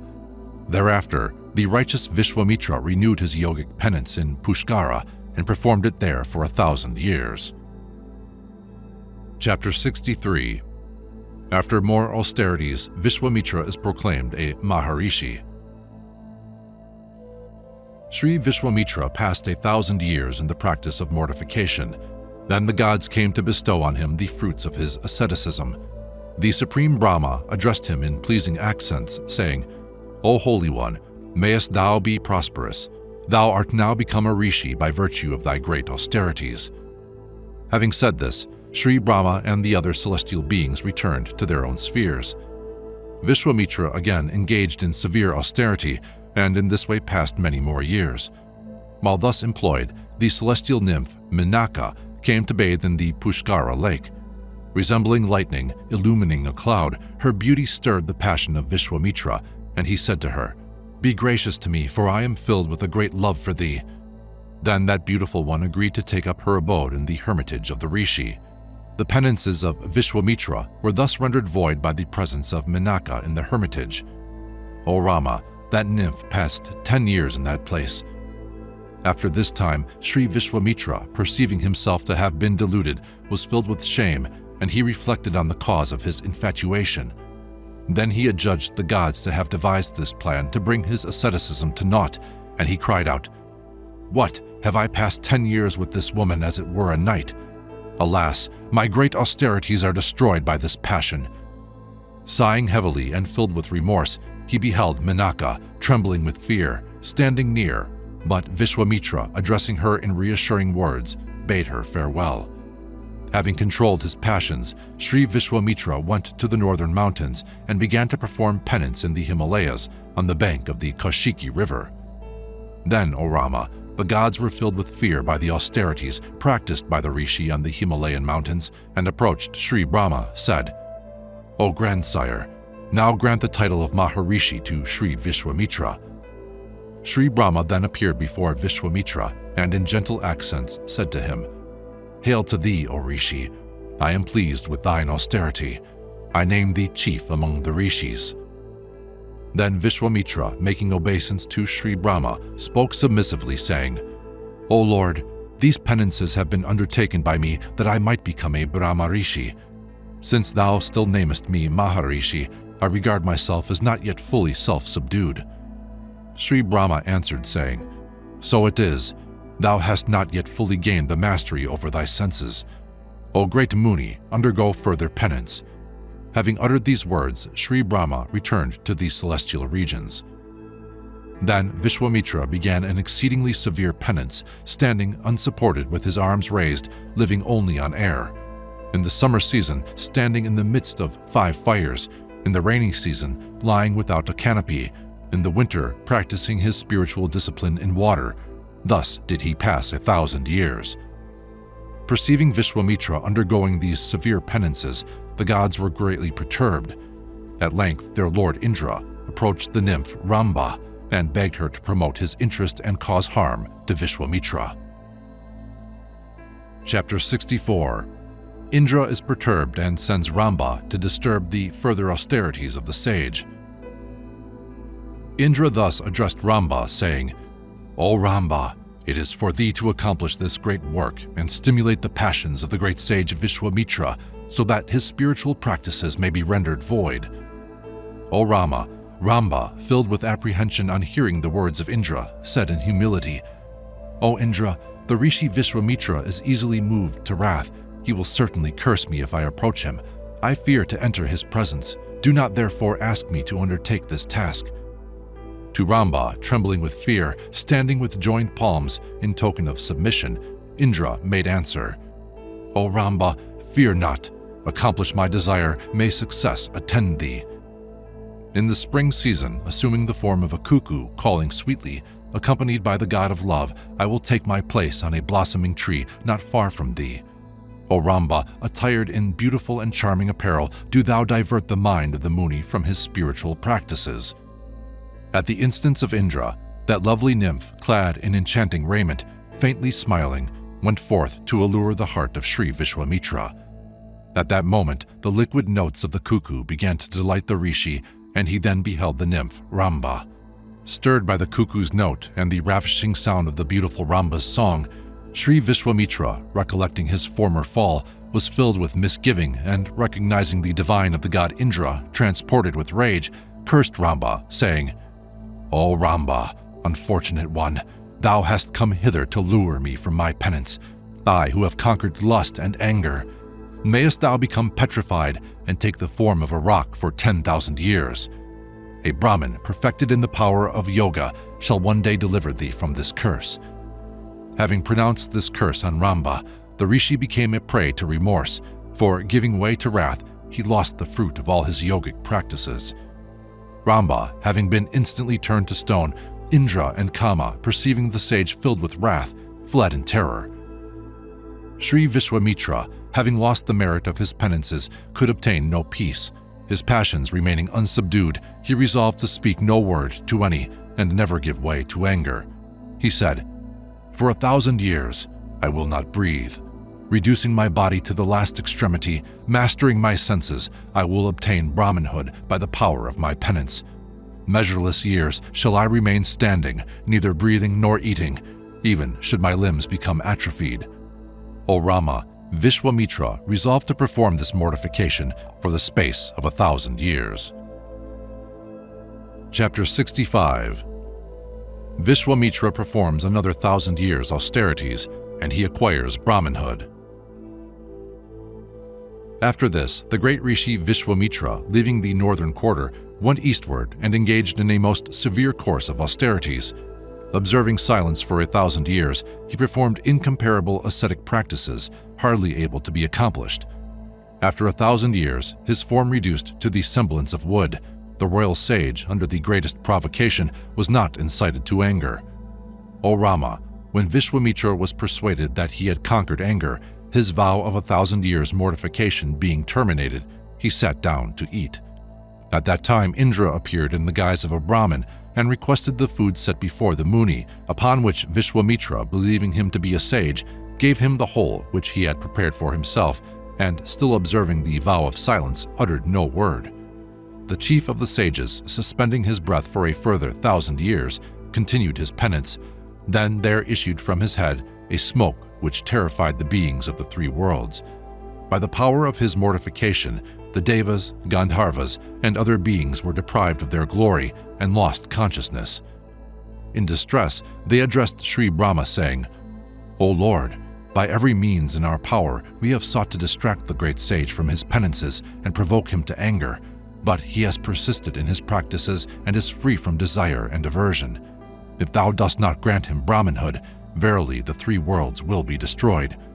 None can find rest anywhere. The seas are drying up, and the mountains are riven by the power of his austerities. The sun is deprived of its splendor, the earth is agitated, and the wind stirs not. O Lord, we cannot move him from his resolve. On account of this peril, men like atheists have given up the performance of charitable deeds. Nowhere is peace to be found.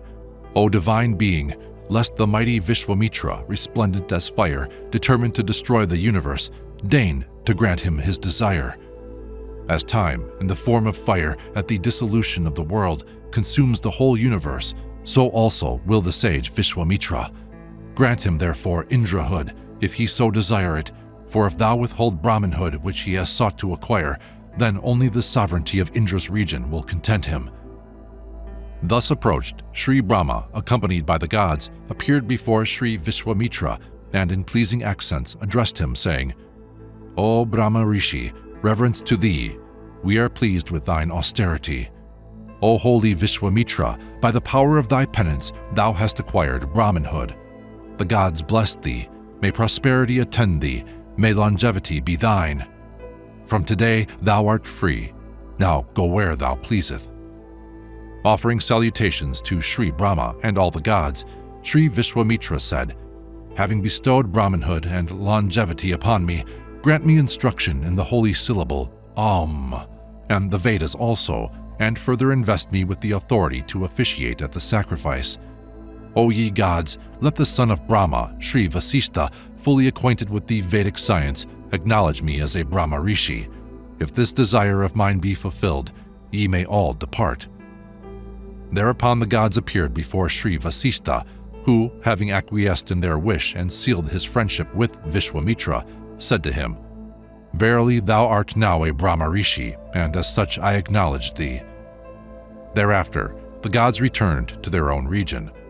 Thus did the illustrious sage Vishwamitra acquire Brahmanhood. The divine sage then paid homage to the great Vasistha, and, his purpose accomplished, wandered about the earth engaged in charitable deeds. Sri Shatananda said, "O Rama, this is the story of Sri Vishwamitra and how he obtained Brahmanhood. O Raghava, verily he is the chief of sages and the personification of yoga. Constantly engaged in acts of virtue, he still performs rigorous penances." Having uttered these words, Sri Shatananda became silent. When this excellent sage had ended his narrative, King Janaka, in the presence of Rama and Lakshmana, humbly addressed Sri Vishwamitra, saying, "O chief of sages, blessed am I that thou art come with Sri Rama and Lakshmana to my sacrifice. O Muni, thou hast, by thy presence, done us great honor. O Brahma Rishi, thou hast added to our renown. Sri Rama, my counselors and I have heard the story of thy wonderful austerities and also of thine excellent qualities.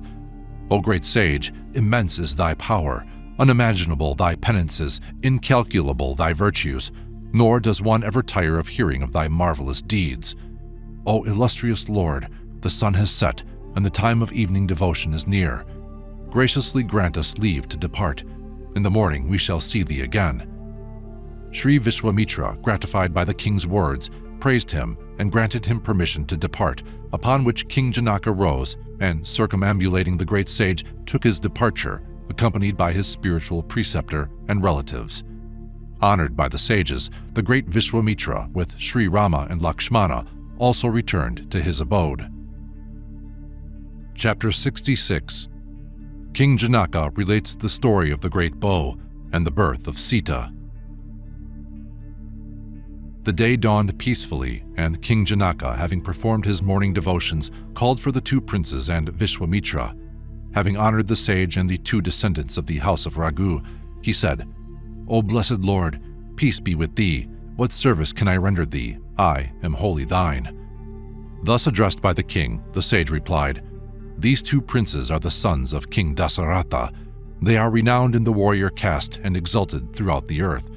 They desire to see the great bow, which is deposited with thee. Be gracious enough to permit them to view it, and having thus accomplished their purpose, they will return to their own capital." Thus addressed, King Janaka replied to the sage, "O holy Rishi, hear from me for what reason this bow is deposited with me. There was a king named Devarata in the 6th generation of the monarch Nimi who obtained this bow as a trust. In ancient days, Sri Mahadeva, at the destruction of Daksha's sacrifice, lifting up his bow in sport, said to the gods, 'O Devas, ye have failed to give me my share in the sacrifice. Therefore, by means of this bow, I shall destroy you all.' O great sage, the Devas, overwhelmed with fear, making supplication to the god, succeeded in propitiating Sri Mahadeva. Then he delivered the bow to the gods, and they bestowed it on King Devarata. This is the bow. Thereafter, while I was plowing the earth for a sacrifice, a virgin issued therefrom. Being uncovered by the edge of the plow, I named her Sita, and she became my daughter. This earth-born virgin has grown up under my protection.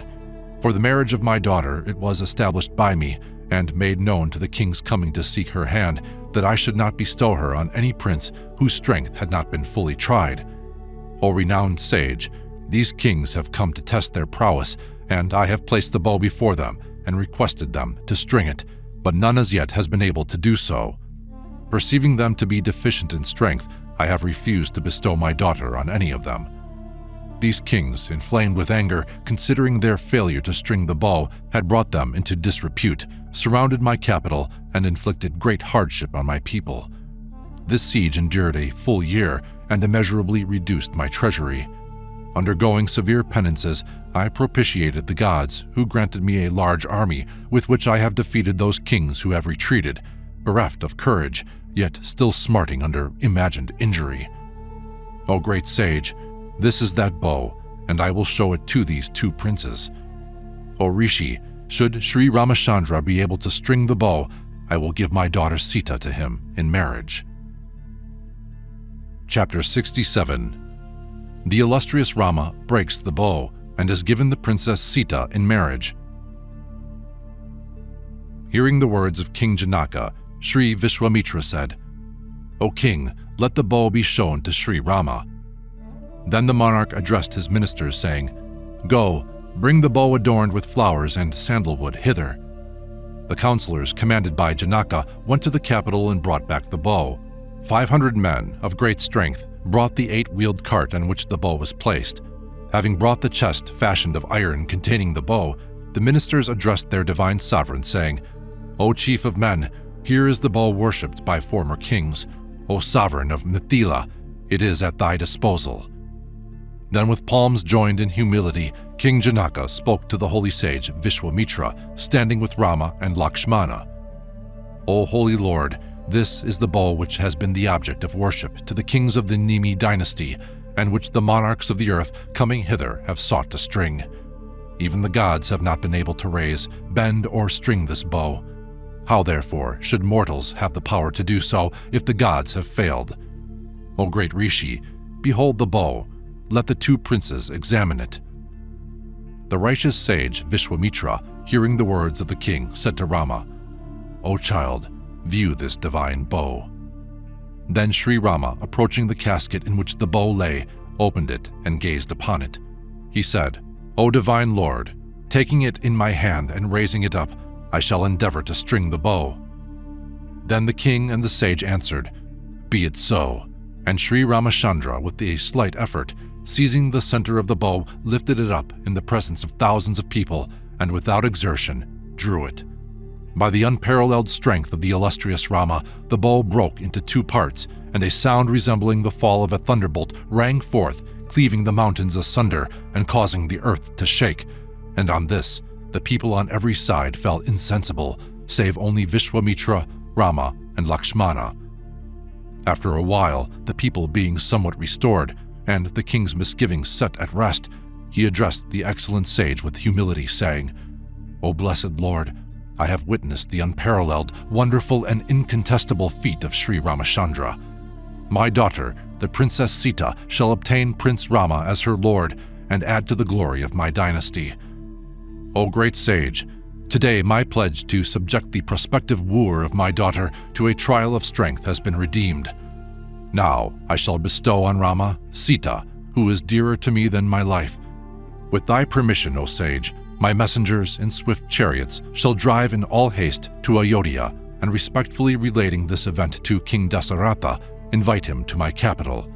They shall further inform him regarding the well-being of the 2 princes protected by thee, and with due honor convey the great king hither." The sage Vishwamitra acquiescing to the proposal, the king communicated the matters to his messengers, and entrusting them with a personal missive to King Dasaratha, set them forth on their deputation. Chapter 68. King Janaka sends messengers to invite King Dasaratha to the capital. Commanded by King Janaka, the messengers in swift chariots, passing 3 nights on the way, their horses greatly fatigued, arrived at Ayodhya. Entering the gates of the palace, they addressed the sentries, saying, "Please inform the king that we have come from King Janaka and desire an audience." King Dasaratha, being informed, caused the messengers to be brought before him. Entering the royal palace, they beheld the aged king who resembled a god.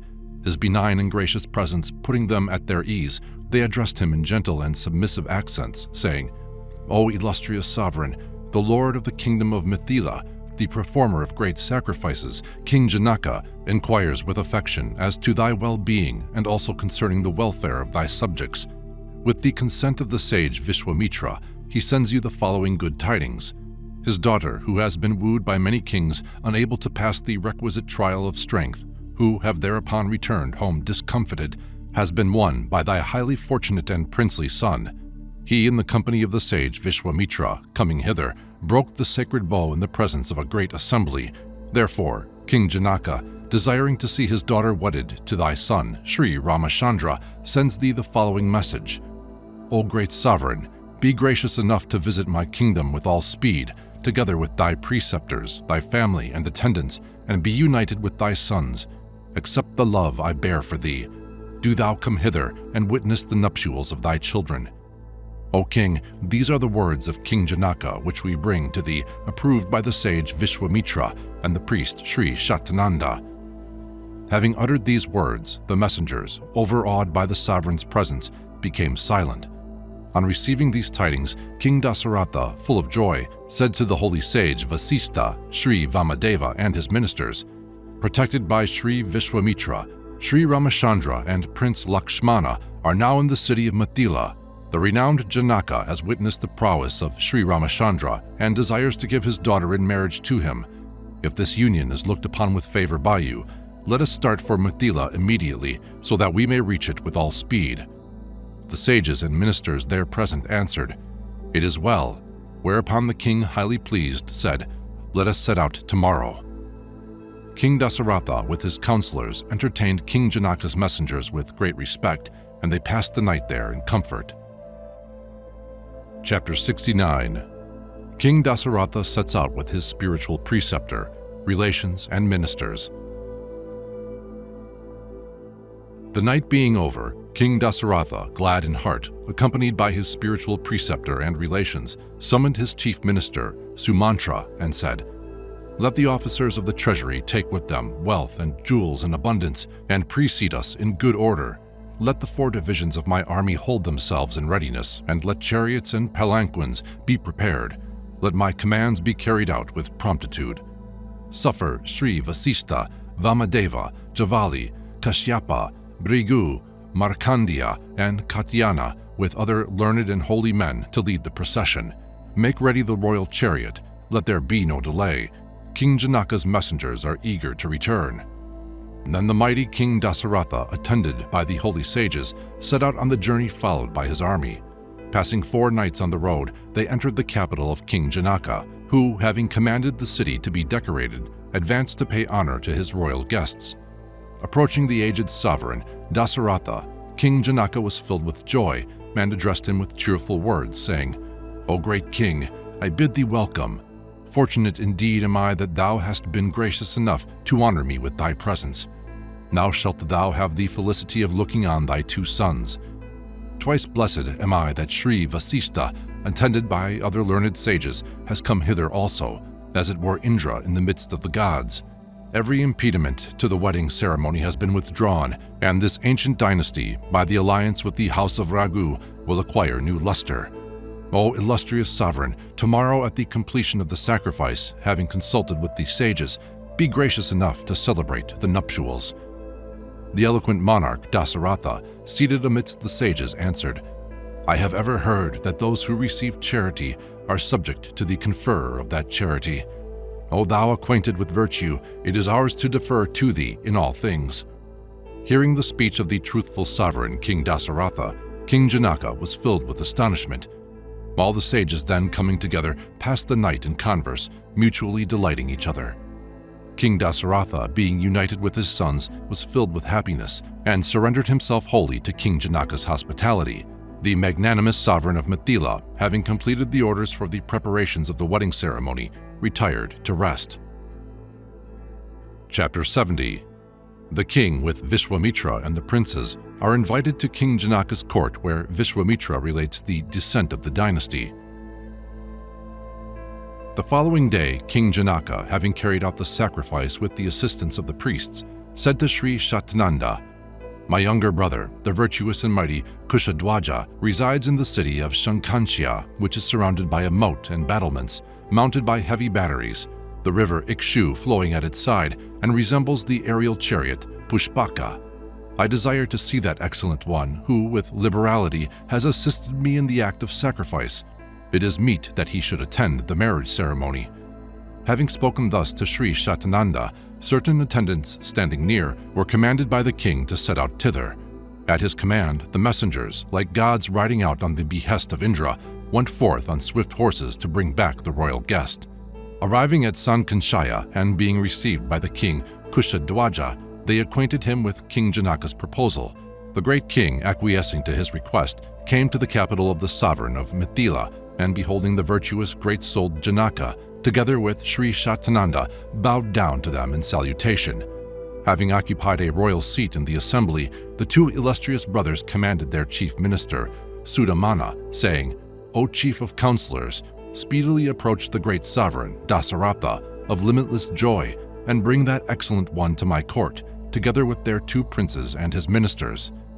Sudamana, going to the encampment of King Dasaratha and bowing down to him, said, "O great hero, O Lord of Ayodhya, the sovereign of Mithila humbly invites thee with thy spiritual preceptor, thy priests and thy two sons to his assembly." Then King Dasaratha, attended by his friends and kinsmen, came to the place where King Janaka sat amidst the sages and ministers. And he, the wise and eloquent monarch, addressed King Janaka, saying, "O great king, it is known to thee that the chief priest of the house of Ikshwaku is Sri Vasistha, and my spokesman in all matters. Therefore, with the approval of Sri Vishwamitra, he will relate the descent of our dynasty to thee." Having spoken, Dasaratha became silent, and Sri Vasistha then addressed King Janaka and Sri Shatananda. From Brahman, the unmanifest, the eternal and imperishable Brahma came forth. From him was produced Maricha. Maricha begat Kashyapa. Kashyapa begat Surya. Surya begat Vivaswat, and Vivaswat begat Manu. Manu was the father of Ikshwaku, who was the first king of Ayodhya. The son of Ikshwaku was Kukshi, and his son was Vikukshi. The illustrious Vana was the son of Vikukshi, and Vana's son was the mighty Anranya. His son was Prithu, and the son of Prithu was Trishanku. The great Dundamara was the son of Trishanku, and his son was the hero Yuvanashwa. The renowned Manhada was born of Yuvanashwa, and Manhada's son was named Susandi. Susandi had two sons, Dhruvasandi and Prasenajit. Bharata was the son of Dhruvasandi, and the renowned Asit was the son of Bharata. The three sons of Asit were Ihaxis, Talajangas, and Shashavindus, great kings who, hostile to their sire, waged war against him and sent him into exile. Then King Asit, with his two consorts, going to the Himalayas, there laid down his life, leaving the queens pregnant, whereat one of them, to destroy the fruit of the other's womb, gave her poison. At that time, a sage of the family of Brigu dwelt on the heights of Himalaya, by name Shayavana, practicing penance there. Then the lotus-eyed queen, Kalindi, desirous of bearing an excellent son, approached the sage who resembled a god, and bowed before him. The Brahmin addressed the queen, saying, "O fortunate one, thou bearest in thy womb a hero, soon to be born together with the poison. Have no anxiety." The queen, faithful to her deceased lord, overcome with sorrow, fearing the death of her child, paid homage to the Muni. Thereafter she bore a son, born with the poison administered by the other wife, and he was named Sagara. The son of Sagara was Asumanjas, and his son was Anshuman. The son of Anshuman was Dilipa, and Dilipa's son was Bhagiratha. The son of Bhagiratha was Kakusta, and his son was Raghu.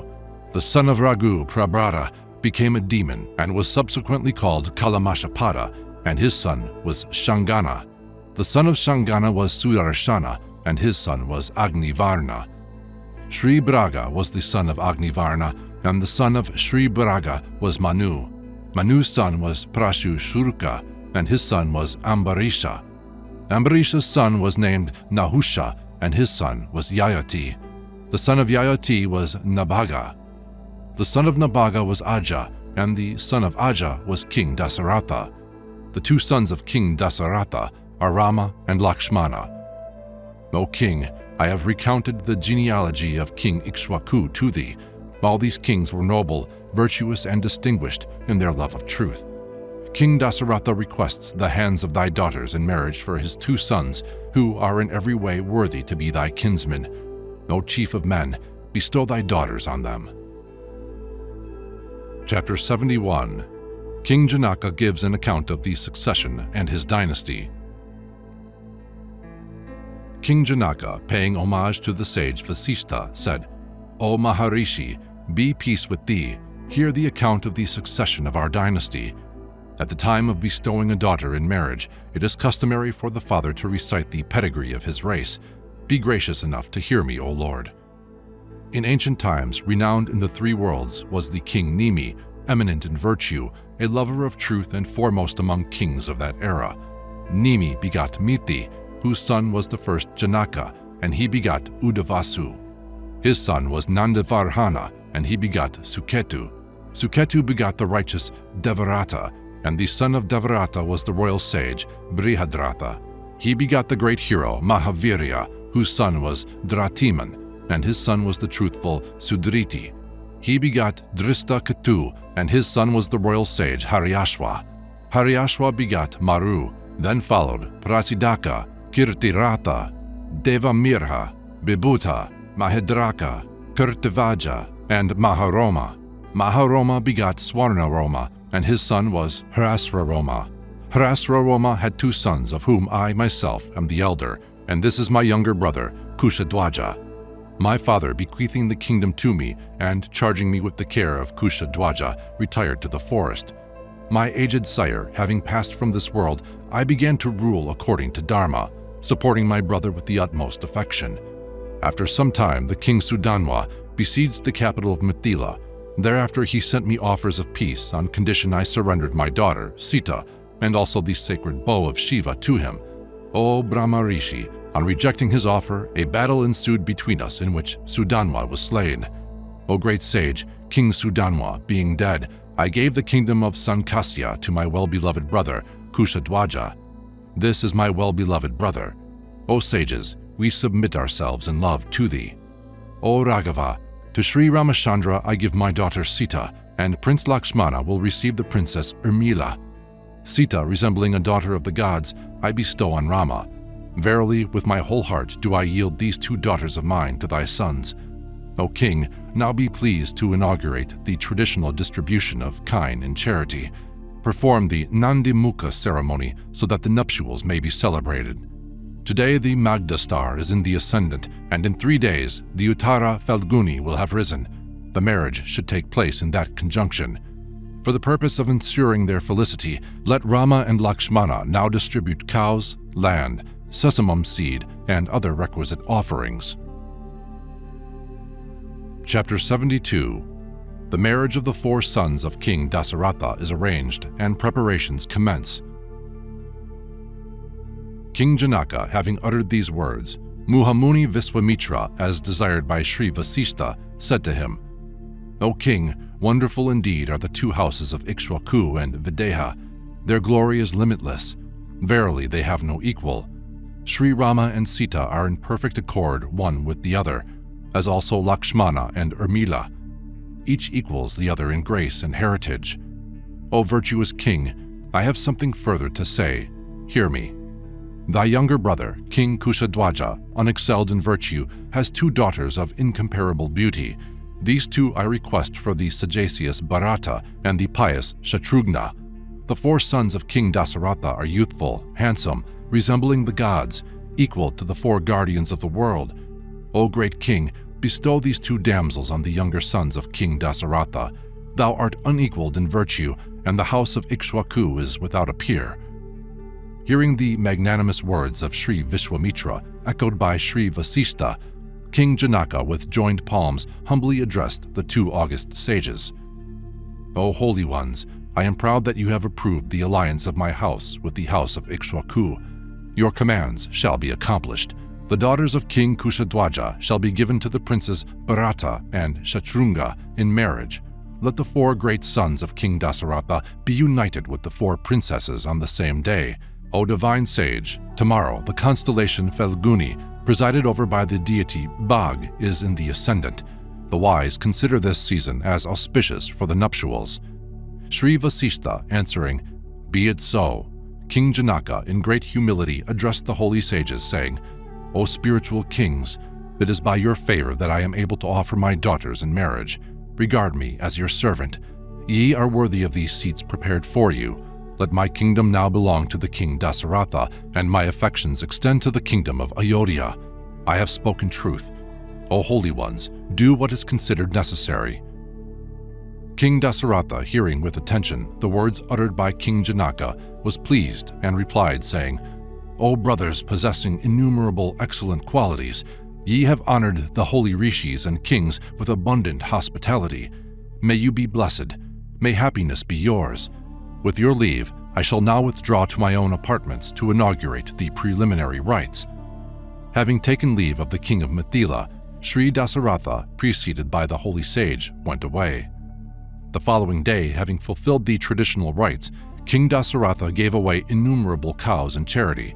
On behalf of each of his sons, he bestowed on the Brahmins thousands of cows, whose horns were covered with gold, yielding rich milk together with their calves. With every cow, the king gave away a metal milking vessel. On that day, 400,000 cows were given away by him. That mighty king, holding his sons supremely dear, gave incalculable wealth in their name. King Dasaratha, performing these deeds of charity, surrounded by his sons, resembled Brahma, attended by the regents of the world. Chapter 73.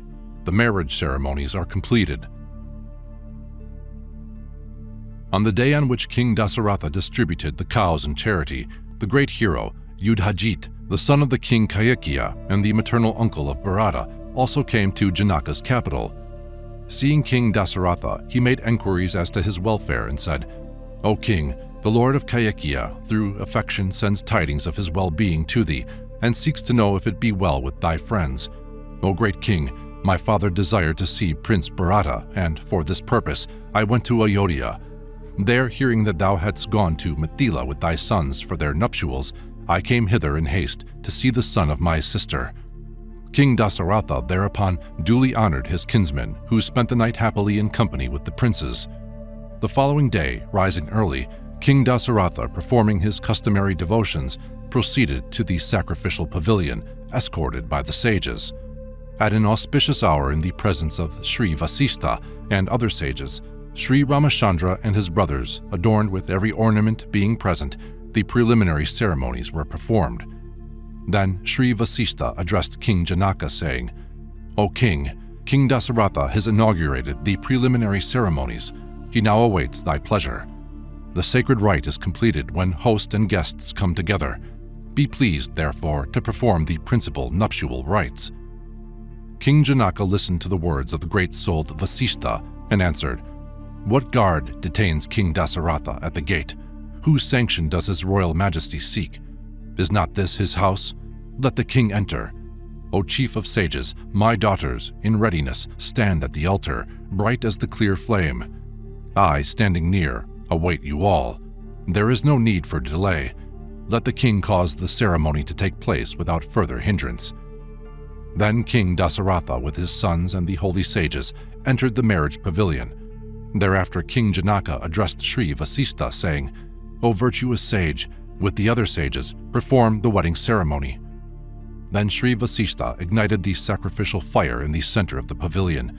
Sri Vishwamitra and Sri Shatananda, standing before him, sprinkled the altar with perfume and decorated it with flowers. Then he set out the golden vessels and the sacred kusha grass, filling many pots with incense and arranging them in the form of a conch shell. Dishes filled with parched corn and rice were placed there, and durba grass spread about, the sacred formulas being pronounced over them. The holy rishis now lit a fire pronouncing the Vedic mantrams and offered oblations into it. Sri Sita, adorned with jewels, took her seat by the sacred fire opposite Sri Ramachandra. King Janaka, addressing the son of Raghu, said, "O Rama, From today my daughter Sita will be thy companion in virtue.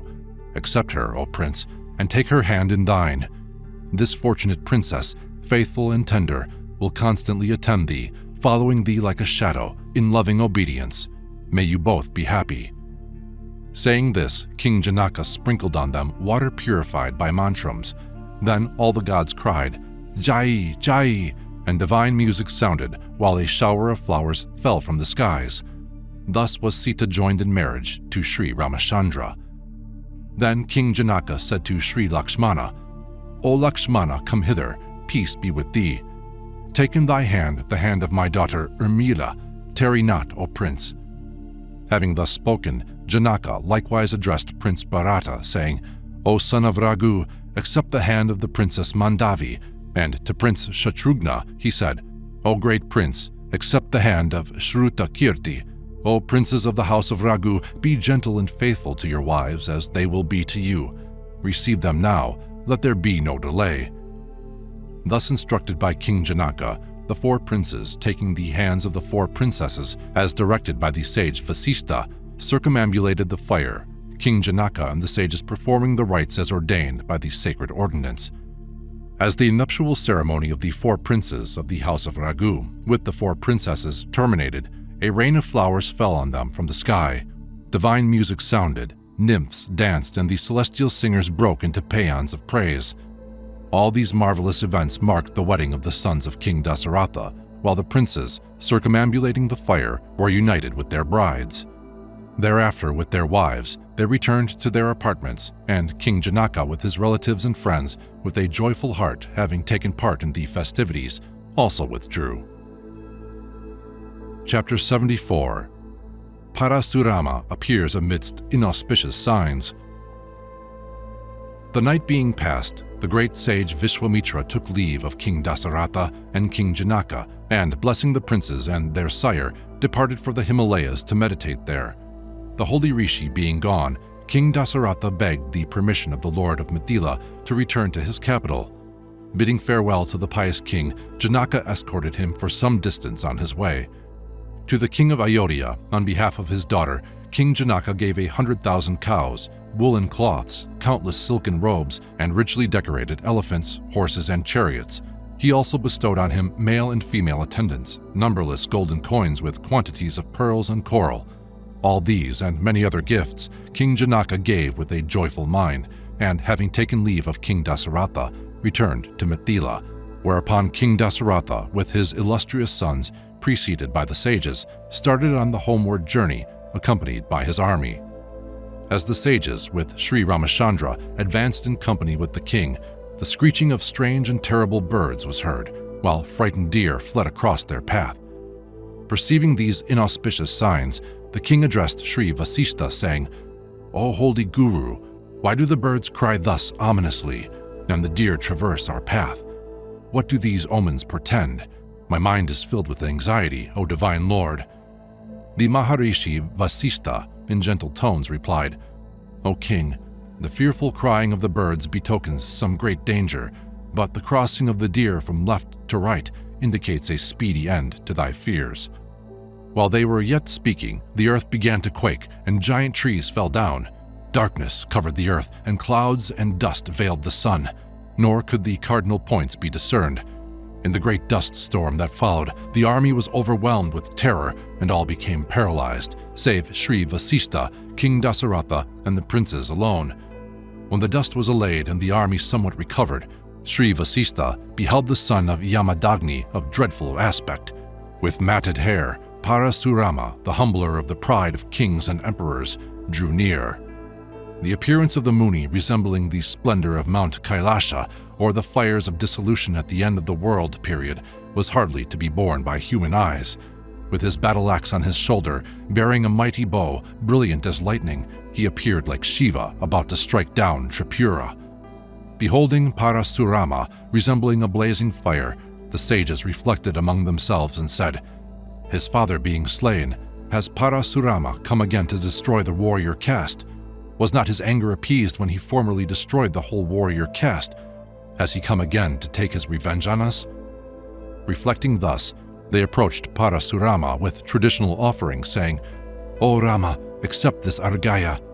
Sri Parasurama, accepting the offering, then addressed Sri Rama. Chapter 75. He challenges Rama to combat. O Rama, O illustrious hero, I have heard of thy great prowess. I have also been acquainted with thy heroic deed, the breaking of the bow at Janakapura. Verily, a feat exciting wonder and surpassing imagination. Having heard of thine achievement, I, taking this other bow, have come hither. With this terrible bow named Yamadagni, show thy strength, O Rama, and placing an arrow in it, discharge it. Shouldst thou be able to accomplish this, I will engage in honorable combat with thee." Hearing these words, King Dasaratha became dejected and humbly addressed the rishi, saying, "O holy Parasurama, thou art a great Brahmin sage. It becomes thee not to show anger to warriors. Be gracious unto my son, who is still a child. Thou art born in the family of Brigu, and hast pledged thyself to Indra to bear arms no more. Having given the dominion of the world to Kashyapa and retired to the Mahendra mountain to practice asceticism, why hast thou now come hither to destroy us? O sage, if Rama is slain, none of us will survive." The great son of Jamadagni, disregarding the entreaty of King Dasaratha, again addressed Rama, saying, "O Rama, these two bows of exquisite design, famed throughout the world, exceedingly powerful, were forged by Vishwakarma. One of them, wielded by Sri Shiva in combat with Tripura, was broken by thee. The other, held by me, of inexpressible power, was given to Vishnu by the gods, and is known to give victory over the foe. It is equal in moment to that which thou hast broken. Formerly, the gods asked Brahma which of the two excelled the other, and Sri Brahma, acquainted with their intention, invoked a quarrel between Vishnu and Mahadeva. They entered into combat one with the other. By the shout raised by Sri Vishnu, Sri Mahadeva was struck motionless and his bow unstrung. Then the gods and rishis came to that place and caused the two gods to be reconciled. Thereafter the gods esteemed the bow of Vishnu to be the more powerful, and Sri Shiva surrendered his bow to the king of Mithila, together with all its arrows. This bow, belonging to Vishnu, was given in ancient times by that god to Richika, and he gave it to his son Jamadagni, my father. He, having renounced the bearing of weapons, retired to practice austerity, when the rash and foolish monarch Sahasravaku slew him. Hearing of the cruel death of my sire, I successively destroyed the warrior caste from generation to generation, thus acquiring dominion over the earth. I conferred this great dominion as a gift on the sage Kashyapa at the completion of a sacrifice, and retired to the Mahendra mountain, cheerfully observing the practice of yoga. Today, O valiant prince, acquainted with thy great achievement, I have come hither to behold thee. Receive this bow bestowed on my ancestors by Sri Vishnu, and in the spirit of a warrior, place an arrow on it. If thou succeed in drawing the bow, I will challenge thee to fight." Chapter 76. Parasurama is vanquished and deprived of his glory and power. Hearing these words, Sri Rama, having regard for the presence of his sire, answered with restraint, saying, "O Parasurama, thy deeds are known to me, as also the avenging of thy father's murderers. Methinks thou dost seem me lacking in valor, I, a Kshatriya, a descendant of the solar race. O Rishi, witness my prowess." Having spoken thus, Sri Ramachandra, incensed, seized the bow and arrows from the rishi's hands, and, stringing it, placed an arrow on it. While drawing the mighty bow, the son of Dasaratha addressed the rishi with defiance, saying, "O sage, thou art a Brahmin, and as such do I honor thee. Thou art further a kinsman of Sri Viswamitra, therefore I shall not slay thee with this arrow, but by this shaft I will rob thee of the power of motion, so that thou shalt no longer be able to travel through space. Or I will banish thee from those high regions to which thou hast attained by the practice of penance. Say, what is thy desire? This divine arrow of Vishnu, possessing the power of vanquishing the strength and pride of the foe, may not be restored by me to the quiver till it has accomplished its great purpose." When Rama placed the arrow in the sacred bow, Brahma, with the gods, assembled to behold that glorious deed, followed by the Gandharvas, Asparas, Yakshas, and other beings. Sri Ramachandra, having taken up the mighty bow, The three worlds began to tremble, and Parasurama, bereft of his divine power, stood aghast. Deprived of his glory and powerless, Sri Parasurama, with humble entreaty, addressed the lotus-eyed Rama. "When the dominion of the earth was given by me to the sage Kashyapa," he said, "thou must not inhabit this kingdom. Therefore, O Rama, in obedience to the sage, I do not stay on the earth by night. This world is no longer mine, but belongs to Kashyapa. O Rama, do not deprive me of the power of movement, but allow me speedily to return to the beautiful Mahendra mountain. Thou canst deprive me of the merits earned by the practice of yoga. I know thee to be the imperishable. Thou art verily Vishnu himself. None but thou couldst wield this bow. O son of Raghu, the gods have assembled to behold thee. Thou art preeminent in combat and the conqueror of thine enemies. O virtuous prince, to be defeated by thee is no ignominy. Discharge thy matchless arrow, and I will return to the Mahendra mountain." Thereupon, Sri Ramachandra discharged the arrow, and the merit of Parasurama was rendered void, whereupon he speedily departed to the Mahendra mountain.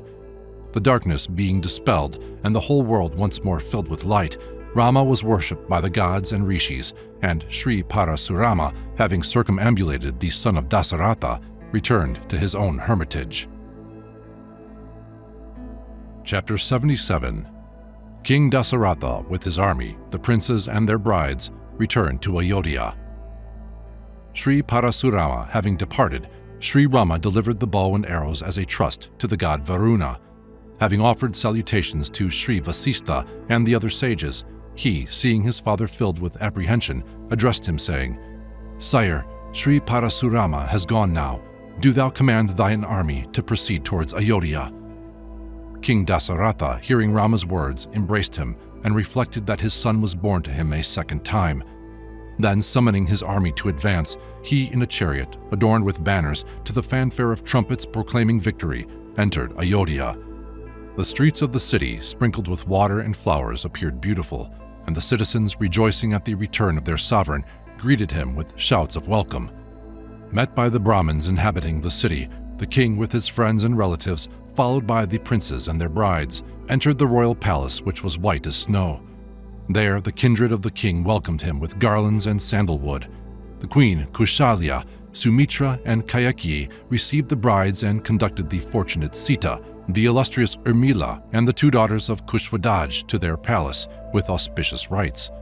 Arrayed in sumptuous silken robes and borne to the temple to worship the holy images, the brides then offered respectful salutations to their mothers-in-law and others worthy of honor. Thereafter, each began to live with her lord in her own palace. Sri Ramachandra, with the other princes, possessing the knowledge of the use of weapons and the science of defense, passed the time with their friends in attendance on their aged sire. After some time, King Dasaratha said to his son Bharata, "O my son, thy maternal uncle, who came for the purpose of taking thee to his home, still tarries in the capital. Therefore go with him to see thy grandfather." Prince Bharata and Prince Shatrughna prepared to start on their journey and took leave of their father and their highly compassionate brother Rama. Bharata being gone, Sri Rama and Lakshmana ministered to the aged king as if he were a god, and in his name performed charitable deeds among the people of the city. Rama also ministered to his mother with deep affection and served his guru with single-minded devotion. His noble behavior gratified the king, the Brahmins, merchants, and other castes. His sweet disposition and pious conduct charmed the people of the capital. Rama, wholly devoted to truth, was renowned for his virtue and endowed with every excellent quality like Swayambhu Brahma himself. For a long time did Sri Rama enjoy a life of content with Sita. To him, she was dear beyond all things, and he surrendered his whole heart to her. Love is enhanced by beauty, virtue, and gentleness, and Sita possessed all these in equal degree with Rama. Lovely as a goddess, Sri Sita was able to discern the thoughts of her lord before he expressed them.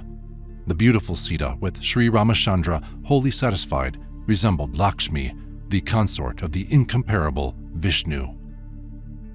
End of Bala-Kanda.